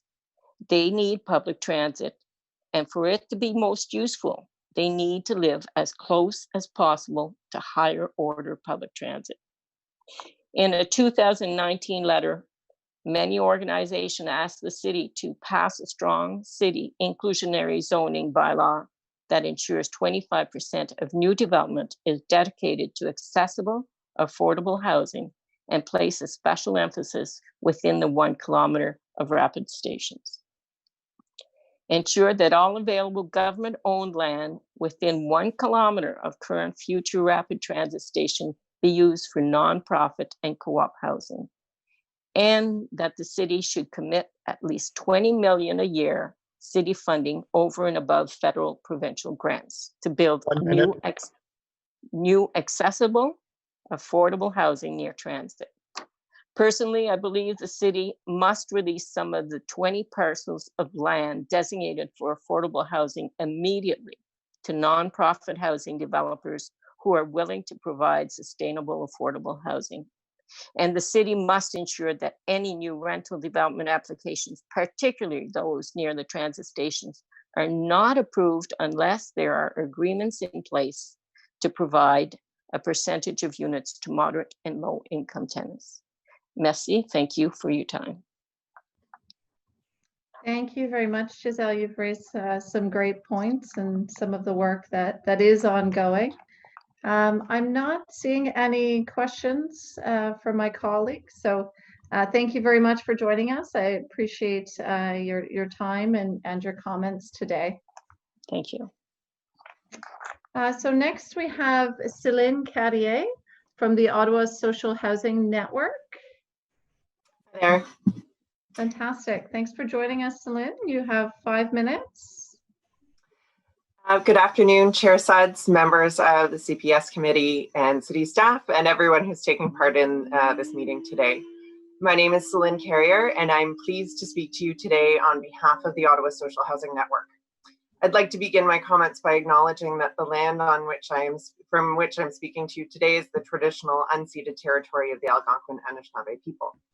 I'd also like to begin by expressing our gratitude for the hard work that city staff have invested in the completion of this refresh of the 10-year housing and homelessness plan. The very fact that I'm able to speak to you this afternoon from my home feels like a privilege given the number of individuals and families who are currently waiting for that very thing. Housing is a right, and the City of Ottawa's plan must succeed in order to respond to our housing emergency and to achieve the goal of a home for everyone. My comments are going to focus particularly today on existing community housing stock and on the recommendations aimed at modernizing our housing system in the years to come. Our community housing infrastructure is strong in Ottawa. We have more than 80 nonprofit, cooperative, and supportive housing providers who manage more than 26,500 units of community housing under various funding programs. That's really significant. In fact, we represent roughly, if I'm right, 15% of the rental housing stock in the city. We house more than 50,000 Ottawa residents, and we are an essential response and solution to our housing emergency. I speak today in strong support of the objective to preserve the existing affordable housing stock. Legacy funding programs that have created most of the community housing stock in our city are coming to maturity. In the next few years, we're going to be experiencing major shifts in our landscape as those legacy programs morph into a new framework. Many of the strategies focused on community housing will enable our system to respond effectively to this changing landscape and will enable community housing providers to modernize and continue to serve our residents well. Specifically, we're very glad to see many of the tactics in the refreshed plan working towards provider-facing benchmarking tools, portfolio management approaches, and enabling access to land for affordable housing development and redevelopment along rapid transit corridors. We're exceptionally glad to see the reference in the plan for the city to explore the development of community land trusts as a mechanism to aggregate and hold land in perpetuity for the purpose of affordable housing. The tactic is a really meaningful one, and I urge the committee to further strengthen this tactic by acknowledging the need for such a land trust to be community-led, as this will allow us as community housing providers to do the work we need to do to modernize our governance and operations moving forward. I'd also like to acknowledge the city's funding of a new building condition assessments and energy audits for community housing providers, as well as the much needed capital grant programs. These are important steps in supporting community housing providers to preserve valuable and critical community housing assets. The refreshed plan only opens the door to the discussion on the capital repair needs of community housing providers. We certainly look forward to more meaningful discussions with this committee and with staff as further reports come before you in the months to come to determine how we work together as a system to respond to the capital funding shortfalls and ensure that we don't lose critical affordable housing stock in the years to come. I would also like to speak to the need for us to work together to achieve the aims of this plan. Shelley Van Buskirk and city staff have said often that this is not only a City of Ottawa plan. This needs to be a plan for our entire community, and we all have a role to play. Housing services have and continue to demonstrate great dedication and effort. The city has an opportunity to leverage the incredible bench strength that exists across the housing system, and we call on this refreshed plan to renew a commitment towards collaborative co-leadership and co-creation to leverage that bench strength. 1 minute. An important aspect of the city's leadership must focus on enabling and supporting existing best practices in our system. The Ottawa Social Housing Network and Alliance to End Homelessness also submitted a letter expressing some concern about the tactic to explore the development of resident-based access systems that efficiently provide one-stop intake for all social benefit and housing programs. We urge the city to ensure that streamlining or efficiency approaches don't usurp critical community agency capacity. Community housing providers strongly support the centralized waitlist management being done through the Ottawa Social Housing Registry, and we feel strongly that if anything, our model of community provided service that is provincially recognized should further expand and be enhanced.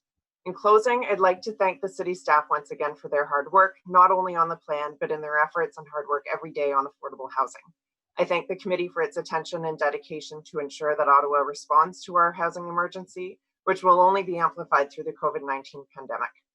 Our community has a wealth of capacity, leadership, and resources, and we need to work together on and call on all levels of government to properly resource and support this housing and homelessness plan so that we can live in a city where all of our neighbors have a roof over their heads and a place to call home.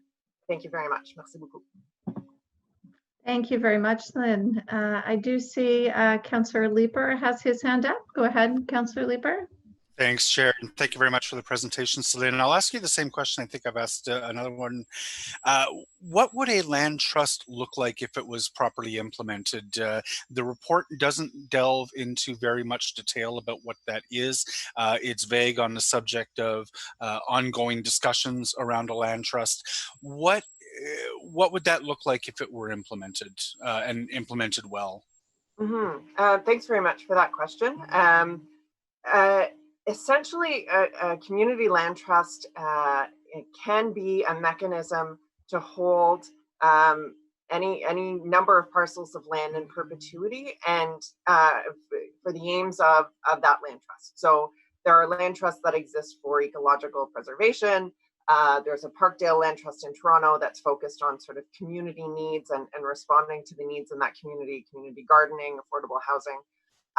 But the models that are really quite interesting, I would point to the model in Vermont, the Champlain Land Trust, and out in BC, there's a very strong land trust that has formed and created a great amount of momentum in creating affordable housing solutions in a market that desperately needs it. And basically what was done in Vancouver, and different circumstances, I recognize that, but the city was able to identify a certain number of parcels of land, and that land trust, which was made up of co-ops and nonprofits and supportive housing providers, were able to develop those parcels of land, create some housing at market or very close to it, and start cross-subsidizing towards creating affordability on other sites. And then they were able to leverage that development because everyone was working together instead of sort of butting heads and competing against one another for scarce resources to actually drive redevelopment of other community housing sites that were at the end of their useful life, which then helps to address the capital repair shortfall that we have in our system, right? So it becomes a really interesting way of aggregating affordability and creating sort of perpetual affordable housing outcomes. That's not to say that there's no place for private development on those sites. So, for example, there's a group that is well into the process of creating a community land trust that's having a conversation with a private homeowners association who are on leased land, who we would love to sort of have leased their land from us rather than CMHC. And that would allow them to continue to enjoy their homes as private homeowners, but it allows us to leverage that towards creating an affordable housing development engine in our city that we don't have right now. And it becomes a really great tool in our toolbox as community housing providers to start taking some of this on our own and stop sort of having to rely on government funds for too few units, frankly.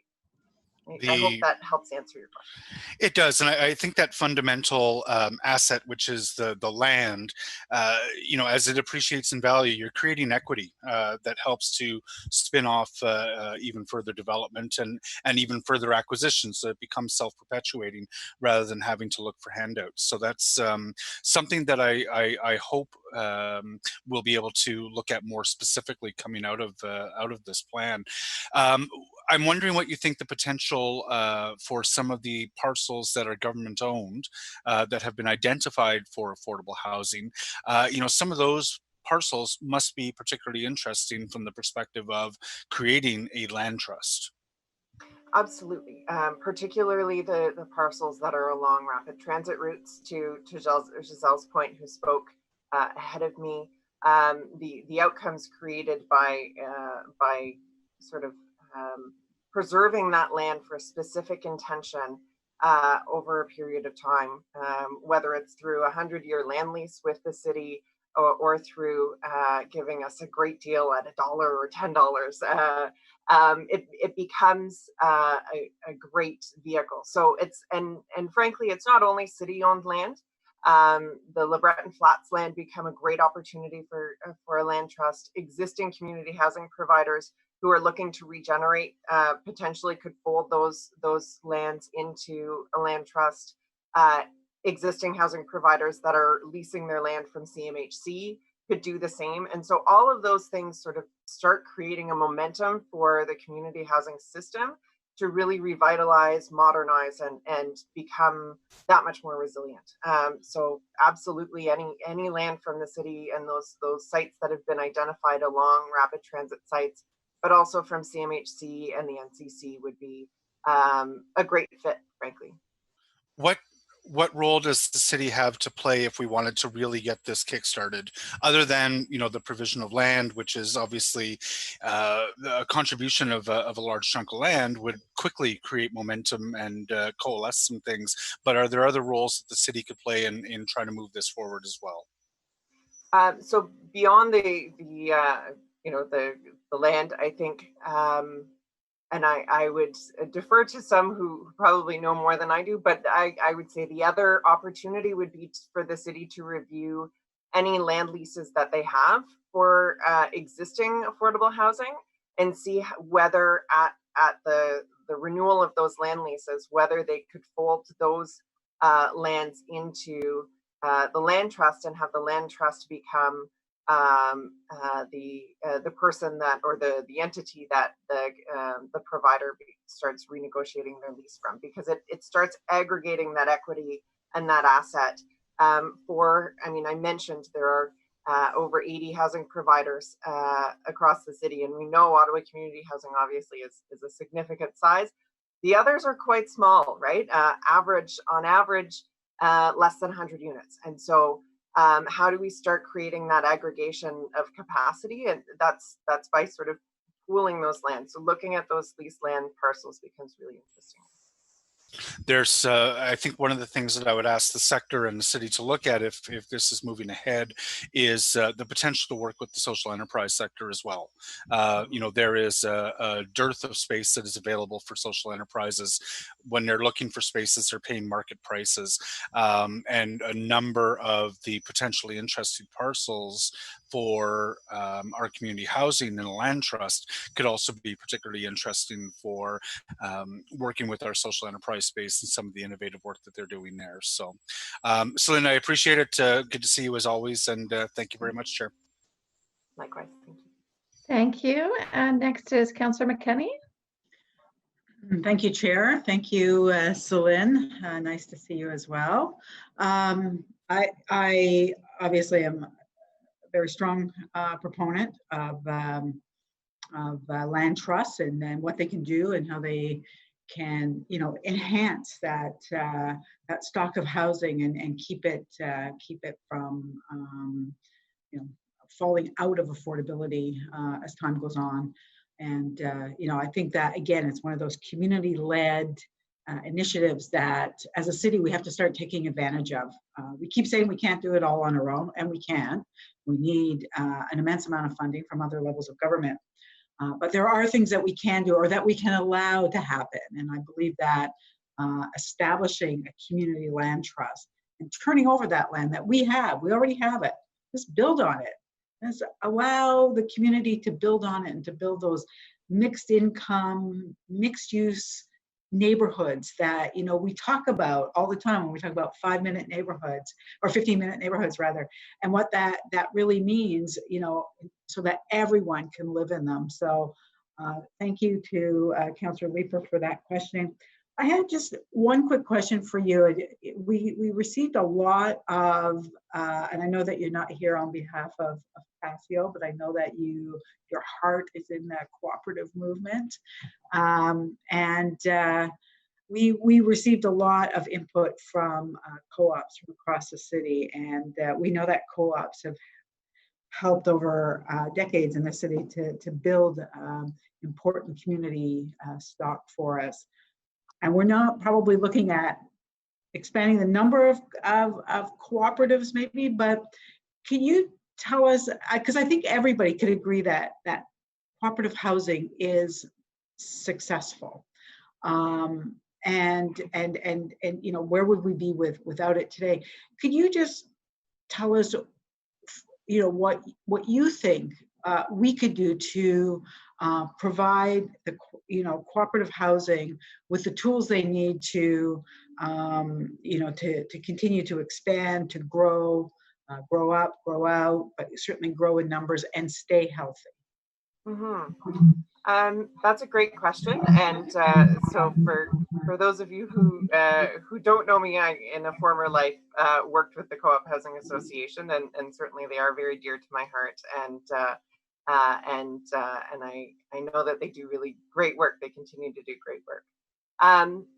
There are many housing cooperatives who are not funded through agreements with the City of Ottawa, who don't fall under the Housing Services Act, and who have agreements through CMHC. And so they sort of sit adjacent to the existing affordable housing system that we have. And so sometimes they sort of end up, they're a really significant and important source of affordable housing because the members approve the budget and they make sure that they hold the co-op's feet to the fire in creating the affordable outcomes that they need. Many of those co-ops are heading into refinancing and exploring what their future looks like. To me, there has always been a great opportunity and probably just not the time to really engage those federally funded housing co-ops to see whether some of those units that they have could be filled with recipients of the Canada-Ontario Housing Benefit, or could be a private rent supplement or housing allowance, because they don't receive funding from the city, and they over time actually saw a decrease in the number of subsidized units that they had from about 50% when they were built down to like 15% now. So there is an opportunity to support affordability targets there. I know there are a number of federally funded co-ops and probably municipally funded co-ops as well who are on leased land. So the land trust becomes a really important tool there as well. And I would point again to the plan and many of the recommendations that came through the modernization of community housing of Ottawa, which we affectionately call MACHO, a number of those recommendations to help in the modernization process. So for HSA co-ops, that would be benchmarking tools to help compare the outcomes that they're creating or the results they're getting to other housing providers, to know how they're doing and know how they're going to adjust.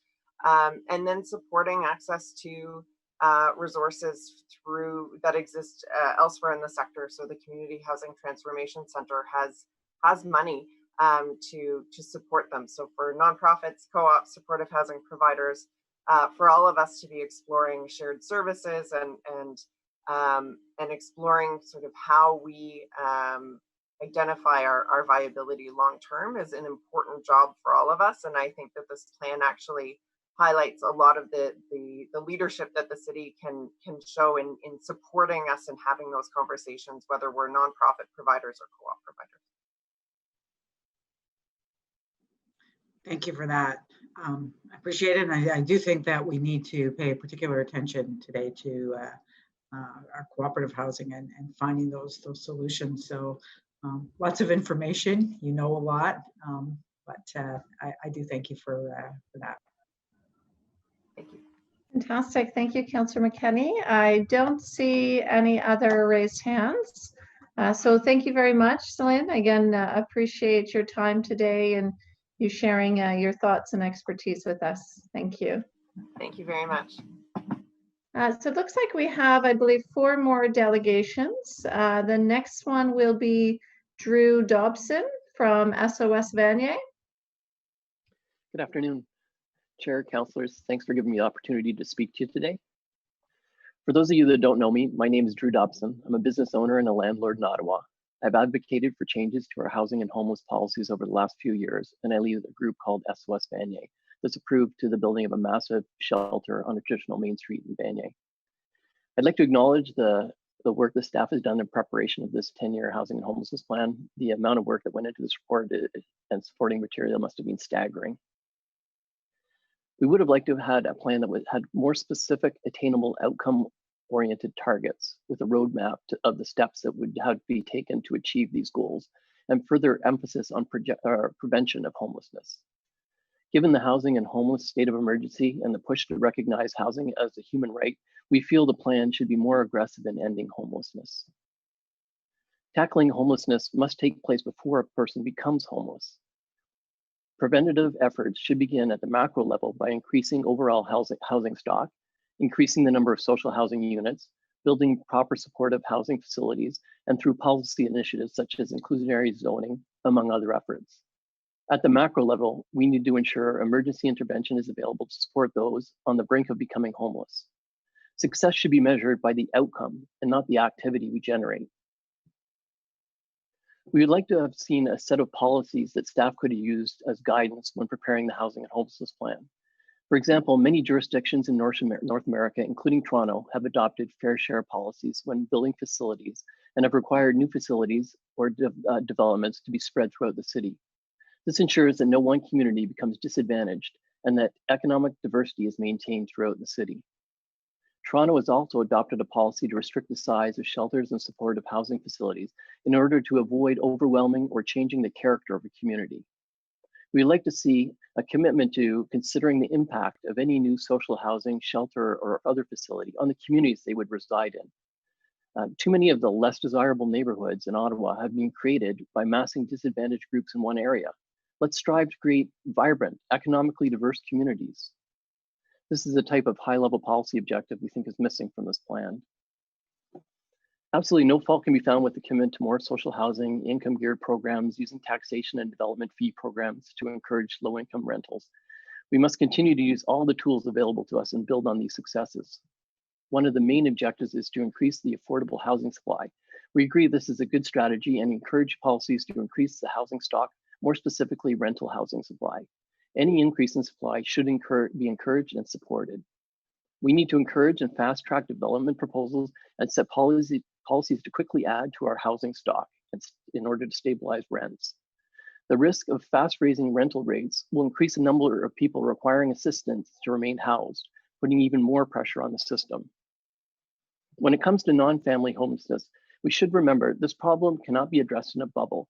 There's often physical, mental health, or addiction issues that manifest with the homelessness. And until there's a plan to address these issues, long-term stable housing will continue to be a challenge. The plan supports the Housing First model, but provides reasons as to why this model is not fully embraced, citing problems with timely mental health and addiction services. Addressing homelessness in some cases means addressing these issues in tandem, but there's no mention to how these shortcomings will be addressed. Because Housing First programs often require coordination and cooperation with public health resources in order to be effective, these people need to be involved in the plan with their programs and contributions, and they should be documented in the plan as well.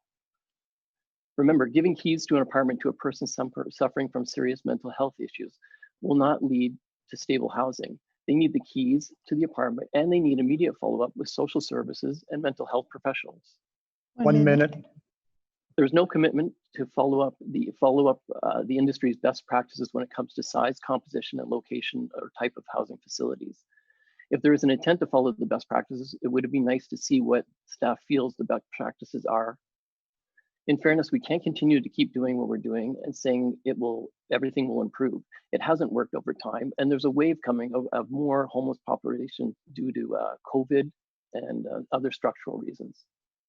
I just want to point out one facility, one program that is laudable, and that's the Shepherds of Good Hope. They are building a 42-bed studio apartment supportive housing complex beside the Montfort Hospital for people with complex medical needs. The location is great. It's on Montreal Road and it'll fit in. It's properly zoned. The community was consulted in advance of the application, and the size of the facility will not overwhelm the community or change its character.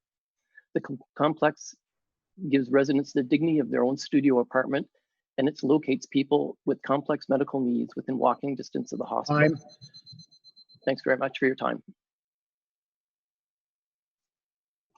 Thank you very much, Drew. I believe Councillor Fleury has a question. I do, and thanks, Drew, for your time today. And always, you're a business owner and leader that really had become directly involved over a number of years due to the neighboring shelter application. Want to hear from you. In the past, we have struggled with, and we've heard council and committee struggle with the city's definition of housing first. It was a term that was used by everyone to mean everything. And with your work and the community's work, we were trying to advance some of the fundamental principles of the Canadian Alliance to End Homelessness. Could you maybe speak? I don't know if you had a chance to look at that specific element in the report, or maybe clear if you could identify the problem that was lingering before around the purity of the definition of housing first. Well, I think a lot of people have different understandings of what housing first is. And I think that there's many, I mean, I heard one program where they said they were doing housing first, but it was really, they matched people with available rental properties. And that was the extent of it. Housing first in its true form must go hand in hand with social services, and they must get whatever support they need to remain housed and to deal with whatever issues force them into homelessness in the first place. If you don't do it hand in hand, it's not housing first. It's at best a matchmaking service for rental units or maybe a rent subsidy program. But you need cooperation from these other departments, and you need the funding and you need the resources. If a person has an addiction issue and you put them in a housing first program, but you can't get them into an addiction program, well, then it's not true housing first. They must have the availability of the resources to help them with the issue that caused their homelessness. Thank you. I'll be asking staff later on our city's definition of housing first. Thank you very much, Councillor Fleury. Not seeing any other hands raised, so thank you very much, Drew, for joining us and sharing those comments. Appreciate it. So next we have Mark Miracle from the registry. Mark, are you here? I think I see you, Mark. I think you're still on mute. There we go. Excellent. Can you hear me? Greetings and good afternoon. It's an honor and a privilege to speak to you on unceded territory of the Algonquin and Anishinaabe Nation. My name is Mark Miracle. I'm the Executive Director with Gignal Nonprofit Housing, an Indigenous housing provider here in Ottawa, and a board member with the registry. First of all, thank you very much, councillors, for your time and attention. And I certainly want to acknowledge the work that Donna and Shelley and her team have put into the development of the 10-year housing and homelessness plan. In particular, acknowledge Councillor McKenney and Councillor Fleury, who I've talked to on many occasions about housing in the city. And I also had the opportunity to speak to Councillor Suds before the world changed in February. But this is a real privilege to speak to the committee on the 10-year plan. The registry is a community-based nonprofit organization that was set up as a centralized housing system that currently manages the rent geared to income waitlist here in the city. The registry was established and initially funded by community members 21 years ago. We currently have an operating agreement with the city that funds our current operations, and we're comprised of a 10-member board of voluntary directors from the community and Ottawa-based housing providers. I would say that we are viewed as an honest broker by the diverse social housing community and housing providers here in the city, which is reflected in our organizational service approach and operating principles. The registry has been recognized as a best practice and is regularly sought out for advice, both at the provincial as well as the national levels. With respect to our comments today, they pertain to recommendation 2 that is found under Appendix A at the bottom of page 89 of the city's 10-year plan, which references the development of a resident-based access system that efficiently provides one-stop intake for all social benefit and housing programs. We're firstly concerned that housing is a longer-term and complex set of challenges for the community, for housing providers, and for the city. And the registry was established to provide a one-stop approach as a centralized housing system that does take into account the layers of local housing priorities and circumstance. Secondly, we're concerned that the recommendation as presented appears to be a bit of a foregone conclusion and doesn't identify a full and meaningful consultation process that certainly engages the community and housing providers, the ones with the lived experience, the skills and knowledge of the complex housing needs and various programs and services that are currently being offered in the city of Ottawa. So we're very interested in understanding the framework for any consultation and needed consultation to put this in place and who would be involved in that process. We believe that the registry is well positioned to coordinate a one-stop shop intake for community-based housing as envisaged in the recommendation in collaboration with the city. The registry is currently undertaking a strategic planning approach that is affirming the critical work that we do and our approach, as well as with the acknowledgement of our community members and housing providers.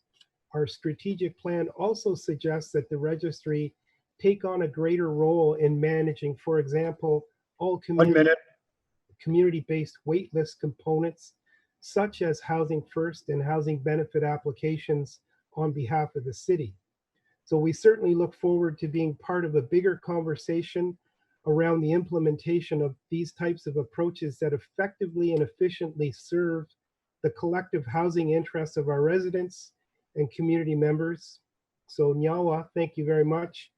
And I certainly want to acknowledge the comments about the registry that Katie Burkholder-Harris mentioned, as well as Marie-Josée who talked about the registry and an expanded role. We are community-based, and we're certainly looking at always a collaborative relationship with the city to make things better. So thank you very much for your time. Thank you very much. I see we'll go to Councillor McKenney first and then Councillor Fleury.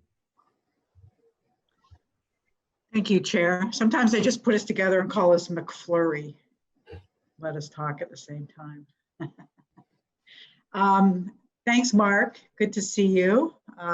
Feels like a lifetime since we've met in person. Thanks for coming out. Appreciate the support around the registry. As you know, I'm a very strong supporter of the registry and the work that it does in terms of its, coordinated access approach to housing. And also, when I think about families or individuals who are losing their housing, who are in some distress and needing, to get onto a wait list, needing to understand what's available in the community for them, the thought that they're going into the registry to get that kind of expert guidance always is something that gives me at least some comfort. There were, I think, very early on when the registry opened, I was actually one of its first clients when I was looking for community-based housing for myself and my family at the time. So I just wanted to let you know, and I've sent this to the committee coordinator, and it's going to go out to all members of the committee shortly. But I do have a direction to staff that they report back to committee and council on a consultation process before any decisions are made to move away from the current coordinated access approach to any successful housing programs, such as the social housing registry. So if that is the way that is being considered, there will be a full consultation, and it does have to include housing providers, but also people who depend on the registry and who use the registry or who have in the past used the registry, and that type of approach to housing and to the intake into community housing. So I just wanted to put that out there, and thank you for coming out. Always good to see you. Thank you, Councillor McKenney, and Councillor Fleury is next. Thank you, Madam Chair, and thanks, Mark, for taking the time today, and good to see you. I hope you're doing well. My question, as you know, I've been interested and involved in the discussion of building of Indigenous housing, specifically for those who are in shelters for a number of years, specifically with TI. We've had discussions with Wabino, with Shepherds and yourself over the number of years. In looking at this plan, and I know there's a component of the ACAB bringing forward a 10-year plan as part of it, I challenge myself and committee and yourself. How do we get a unit built, or how do we get a plan developed and units built sooner? Because the money federally has been in place now for urban Indigenous housing for a number of years, and we don't have an ask in, and it bugs me that we don't have a project there. So could you maybe take a second to advise how do you see that being accelerated and unfolding? Well, first of all, there is not a whole lot of money for new Indigenous building. So that remains a challenge. And within the framework of the National Housing Strategy, the federal government has taken a different approach in terms of developing an Indigenous housing strategies by doing arrangements with what they call designated groups. So they have a First Nations Indigenous housing strategy, they have an Inuit Indigenous housing strategy, and they have a Métis Indigenous housing strategy, but they do not have one that's directed for and with urban and rural housing providers. The irony is that over 80% of Indigenous people in this country live in urban areas. Ottawa's a great example in terms of having in excess of 40,000 people of Indigenous ancestry in the National Capital Region. And we do not have a responsive and inclusive national housing strategy that addresses the housing concerns of the community here. So we've continued to advocate, not in partnership with the city for sure, with the province and with the federal government. And we're hopeful that the federal government can recognize this unique circumstance with and shortfall of the national housing strategy. But I think it's safe to say that with the pandemic and the spending that the federal government and provincial and municipal governments have had to invest in the wider community, that I'm fearful that any federal investment at this point is going to be postponed for a longer period of time. So that is definitely a concern. We continue to advocate from a policy level. And the other part is simply having the capacity, if the opportunity presented itself right now to build something, organizations are extremely challenged in terms of capacity to realize new construction. My organization built a 28-unit building in 2011 that is a tremendous accomplishment. We did it in partnership with the city and provincial money through an Indigenous housing organization that understood community needs and priorities. And that's how we developed the building. But it was that tremendous effort from everybody. Yeah, and when I know that TI leadership has changed recently, but under the previous leadership, the idea of developing a study to really target and understand the number of, in this case, it was Inuit members in our community that were in shelters, so that a project could be brought forward, remain uncertain. So I guess I'll leave it at that. I wonder, if there are issues under existing programs, a lot of uncertainty around funding, but we still need to develop the ask, and the need is there. So, I would encourage you and the city as we develop the CAB plan, as the various groups regroup and identify that we can't just look at what's available. We have to properly capture what the need is here locally, and what the amount of units, what the adequate amount of units would be going forward. So then the politics can get pushing on funding for that. Well, in response to that, Councillor Fleury, I would say that, some of the capacity and the efforts, there is a broader community support. And I certainly know the work of the Aboriginal Community Advisory Board and the partnership that we've had with the shelter system and with Katie through the Alliance to End Homelessness has identified some opportunities to do the purchase of a hotel that would identify specific space that would accommodate a percentage for Indigenous housing. That would be a tremendous opportunity to kind of alleviate some of the shelter space that's now, as Deirdre mentioned from the Shepherds of Good Hope, and dealing with Inuit homelessness, there is a genuine opportunity to do something in partnership and collaboration. And the city certainly has a role. We certainly need to have the federal and provincial governments step up as well and support that type of approach. But there are certainly options on the table.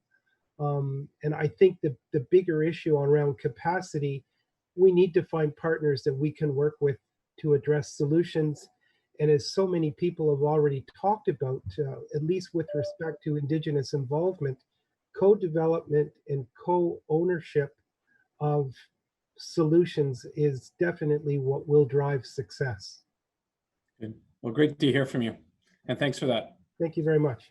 I just on a wrap up for this, Councillor McKinney and I went to a housing conference in Victoria, and on our way back, we stopped and got a visit of a conversion of a hotel in Vancouver, and it's tremendous. It also has Indigenous gallery on the ground floor, so I can't recall the name, maybe Councillor McKinney, but that leaves hope for this period. It's Sketch Eyes Lodge. That's it, Sketch Eyes Lodge. It was amazing. Yeah, we should do that here with Somerset House. I'm just going to plant that now. It is an exceptional project, and it's got just a wonderful story of success. Fantastic. Well, thank you very much, Councillor Fleury and Councillor McKenney, for your questions. Thank you very much, Mark, for joining us, for your time and all your work. It's certainly greatly appreciated. It's my new hat. Excellent. It looks good on you. Thank you very much. Thank you. So we have 2 delegations left. Next up is Laura Neidhart from Just Food Ottawa. We are. Hi, Laura. You have 5 minutes. Great, thank you. Good afternoon, and thank you for the opportunity to speak today. My name is Laura Neidhart, and I serve on the Board of Directors for Just Food Ottawa. As you know, Just Food is a local nonprofit community-based organization that works on rural, urban food and farming issues in Ottawa and the surrounding region, with the particular focus right now on rapid response to increased food insecurity due to COVID-19. Right now, our city is facing a number of social and community challenges that have been exacerbated and highlighted by the pandemic. It is vital that the city develops a response to our coexisting social and economic challenges that addresses the intersecting needs and experiences of people who are struggling to put food on their table and live in secure, safe, and stable housing. We know from analyses in Canada and internationally that basic human needs and rights, including housing and food, are interdependent and deeply connected. And as an organization working to strengthen Ottawa's food system and security, we know that food security suffers when people are facing housing insecurity. Usage of food banks and other emergency food services in Ottawa has been on the rise, and not only because of the impacts of the pandemic. In 2019, we were already home to the riding with the highest food bank usage per capita. A 2017 Feed Ontario report shows us that 90% of food bank clients lived in private rentals or social housing units. And according to a 2019 CCPA report, an Ottawan earning minimum wage would need to work 75 hours per week just to afford the average 2-bedroom apartment in the city. Our own Ottawa Public Health has documented that in 2019, the cost to feed a family of 4 every month has risen by 22% since 2009. This means a minimum of $901 per month is needed to feed a family of 4 with basic nutritional requirements of a healthy diet in Ottawa. Families living on low and fixed incomes must often choose between healthy food and other extremely basic living expenses such as rent, childcare, and transportation. And we know from experience that usually food is what is sacrificed. And that leads to many other societal costs the city needs to manage through its other programs. We've heard from community service providers in Ottawa that the emergency measures put into place now are not sustainable in the long term. And as we've heard from Councillor Fleury, some hotel-motel agreements cost the city up to $110 per night per family, or $3,300 per month. That is far and above what we would pay in rent for apartments in Ottawa. And despite the high cost, these places often lack the features that families and individuals require to meet their basic needs, including a kitchen and the ability to make food. All of this shows us the significant need in Ottawa for affordable housing. Emergency supports, including shelters and temporary measures, including hotels and other strategic approaches, are critical to helping end our homelessness crisis and support unhoused community members in Ottawa. However, a housing plan demands that we must think about long-term sustainable solutions that allow people to work towards security of all kinds, including food security. While food and housing insecurity, as well as poverty, cannot be exclusively solved at the municipal level, there is much that can be done at this local level of government, and much that some national governments, including municipal governments, must do as part of their obligations to meet the human rights to housing and food. It is critical that City Council and staff use all levers and mechanisms to engage in a comprehensive, community-focused approach that addresses the immediate and long-term needs of our community and helps people sustainably access housing, food, and other basic rights. To address this emergency, the City of Ottawa should pass a strong citywide inclusionary zoning bylaw that ensures 25% of new development is dedicated to affordable housing and places a special emphasis on deeply affordable housing, including nonprofit and co-op housing that is within 1 kilometer of rapid transit stations. The city should also purchase land to be placed permanently into a proposed land trust in Ottawa, specifically to support permanent affordable housing all along rapid transit. 1 minute. Housing has wide-reaching impacts on people's lives, and our homelessness and housing plan must not just be about necessary emergency interventions. People need strong social supports to help them achieve true housing, food, and economic security. Thank you. Thank you very much, Laura. I'm not seeing any hands raised. So thank you very much for joining us and for waiting it out. Thank you. I appreciate your time today, the work that you're doing. So last but not least, we have Cheryl Perot from the Hittenberg Community Association. Cheryl, are you here? Oh, yeah. I am. Fantastic. You have 5 minutes. Thank you. So Chair Suds and members of committee and council, I'm representing both the Hittenberg Community Association and the Mechanicsville Community Association, and my remarks are more possibly directed to the Housing First review, but they also deal with the homelessness 10-year review too. So we were disappointed in the Housing First review because there was no mechanism for residents, communities, and neighbors for input into the evaluation.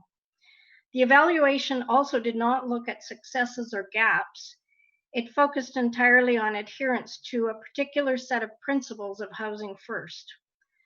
The communities of Mechanicsville and Hittenberg have consistently reached out to city staff regarding Housing First and enhanced supportive housing with absolutely no acknowledgement or response. We feel ignored. We're a group of volunteers who've tried to actively engage on housing for the homeless, and we feel that we're a valuable resource in the success of the programs because people live in our communities. We implore you to direct staff to provide an evaluation of how this is working in Ottawa by talking to residents, housing providers, landlords, neighbors, tenants, and community associations. Look at the issues and the successes and how to build on the successes. So let's work to improve this. In our communities, there are a number of Ottawa housing buildings where Housing First residents are placed. One particular property on Burnside in Mechanicsville is home to many vulnerable seniors and women living alone. There doesn't seem to be any consideration when placing Housing First residents in these properties, and they don't seem to be selected. The concern we hear time and again is that Housing First residents come off the streets, but there are no supports or very minimal supports for them when they move in. And without those supports, the success of their tenancy can be very fragile, as well as disrupting the lives of other vulnerable tenants and sometimes terrifying them. A number of times the activity has led to eviction after prolonged incidents, so repeating the cycle of homelessness. And we've got lots of examples of these, and the seniors and other tenants in those buildings would happy to regale you with stories. Mechanicsville is also home to John Howard Society property that provides enhanced supportive housing with support and monitoring and a contact person for the community. So 2 years after opening, some of the tenants still have inappropriate behavior, but at least our communities are able to participate on a monthly basis in an advisory committee for the property, so the issues can be discussed and solutions tried. This Housing First building is right beside an Ottawa housing building. And that has created, at the beginning, certainly what people felt was a perfect storm of problems. And it led to a lot of issues in the community and a lot of police calls and a lot of everything. The Housing First program continues to place residents in housing with no security or support, knowing their placements will fail. You put vulnerable seniors and women living alone at risk. Without adequate supports, this program continues to fail the very residents that you're trying to help. So we ask you to do a thorough evaluation of the program and seek solutions about the possible supports that will increase the success for all. Thank you for your time.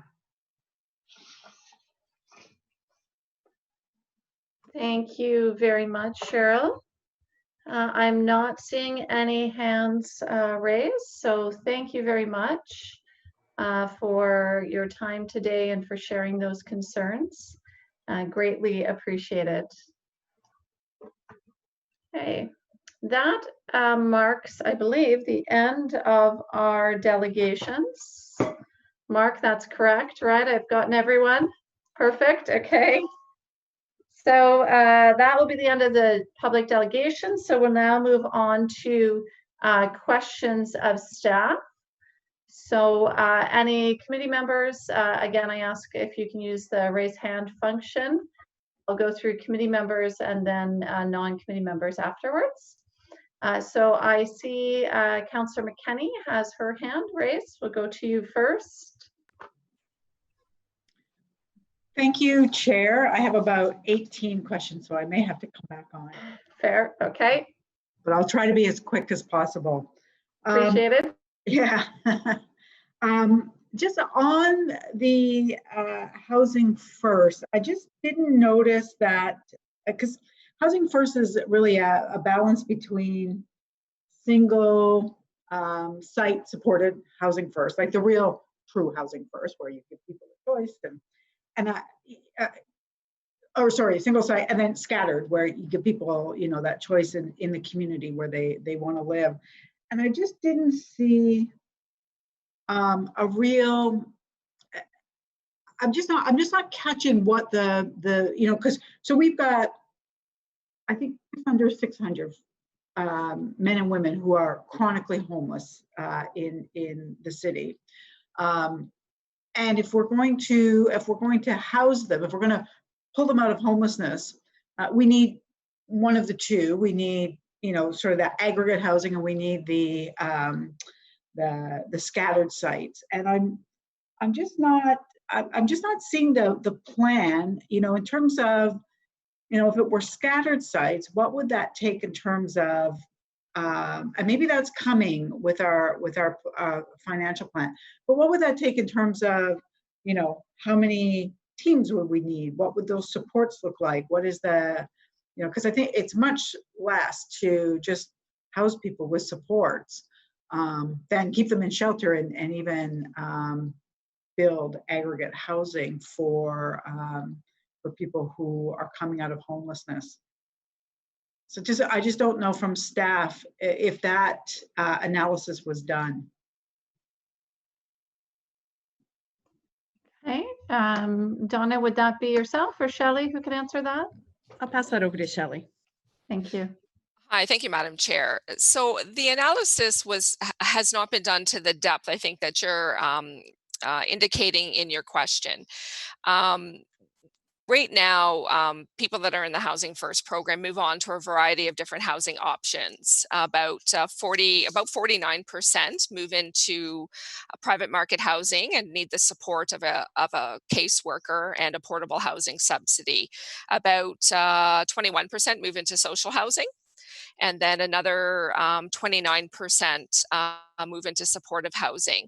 So in the operating funding that we have indicated in the financial section of the plan, we have estimated some of the increases we would need in housing subsidies to support that group and in housing support workers.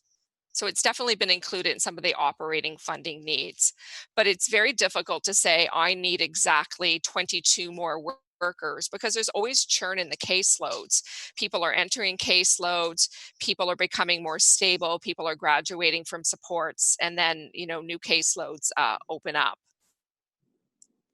Okay, I guess just going forward, I think that, you know, as we, you know, because we were committed to ending homelessness. Actually, the housing emergency motion said by 2024. I see this one is out 10 years, but whatever it is, as long as we're committed to ending homelessness by 100%.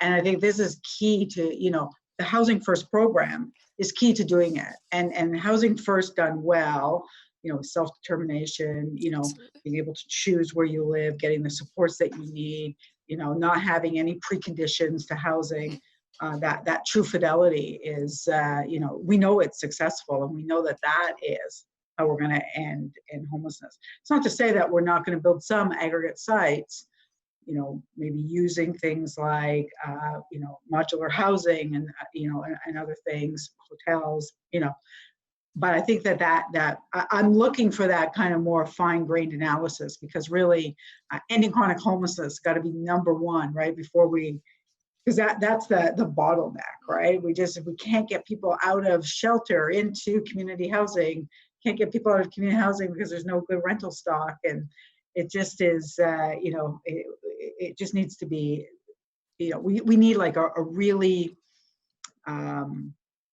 specific process for ending chronic homelessness for what is, just under 600 people right now, men and women who are in shelter. So, okay, I appreciate that.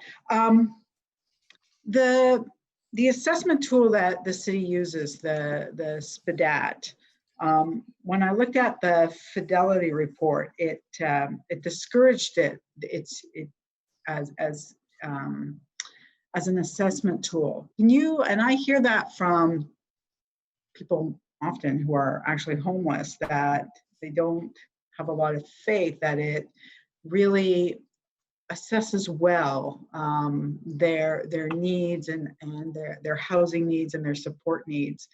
Can you just tell me, like, when we started using that as an assessment tool, and are there any other practices out there that are being looked at?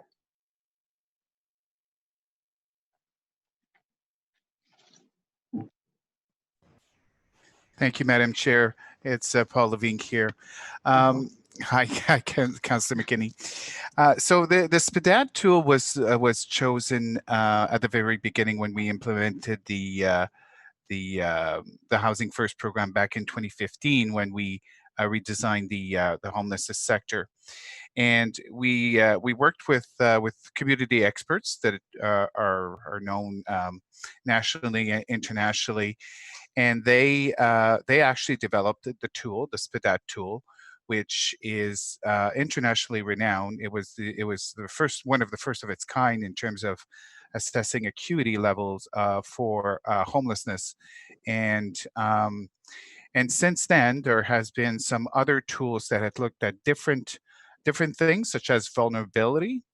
But having said that, the company that developed this SPDAT has recently, last year, did another evaluation, got some feedback from experts and stakeholders, such as the community in Ottawa, and is continuously revising the tool and updating the tool to make it more relevant and adapted to absolutely meet the needs. Is it perfect? Probably not. Is there a perfect tool out there? I haven't seen one. But the SPDAT is by far the most renowned tool used in the homelessness sector, and it is used in communities across Canada. I don't necessarily agree with you that it's the best tool. I think that the company that produced it actually is a for-profit company, and I think that there are other tools that assess acuity and don't put up barriers to housing. So just in terms of fidelity to the Housing First model, I would suggest that there are better tools, and I'm always looking for the city to at least look at other tools that have been used. I can send you a list if you'd like. Yes, absolutely. I know what they are, but yeah. So I just wondered if that was if we were continuing to use it at this time. You're saying yes, but you'd be willing to look at other options. Absolutely, we're continuing to look at it at this time. But if you want to suggest other tools to look at, absolutely, we would consider looking at them. Absolutely. Thanks, Paul. Yeah, no problem. I wonder if staff can tell us, and maybe it's too early. I asked this question earlier of a delegate, but the loss of short-term rentals and the conversion into long-term rentals and the opening up of more student housing, is that something that we are aggressively pursuing? I know that the community, pushed, and Councillor Sudds brought a motion that we're going to hear the outcomes around, purchasing hotels and other residential buildings. But I think that the opening up of student housing and short-term rentals is also an opportunity for us. And again, understanding that we also need those housing allowances to go along with it. We don't have enough from the federal government, only about 1% of what we need.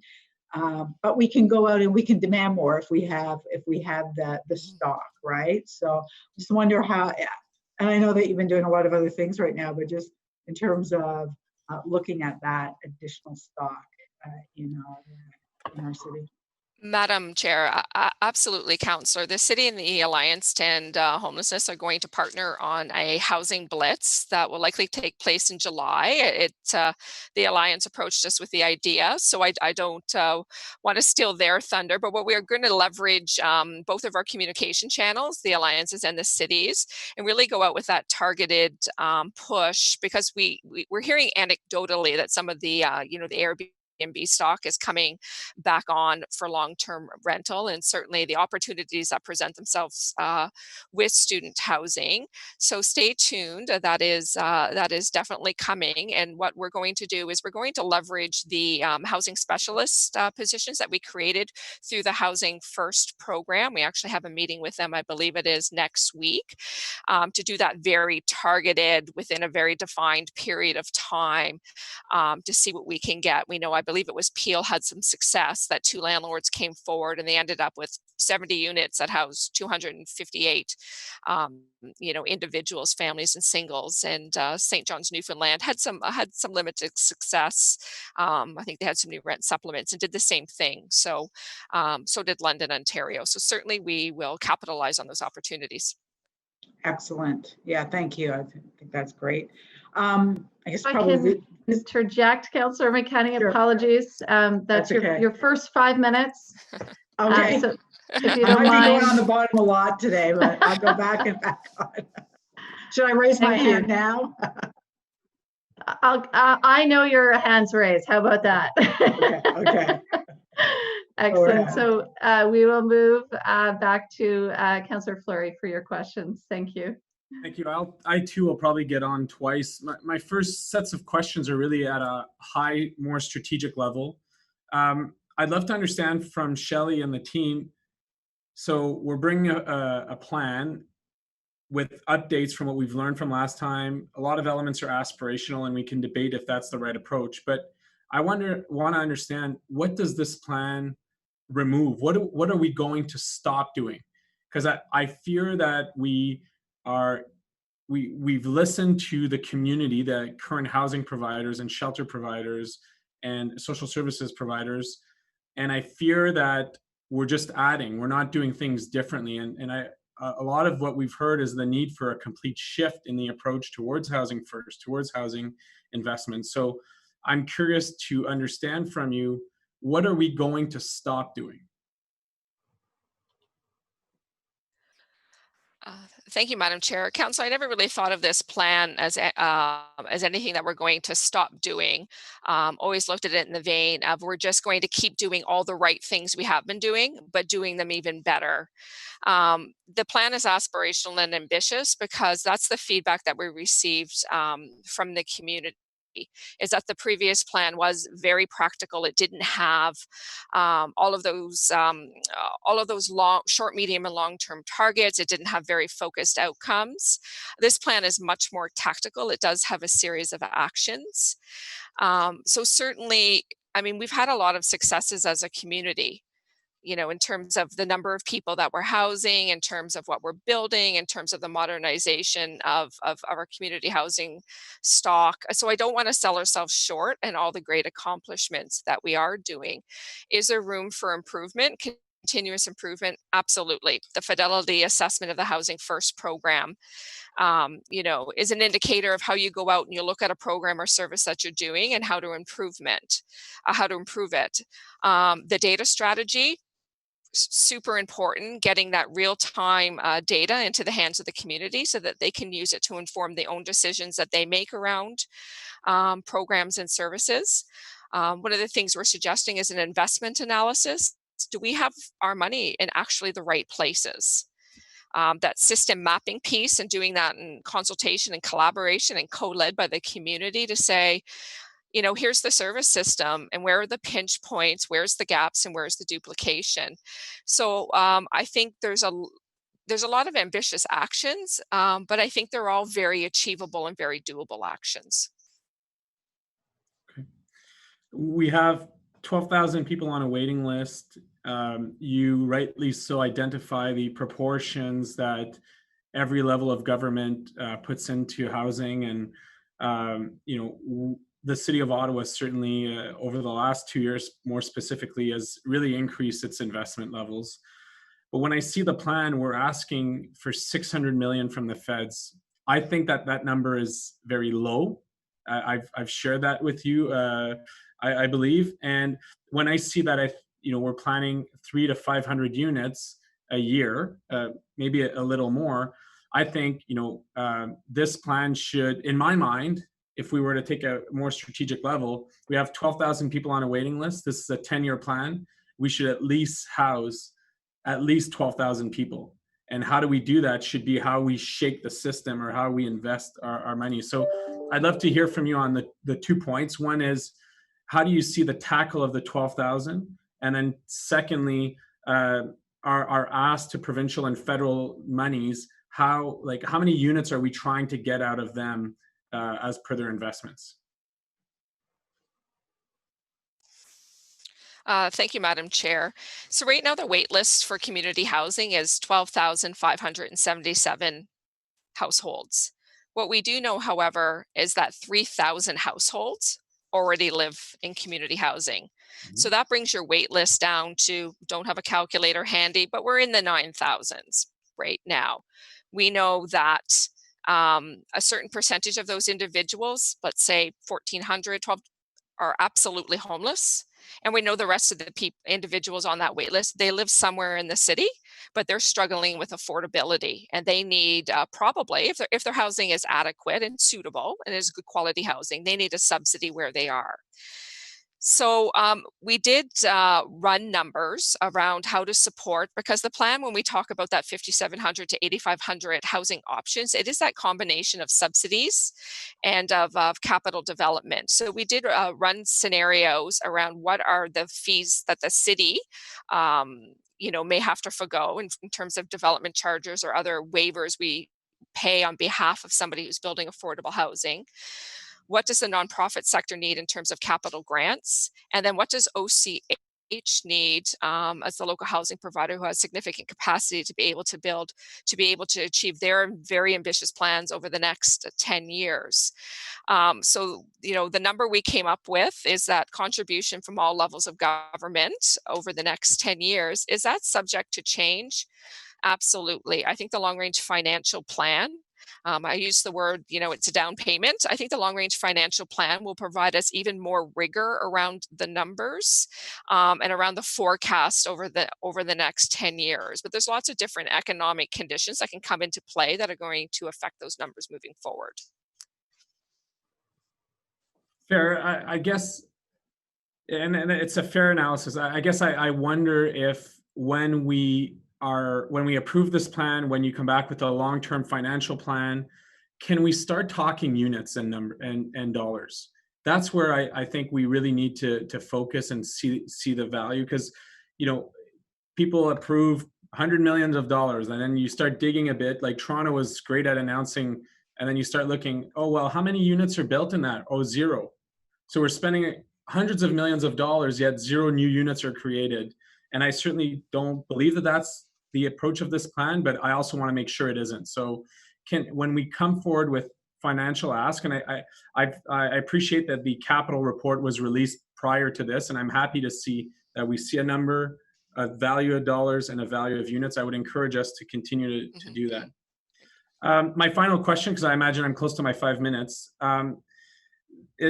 for this round, is on page 75. First off, I have to say, I have to applaud the needs assessment document that was provided. A lot of data there, and we could go on just on that piece.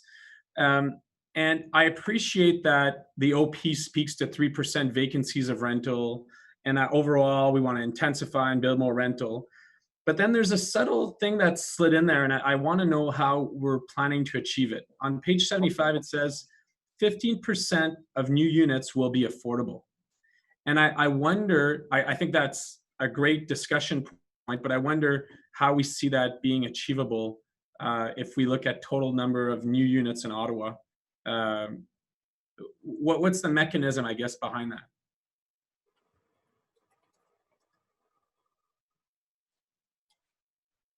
Sorry, Council, I just had to grab my binder with the information in it. It's as you can certainly know, it's quite a number of documents.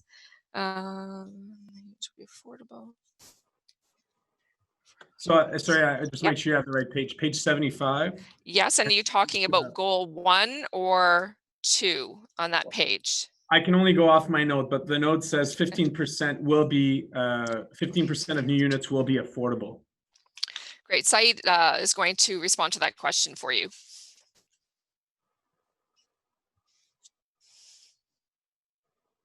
Hello, Madam Chair.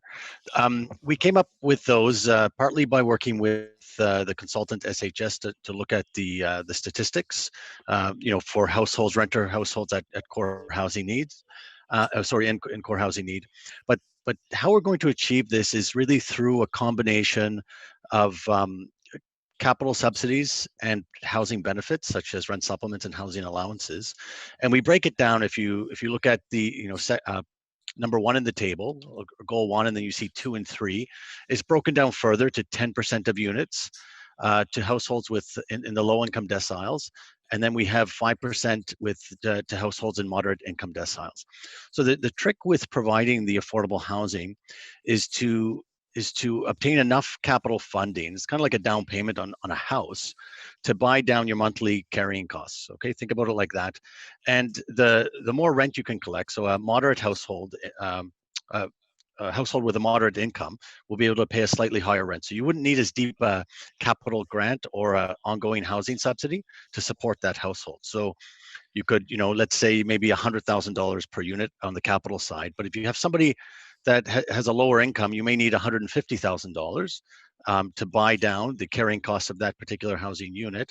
And you may also have to layer on a rent supplement or housing allowance on top of that. So we're looking at both options. And when we look at these numbers, it doesn't all have to be new construction. We could also, work with local landlords, the not-for-profit sector, to make units more affordable as well. Okay, maybe just a point of clarification to that. So these are fine analysis, but we've ingrained that in an OP. Like, where are we ingraining that 15% objective? I think we're ingraining it in the 10-year plan here. We'll see how it could fit into the new OP when that comes before council. However, we always have to weigh these affordability levels against provincial and federal ones, because as Shelley had mentioned, we do need federal and provincial funding. They usually have their own targets and standards and that we need to achieve. So what we want to do is leverage our goals on top of those with the federal and provincial governments to make that happen. So it's a shared responsibility with all 3 levels of government. But this is where this is the main document where we would set out these targets. Okay, thank you, Madam Chair. I'll get back on. Okay, thank you very much, Councillor Fleury. Next is Councillor Leeper. Thanks, Chair. Couple of questions. I'll leave most of this for Matt and for Catherine, but I am really, really interested in inclusionary zoning. I know we received an update, but maybe Mr. Willis or Saeed can give us what is the latest on getting an inclusionary zoning bylaw in front of council. So, Chair and councillors, I'll give you a quick update. Saeed may have some additional facts to add to assist. So the consultant has been retained to do the background study, which is inclusionary zoning assessment report, which is a requirement of the regulations. That work is ongoing, and that will also require some public consultation because this is leading to a zoning amendment and an official plan amendment. We are also working through the official plan process to identify the transit station areas and putting some delineation around them, because we need that as a mandatory requirement to enable the inclusionary zoning. And as Councillor Leeper may know, that for the most part in some of the stage 1 areas that's straightforward, some it is not, such as in Westboro. And in stage 2 areas, a lot of the planning has not gone so far as it has in stage 1. So that work will need to be done as part of the official plan process to delineate those areas of where it will apply. This background work needs to be done. The consultation needs to be done. We hope to bring forward a bylaw with the official plan and the inclusionary zoning next year. And council should be prepared. We do expect this bylaw to be appealed. So we are preparing all the backup so we can defend the council's position at that point. Okay, I mean, work is very much underway. I cannot impress enough the urgency of the work. I am inundated with ideal inclusionary zoning candidate developments along Scott Street. Carling is now starting to see the big tall developments coming. We're going to be approving a lot of development in Kitchissippi Ward, Bay Ward, River Ward, without having this inclusionary zoning bylaw in place. And if there is a place where we need affordable housing, it is in these rapidly gentrifying LRT transit proximate neighborhoods. So my encouragement to get that done as quickly as possible. For Donna and for Steve, I've asked a few folks about the land trust concept. The reports are scarce on details. What is the city's view of land trusts, and beyond just ongoing dialogue, what kind of concrete steps can we take to try to get something implemented? Madam Chair, so I think I can start, and then Steve and Shelley and the team can jump in. Is that, you know, we're really excited by the fact that the National Housing Strategy has actually provided support to the community in order to progress the whole idea of a community-led land trust, which was really, I think, a big impetus in the plan in terms of what the community wanted to see and was hoping to see. And Celine, I think, really talked about, you know, separate from the city, what's the value that that provides to the social housing and the co-op sector in terms of the components or what they can bring to the whole affordable plan for the city. And I think that's exciting and encouraging. And what it does is really strengthens the sectors and the co-ops working together, which I think has also been a big piece of the plan. In those conversations, and we've had, Shelley and I met with a member of the team just recently, and in those conversations, you know, they have to go through a process where they need to incorporate, and they need to figure out their governance in terms of reference, in terms of what that's going to look like. So we're actively, you know, in conversations with them to see, is it a viable tool to help us be able to move forward? The concept and idea of, you know, putting a piece of land into the land trust. I mean, we do as provide land to nonprofit organizations as part of our program.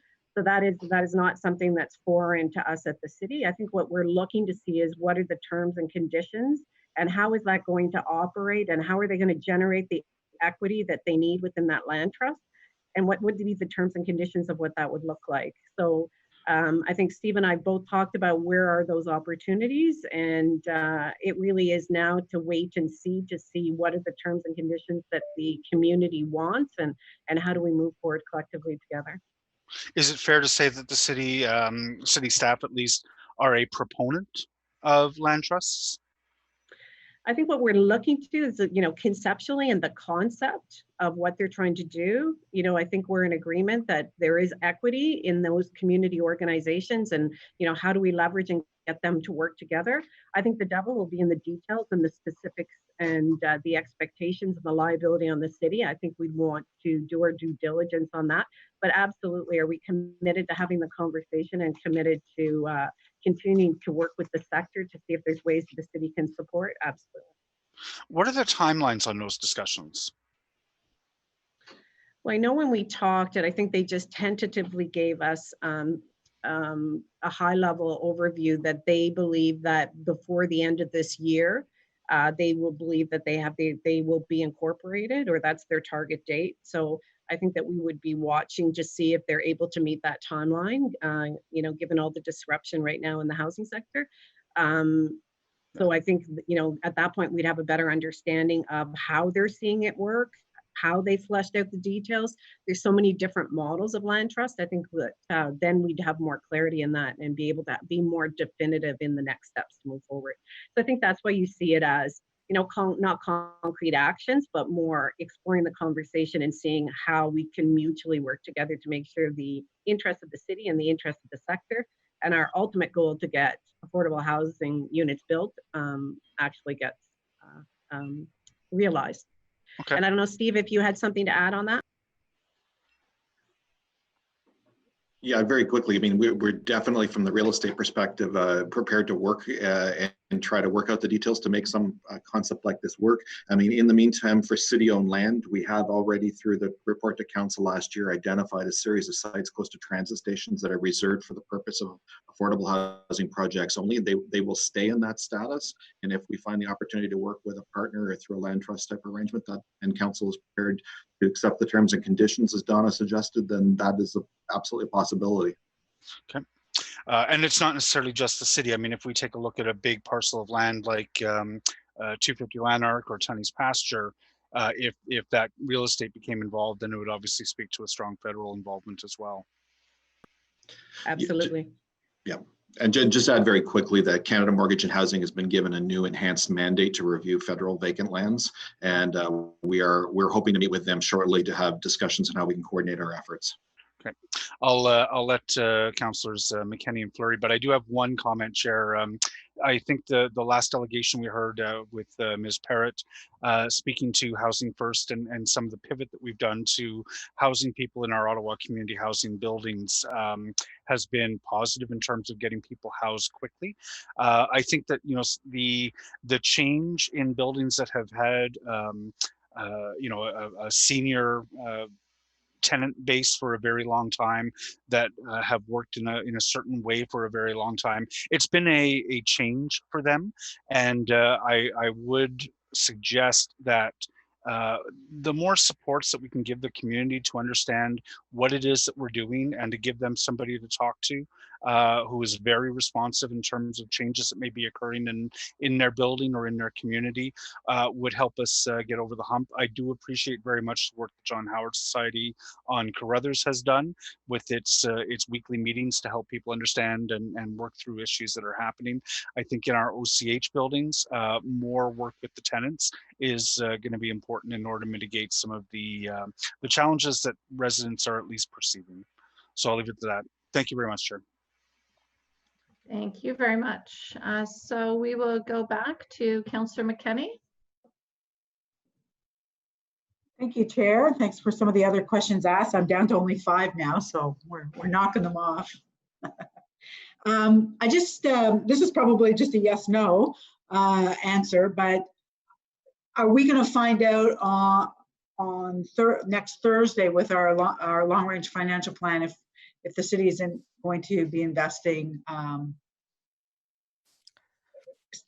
capital dollars again, and should we be asking? I would like to see 20 million, obviously. I don't know if you can tell me that ahead of time, but is that when we're going to find out what our capital investment is into the plan? So I'll comment, and then maybe I'll get Said to speak. So if are you speaking about the affordable capital housing plan? Mm-hmm. So that just speaks to the money that is actually in the budget that's been approved by council. Okay. So that is the spending plan for this year. Okay. So the ongoing spending plan and the long range financial plan will come in advance of the 2021 budget. And that's where you would see what would be the requirement, and that would be where you would be making decisions around further investments in housing. And like I said, next week or the next council meeting, you'll be seeing a comprehensive picture of where the city is in terms of its immediate response to COVID, in terms of the deficit for this year, and mitigation strategies and approaches that the city is doing. So you'll also have a better kind of precursor to what 2020 and 2021 is looking like from a financial perspective, just in advance of that as well. No, I appreciate that, and I look forward to that. Of course, you know, we have two emergencies in the city, a climate emergency and a housing emergency. And, you know, both of them we need to spend so that they don't become even more of an emergency or cost us more money. I often say, you know, snow plowing is a nice to have, but it's not an emergency. So I do look forward to that update on Wednesday. I just wonder how we are,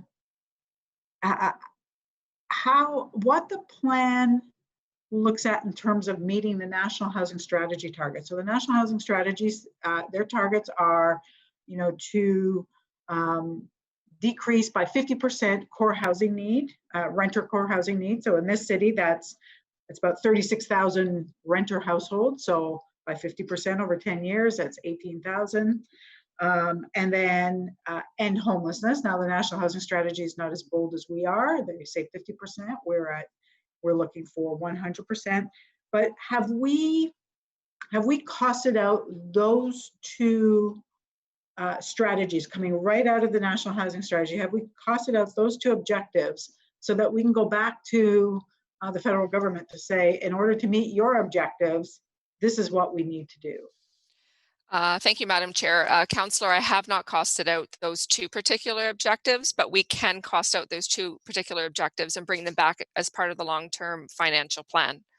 Yeah, that would be great. Yes. Because I really do think that it is incumbent upon the federal government to actually fund the objectives in their own strategy that we're meeting on their behalf, right? So I think that in terms of those two, I would like to see that. Thank you. Just around rooming houses, you know, that rooming houses are not, they're a very important part of the housing spectrum in terms of affordability.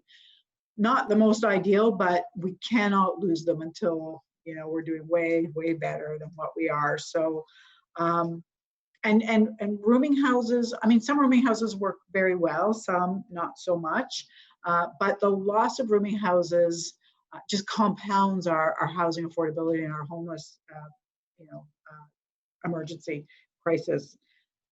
Is there a plan for establishing an ongoing fund so that I know that we did that with the last 15 million, and it's really great to have that flexibility. But is there a plan, you know, going forward on how we will ensure that we are not losing rooming house stock so that nonprofits can purchase it from private ownership, which would be amazing, fix it up and keep it, you know, and also look for opportunities for more rooming house type stock. Madam Chair, we do have some recommendations in the plan that do speak directly to this. And over the years, we have worked to engage the rooming house sector and landlords in the rooming house to try to help them maintain their stock and improve the quality of life for the residents. We were contemplating advancing some of those this year, but because of COVID-19, we decided to put them off because it would be a difficult time to engage landlords and tenants given all the social distancing at the moment. However, we do find opportunities here, especially for things like land trusts, for example. So when we do discuss land trusts, we don't have to just look at city-owned lands or government lands. We can look at lands in the community, and we can look at mechanisms such as loan funds or other ways to allow or to support the not-for-profit sector in the acquisition of rooming houses. So we have been having those discussions with the sector over the past 6 months or year or so now. So we do see some opportunity here, and I think it's something that we should be able to advance in the short term. Okay. I just want to put out there, and I think we've had this conversation, Saeed. I think you're supportive of it, but you know, we have some money coming in this ward as a result of 900 Albert, a significant amount of money for affordable housing, and it's something that I would like to be able to use a portion of to ensure that we can establish, whether it's you know, over to a land trust or establish some type of organization, some type of nonprofit that would hold that and always be looking, you know, so it doesn't come back to city staff to be looking and doing that off the side of their desk, but to actually have, I think similar to Toronto, and we were at the same meeting, I believe, similar to Toronto, where they actually have an organization that's what they do. They just needed money to get started, and I think that we should look at that that money that's coming in from 900 Albert. Madam Chair, you're correct. I mean, I think I recall that meeting that we had both attended, and there were some good models there that we had looked at, and I do agree that there are some opportunities that we could pursue with the sector. And I think we've got a number of organizations that can help support, a really strong governance and financial capacity to manage something like this, the acquisition of rooming houses. And as we know, landlords, some of them, they're doing their best, private landlords, but they are aging and they might be looking to sell their stock. So it could be a good opportunity for the city and the sector to engage them and try to acquire their properties in the future. Absolutely, thank you. Just two more quick questions. The co-investment fund out of the National Housing Strategy is great. It's a loan program really, but low rate, very long amortization period. So organizations like Ottawa Community Housing are able to take advantage of that and redevelop. They're redeveloping quite a bit actually in the ward that I represent right now, and Rochester Heights, Gladstone Lands. We have a lot of ongoing development, but the issue is, and while it creates great housing stock in the in our community housing sector, and we're able to build really mixed income communities. So you've got some private development but we'll also have market rent and just below market rent. But the co-investment fund doesn't go beyond that 80% below average market rent. So when we're thinking about, say, a community like Rochester Heights, where 99% of people who had lived there, households were rent-geared to income households. So we would like to replicate that, not 99%, but at least 1/3. And there's no real program. There's certainly no federal program. We can play around with rent subs a little bit, but for example, Rochester Heights right now, if we wanted to make it 1/3 affordable, like deeply affordable, it will cost us $600,000 in rent supplements. And that's, I just don't know how we're approaching that with our federal partners to ensure that as we're redeveloping these low-income communities, they're mixed income, that we get that deep affordability as well. Madam Chair, I think all cities and their conversations with the federal government express the same concern.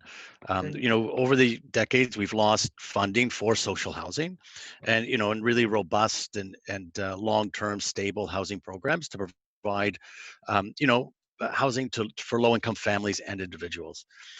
So we're, since probably the year around 2001, we've been dealing with the Affordable Housing Program, provincial federal programs. More recently, the National Housing Strategy in the Co-Investment Fund.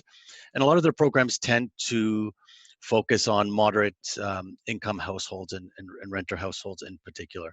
So I think the city and sometimes the province as well take the lead in trying to increase the affordability. But I agree, it is a message I think we do have to send to the federal government on that note. We do need more robust long-term programs. I agree with you there. Okay. One thing I would point out is that programs like the National Co-Investment Fund, they are competitive programs. So it is in OCHC's best interest or other housing providers to lower their rents, because the federal government is looking to get good value for money and provide affordable housing to households. But like you said, there is no requirement to provide those deep subsidies under the program. So I think that's where the city comes in when we work with our partners to try to get that increased affordability. Mm-hmm. And there's really only so much that a nonprofit developer can do, right? Like it still costs money to develop. I know I keep saying that was my last question, but I have one more. It's actually Councillor Leeper. Councillor Leeper Okay, wants to ask. you are past your 5 minutes, but if it's one more, we'll entertain it now. Sound good? Okay. Okay. Do you want to ask it, Leeper? I'll ask it. We're just wondering, and it came up through my questioning. Just want to ask Mr. Willis, really, or say the changes to the community benefits coming out of Bill 108. That's not going to have any impact on our existing Section 37 because we have some affordable housing money there. Just want to clarify that. So agreements that are already in place will continue. The Bill 108 does not null nullify any of the existing agreements in place. We will just at some point in the next year lose the ability to enter into any new ones. Okay, that's it. Thank you for your Okay. indulgence. Thank you very much, Councillor McKenney. So back to Councillor Fleury. Thank you, Madam Chair, and this will be my last round, I can assure you. We heard from Mark Merkel about federal funding, and Shelley, you and I have had conversations with the federal government. Could you clarify, do we not believe that there are federal Indigenous housing dollars for new housing in Ottawa available? Thank you, Madam Chair. So I have no knowledge of any specific programs that are available to us right now for the construction of new affordable supportive housing for the Indigenous community, and or any support service dollars that would be attached to that. I think in our conversation, as we talked about the design and funding of a supportive housing project specifically for the Inuit community, I think our conversations, we felt that we could, if we put a package together, we could potentially try and chase funding from another level of government around that. But there is no specific program that I'm aware of, besides the regular programs under the National Housing Strategy that are available for the new construction piece. Okay. In the report, there's a section on bed bugs. There's a section on page 12 around landlord-tenant board. We're not clear about what the issue is, and I was speaking to Marie-Claude earlier about how do we ensure that subsidized units in the private housing stock remain to a quality that we would expect, so that landlords who embark in housing residents who have subsidies also have a capital reinvestment plans in those properties, so that over time the unit maintains a level of quality. So there is a report that's coming. It's coming from Bylaw and Regulatory Services. So it's not my report to talk about necessarily all the details, but I think the report is really looking at addressing some changes to the property management standards bylaw, and how even talking about integrated pest management, but looking at some of those pieces that different advocacy groups have been talking about when they talk about rent safe or landlord registry, things like requiring landlords to have capital plans, address, keep records of requests, address requests in an urgent fashion, provide tenant information around a number of different areas. So I know this particular report is coming in the fall, and I think it will have a variety of different mechanisms in it that will help ensure that our rental properties, and it will be applicable to social housing too, are maintained in a good state of repair for tenants. Okay. On page 104, we identify a cap of provincial funding for shelters. And to me, it's unclear, because those who have just been reelected or elected for the first time have no context to, we're doing a 5-year review to the plan, but have no understanding why that plan came about. And I'd love for you to correct me, but my understanding is the province of Ontario, under a different government, said, here's the amount of money we're giving to you as a city, and they did that to all cities in Ontario for shelters. We're capping that amount, and in the same time, we want you to do a 10-year housing and homelessness plan. So if that's accurate, I guess the point at 104 doesn't provide that background, which for a lay person reading that report would really need that background of, hey, the province wants us out of shelters. The province is actually forcing our hands on spending less money on shelters. Yet what we've done ever since is seen a growth in shelters, and we're spending more money on shelters. So maybe, am I wrong in my historic review of the goals of the province? No, you're not wrong in your historic review. And I think that piece that you're talking about the cut and capping of the funding, it is in the plan, I believe, in a section around risk, though it may not be specifically stated in that particular bullet you're referencing. So in 2013, we used to have 5 different funding streams, and they came to us and they all had very distinct rules and requirements around them. So at that point in time, the provincial government decided to consolidate those funding streams into one funding envelope called the Community Homelessness Prevention Initiative. And it was really to give more local flexibility to service managers to decide how we wanted to implement or how we wanted to invest that funding. Before, there was a bucket for shelters, a bucket for an energy fund, a rent bank, residential services, homes, and homelessness programs. So put it all in one big bucket. The problem is that before, the funding for the shelter piece was a cost share. It was an 80-20. So no matter how many people we had in the beds, we were only ever paying 20% of the bill.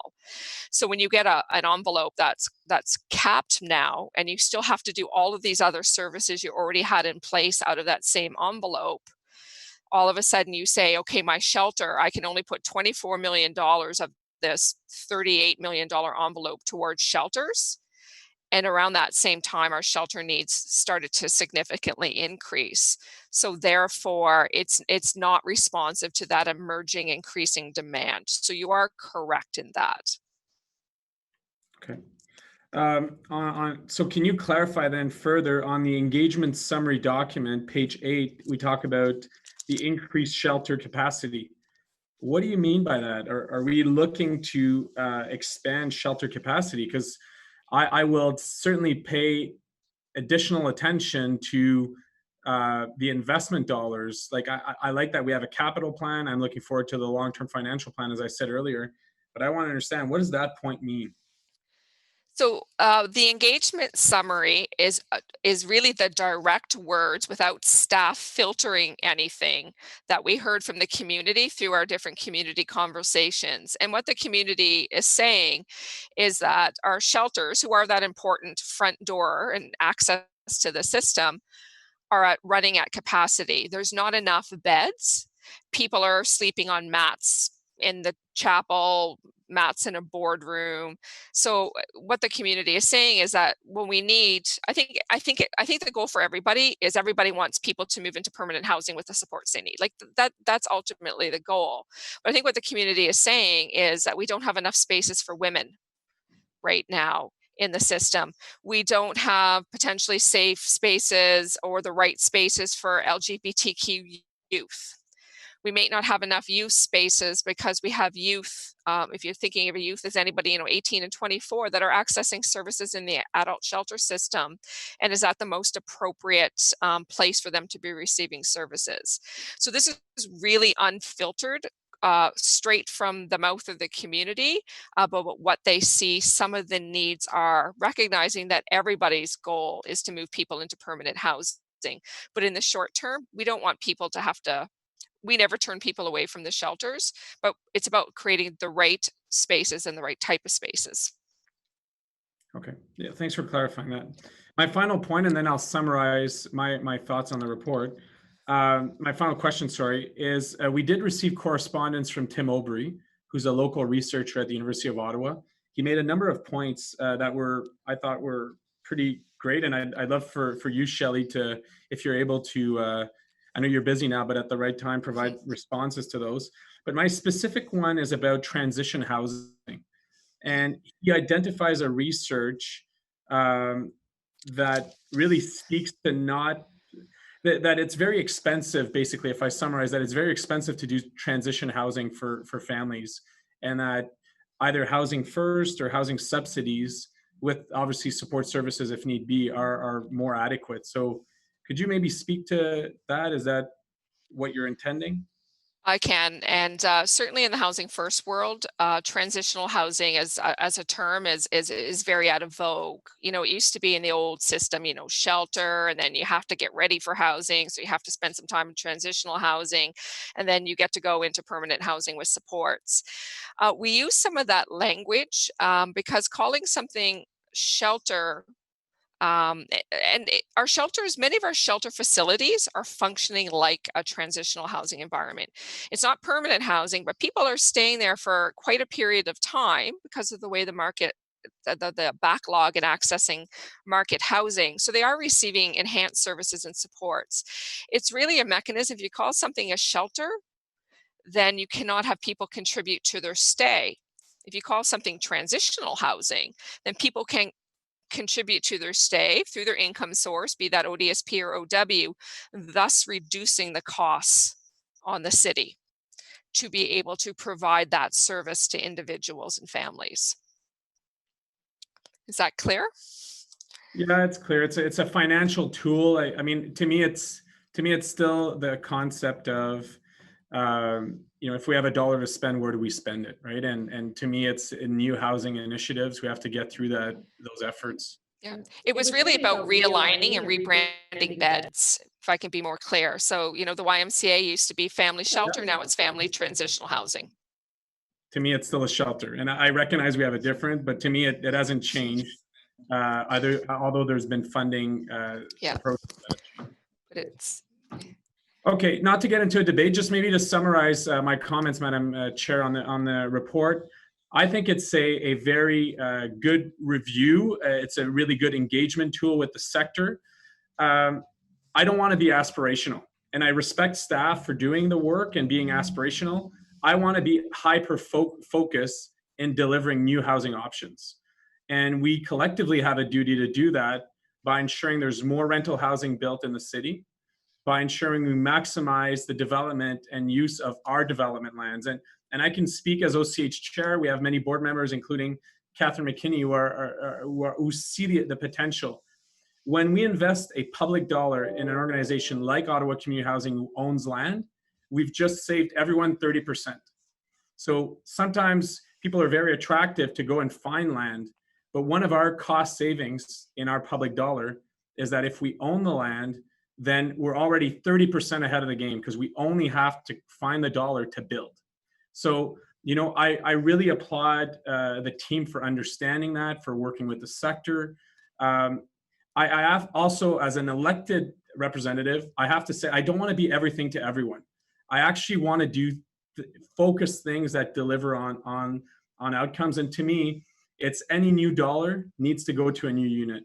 I don't want to sustain, and we heard from even shelters who are saying we want to see the transition. So I would encourage us, and I think the long-term financial plan is actually the document that can really start to focus those efforts in all of that. So I think I've said enough. My motions, I'm glad to speak to them generally, but really focus on the data. I think data is good for staff. It's good for committee members. It's good for the public. It keeps everyone on the same wavelength in terms of what we're doing. Family focus, we've seen it in the report from Shelley, 320% increase. No one wants families in motels. And then for us to continue to advance our efforts through the OP, it's important to have a real rugged toolkit of how we can engage the private sector in building affordable housing as they redevelop. Excellent. Okay, thank you very much, Councillor Fleury. Are there any further questions for staff on the report? Okay, not seeing any hands. Terrific. So before we approve the report, we have a few motions to go through. So they have already been read out in entirety. So given that, I think we can go through them one by one, but likely can just read out the therefore be it resolved. I will start with the motion with respect to developing a work plan. If I can ask, I don't think it needs further explanation. Correct me if I'm wrong, but I think we've introduced it well. If I can ask Councillor Eglai to read out the therefore be it resolved.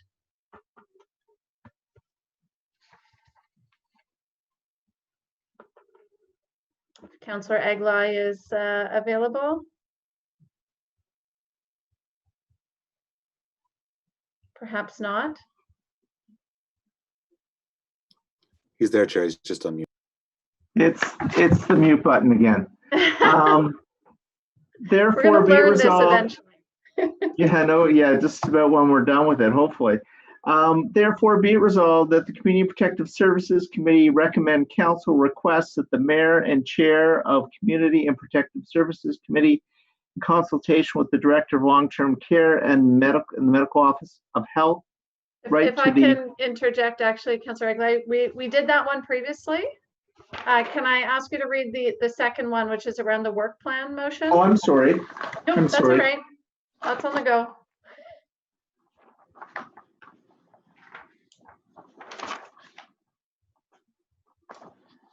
Therefore, be it resolved that staff be directed to develop an ambitious and achievable work plan in consultation with the mayor and members of council for any matters that arise from the 10-year housing plan 2020 to 2030, and that staff outline feasible targets, actions, and priorities to be implemented over the remainder of this term of council, to be presented for consideration by council in Q1 2021. Okay, excellent. Any questions on it before we go to vote? Carried. Okay, not seeing any. Carried? Carried. Carried. Fantastic. Okay, now we'll go to Councillor Fleury. Whichever one you want to start with is fine. And I think, again, we've already read it out into the record. We likely can just go with it, therefore be it resolved. So this is the family one. Therefore, be it resolved that the 10-year housing and homelessness plan 2020-2030 establish a family-first priority and a family-focused approach. Be it further resolved that Community Protective Service Committee recommend council directs city staff to define goals, targets, tactics, and outcomes to eliminate chronic homelessness for families and report back to Community and Protective Services by end of Q1 2021 on the inclusion of this direction into the work plan for the 10-year housing and homelessness plan for the remaining term of council. Terrific. Is there any questions on this? I have a quick question for the mover, Madam Chair. Excellent, go ahead. I just want some clarity on what we're voting on here. To me, goals, targets, and outcomes are all the same thing. So how are they different? So staff understands what they're doing. And what is meant by the term tactics? Do I have the mic? Can you hear me? Yes, yeah, I can apologies. hear you, Go yeah. ahead, Councillor Fleury. Yeah, so the whereases are actually segments from the report, Councillor Egley, and really— I'm not on the whereases, I'm on the be it further resolved. Yeah, so I think it's important to identify what we pulled as content from the report. And although there are specific targets to percentage of drop of chronically homeless or Indigenous housing, we recognize that there's been a significant increase of family chronic homelessness and use of motels. So we want staff to prioritize the review for that specific group. They're the easiest to house in all of those in shelters. I hear you, but you haven't answered the question. What's the difference between a goal, a target, and an outcome? And what do you mean by tactic? If we're directing staff to do something, Donna can jump in here if it helps to confirm that she understands what you're asking staff to do. But again, goals, targets, and outcomes seem to be synonyms of one another. And again, I'm not sure what you mean by tactics. And if Donna understands and is comfortable with it on behalf of her team, I'm happy to hear from her as well. But I'm just not sure what we're voting on here. So how I'm interpreting the motion of the councillor is that we have goals, kind of strategies, and then tactics in the report in each of the individual areas. How do we increase access to affordable housing? How do people get the supports they need? And that we would take each one of those and really specify what that means for families, the tactics we would do for families to achieve that, what we would see as those outcomes in each one of those sections. We would just pull those out. Many of them are in the report, but just haven't been specifically grouped into a demographic or a family composition of families. So is that what your intent was, Councillor? Absolutely, yeah. And I've used the words tactic, targets, and outcomes are all words that are in the report. Okay. So as long as Donna, you and your team are comfortable that you can work within these parameters, I don't have a problem with it. wanted to make sure that everybody was on the same page. No, thank you. I appreciate the opportunity. And yes, we're comfortable with this. Thank you. Okay, thank you. Okay, thank you. Any other questions or comments on the motion? Okay, not seeing any. Carried? Carried. Carried. Okay, fantastic. If you want to carry on, Councillor Fleury, with your next one. Yeah, so the next one is I have a direction on the toolkit for businesses. It's that staff come back with that same intent for the 10-year housing and homelessness plan period, Q1 2021, with an approach of how do we engage the private sector, what do we have as incentives, but a fulsome coordinated approach that we know what we can offer. Okay, and this is a direction, not a motion, so we can move on then to your next, unless there's, sorry, if there's any questions or discussion on the direction. Seeing none. Okay, if you want to move on to your motion, your last motion, I think. Yeah, and the last motion is on data reporting. And so this one, therefore be it resolved that Community and Protective Services Committee recommend Council direct Community and Social Services Department to work with Open Data Ottawa and report back to Community and Protective Services by end of Q1 2021 on the inclusion of a data strategy into the work plan for 10-year housing and homelessness plan for the remaining term of council, and be it further resolved that this data strategy include the regular public reporting in partnership with Open Data Ottawa and data including, but not limited to, number of individuals and families using emergency shelter system per night, municipal, provincial, and federal dollars spent on shelters, hotels, motel use in Ottawa per month for all demographics, and number of individuals and families permanently housed per month as per the of this term of council to be presented for consideration by council Q1 2021. So in line with the EGLI motion. Okay, very good. Are there any questions or comments on this motion? I haven't had the opportunity to ask staff at all their thoughts, if they're comfortable with this work and this motion prior to us voting on it. I see it's to be included as part of the consideration for the work plan, but curious, Donna or Shelley, if you have any comments you want to share. Hi, Shelley. We accept this motion. We're comfortable with it. Great. Okay. Anyone else? Questions or comments? Just a quick question, Madam Chair. Sure, Councillor. So I heard Shelley accepting this motion, but accepting it, and is that going to have an impact on a work plan? We just early today we vote for a work plan, and what does that mean to the work plan? They have to report to us on next year. So what would that mean? Are we trying to be polite here, or we can really do the work? That's what I like to know.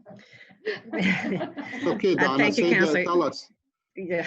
So what this means is that, council has a number of, kind of steps to take in terms of reviewing your city strategic plan, reviewing the financial picture, reviewing the resource capacity that you have moving into 2021 and the 2021 budget process. So what I, take as the intent of these motions is that these are items that members of council would like us to include in that, and that we will include it in that plan as we come forward as an area for consideration, but it will be totally dependent on council's decisions about the degree of support to this as a priority in the budget and the amount of resources that you would be investing for us to move forward. And that all of that would come forward when we recast what we think we can get done with the resource allocation we have available from now until the end of the term of council. Well, that's great to hear, because really we don't want to add more than what we can do right now, because you have to remember this committee, specifically this committee, had a huge work plan for the term of council, and I would like to revisit at some point how much have we achieved of our work before we add more, because there's no point adding more when we haven't achieved what we said we're going to achieve. Yeah. Absolutely. Thank you, Councillor Elshintiri, for raising that. And I think that's part of why we saw the work plan motion come forward and some of the discussion that's been happening over the last week, recognizing that Donna and her team have certainly have a lot on the go. And there's a lot of uncertainty as well from COVID and from a financial perspective. So I think that this, how we're managing this will give us an opportunity to get more of the facts and then have a work plan presented where we can then have a more fulsome discussion around those priorities and our capability. Okay, any other questions on this motion? Okay, not seeing any. Carried? Thank you. Carried, yes, thank you. Okay, so I think then we now have just, there's two directions, I believe, from Councillor McKenney. If you want to introduce those, Councillor McKenney. Yeah, I'll reintroduce the one that I did earlier. I'm not sure if committee members got my second one, but I spoke to it. But I'll start with the earlier one. It was a direction to staff that governance review be undertaken, again, as part of the work plan of the city's Reaching Home program with respect to how the community entity and the community advisory board function, and to explore the possible benefits of a community-led community entity, or CAB, that are external to the city, and provide council with an external review of our current CE and CAB models and the various models across the country and any benefits of a new model. So that is, I think that as we look at our plan, it is ambitious. We are not going to succeed without funding from other levels of government, but we have a moral, ethical, legal obligation to people who are unhoused in this city to house them. And, I think that we also have to look at different models in terms of how we plan around homelessness, how that system functions. And there are successful models that are led in the community, and I think it's incumbent upon us to understand what they are, the benefits of them, and to make a decision on what may work better in our community. So it is just asking for that review to be undertaken. Okay, I have two quick questions, I think, on this. So the first one, Councillor McKenney, I just want to make sure we're on the same page, because I think what we saw on the screen differs only slightly in the words that you use, in that you verbally are saying you're fine with it as being part of the work plan work. Yeah, sorry, Chair, but I had already sent it in before your motion on the work plan. So can I verbally confirm that it will be as confirmed? Part of that? I just want to make sure, so we're on the same page and we understand where that is. Terrific. And then my second question, I guess, would be just to staff. I think this has been discussed a little bit over the last few days, but I do want to check in as far as your sentiment around being able to undertake this governance review and your comfort level with it. Yes, we would be comfortable to do the governance review. I think what I would look at it, though, is in probably two phases, because I think the direction assumes that that there are significant issues, and I think we'd want to have a sense first through the review. What are the areas of focus that we would want to take a look at? From a variety of perspectives, how is that actually working? And then really target any improvements, given that we have limited time, scope, and resources to really focus on those areas of deficit in the governance structure versus kind of throwing it out wholeheartedly. And I don't think that was the intent of the motion. But we have even heard today about some of the, great collaborations from the ACAB and other components. So I want to make sure that in that review that we have a clear sense of what's broken and not working, and then what's the vehicle to fix that.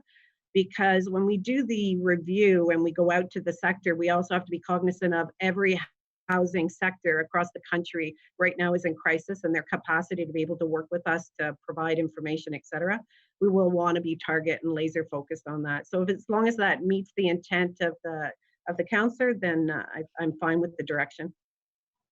Okay. Yeah, no, it certainly does. I just think that, you know, we have to always be cognizant that, you know, we are spending a tremendous amount of effort and money on shelters and on sheltering people. So, you know, even taking some of that to just change that system to make it better. Again, it's about that long-term cost saving as well, and, you know, much better outcomes for the city as a whole. So yes, but I do agree with your approach, Donna. Thanks. Okay. Excellent. So then the second direction, and I agree, I'm not sure if it's been circulated, but I believe— I think it just went out. Yeah. Just went out. Okay. It's a pretty simple one. Coming up on screen, and in reference, it was raised a couple times on page 32 under the strategy to sustain and increase the mix of housing subsidies to increase affordability and meet evolving household need over time. There's a tactic in there that includes explore the development of a resident-based access system that efficiently provides one-stop intake for all social benefit and housing programs. And the direction to staff really is just that staff report back to committee and council on a consultation process before any decisions are made to move away from the current coordinated access approach to any successful housing programs such as the social housing registry. Okay.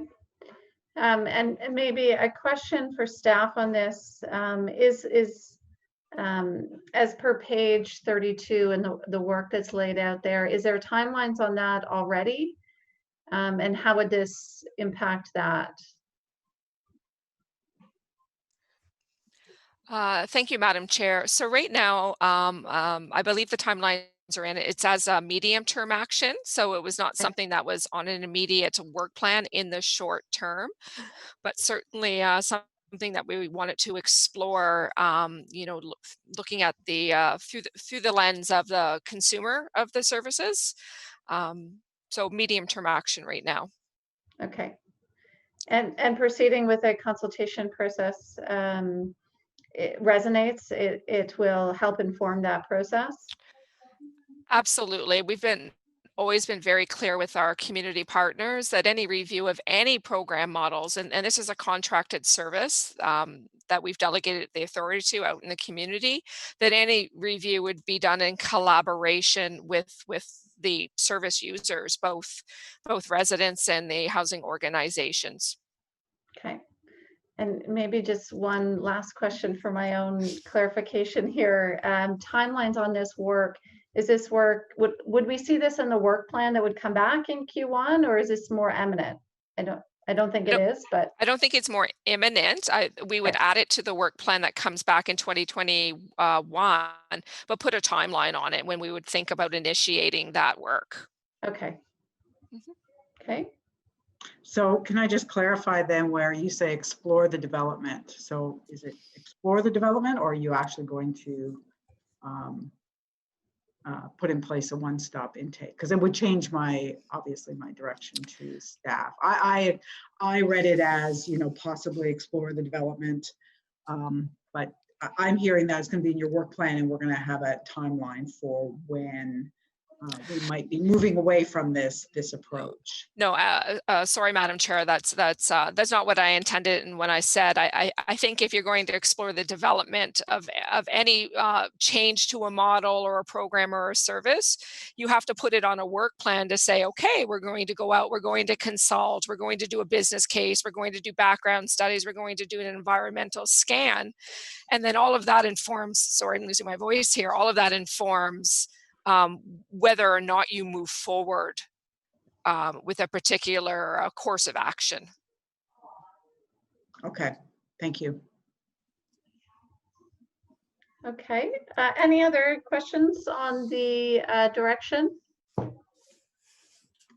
not seeing any. Terrific. Thank you very much, Councillor McKenney. Are there any other motions or directions with respect to this report that haven't been tabled already? Okay, not seeing any. Then I guess I will ask then, is the report recommendations as amended carried? Carried? I see Catherine talking, but I can't hear her.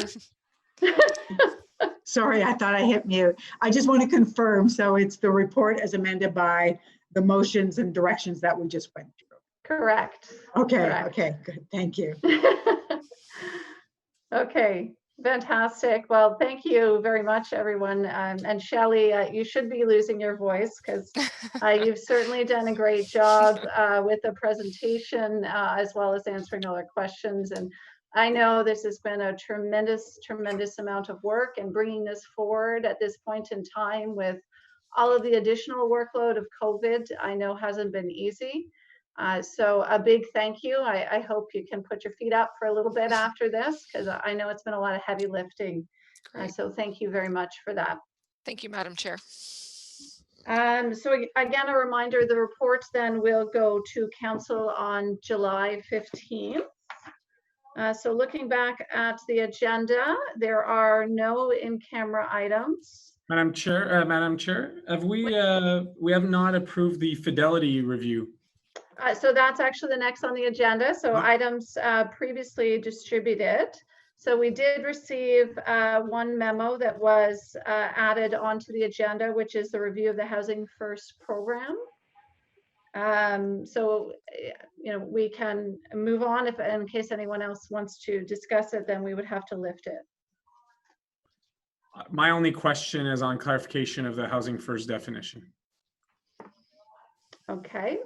Can we get that clarification? Not sure if. Yes. Shelley? Hi. Thank you, Madam Chair.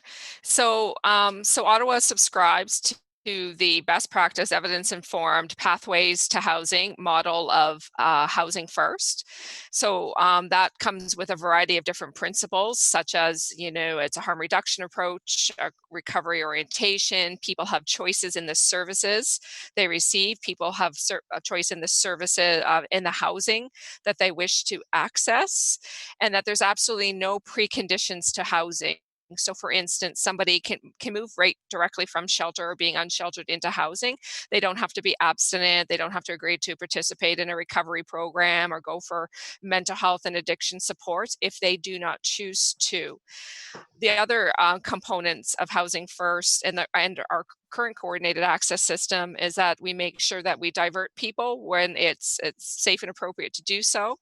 We assess people for their needs and using a common assessment tool, and then we prioritize and match people for services. Some of the funding that we have from the federal government is very prescriptive around who we match and prioritize for services. So it's higher acuity individuals, high and moderate, that are experiencing chronic homelessness and or episodic homelessness.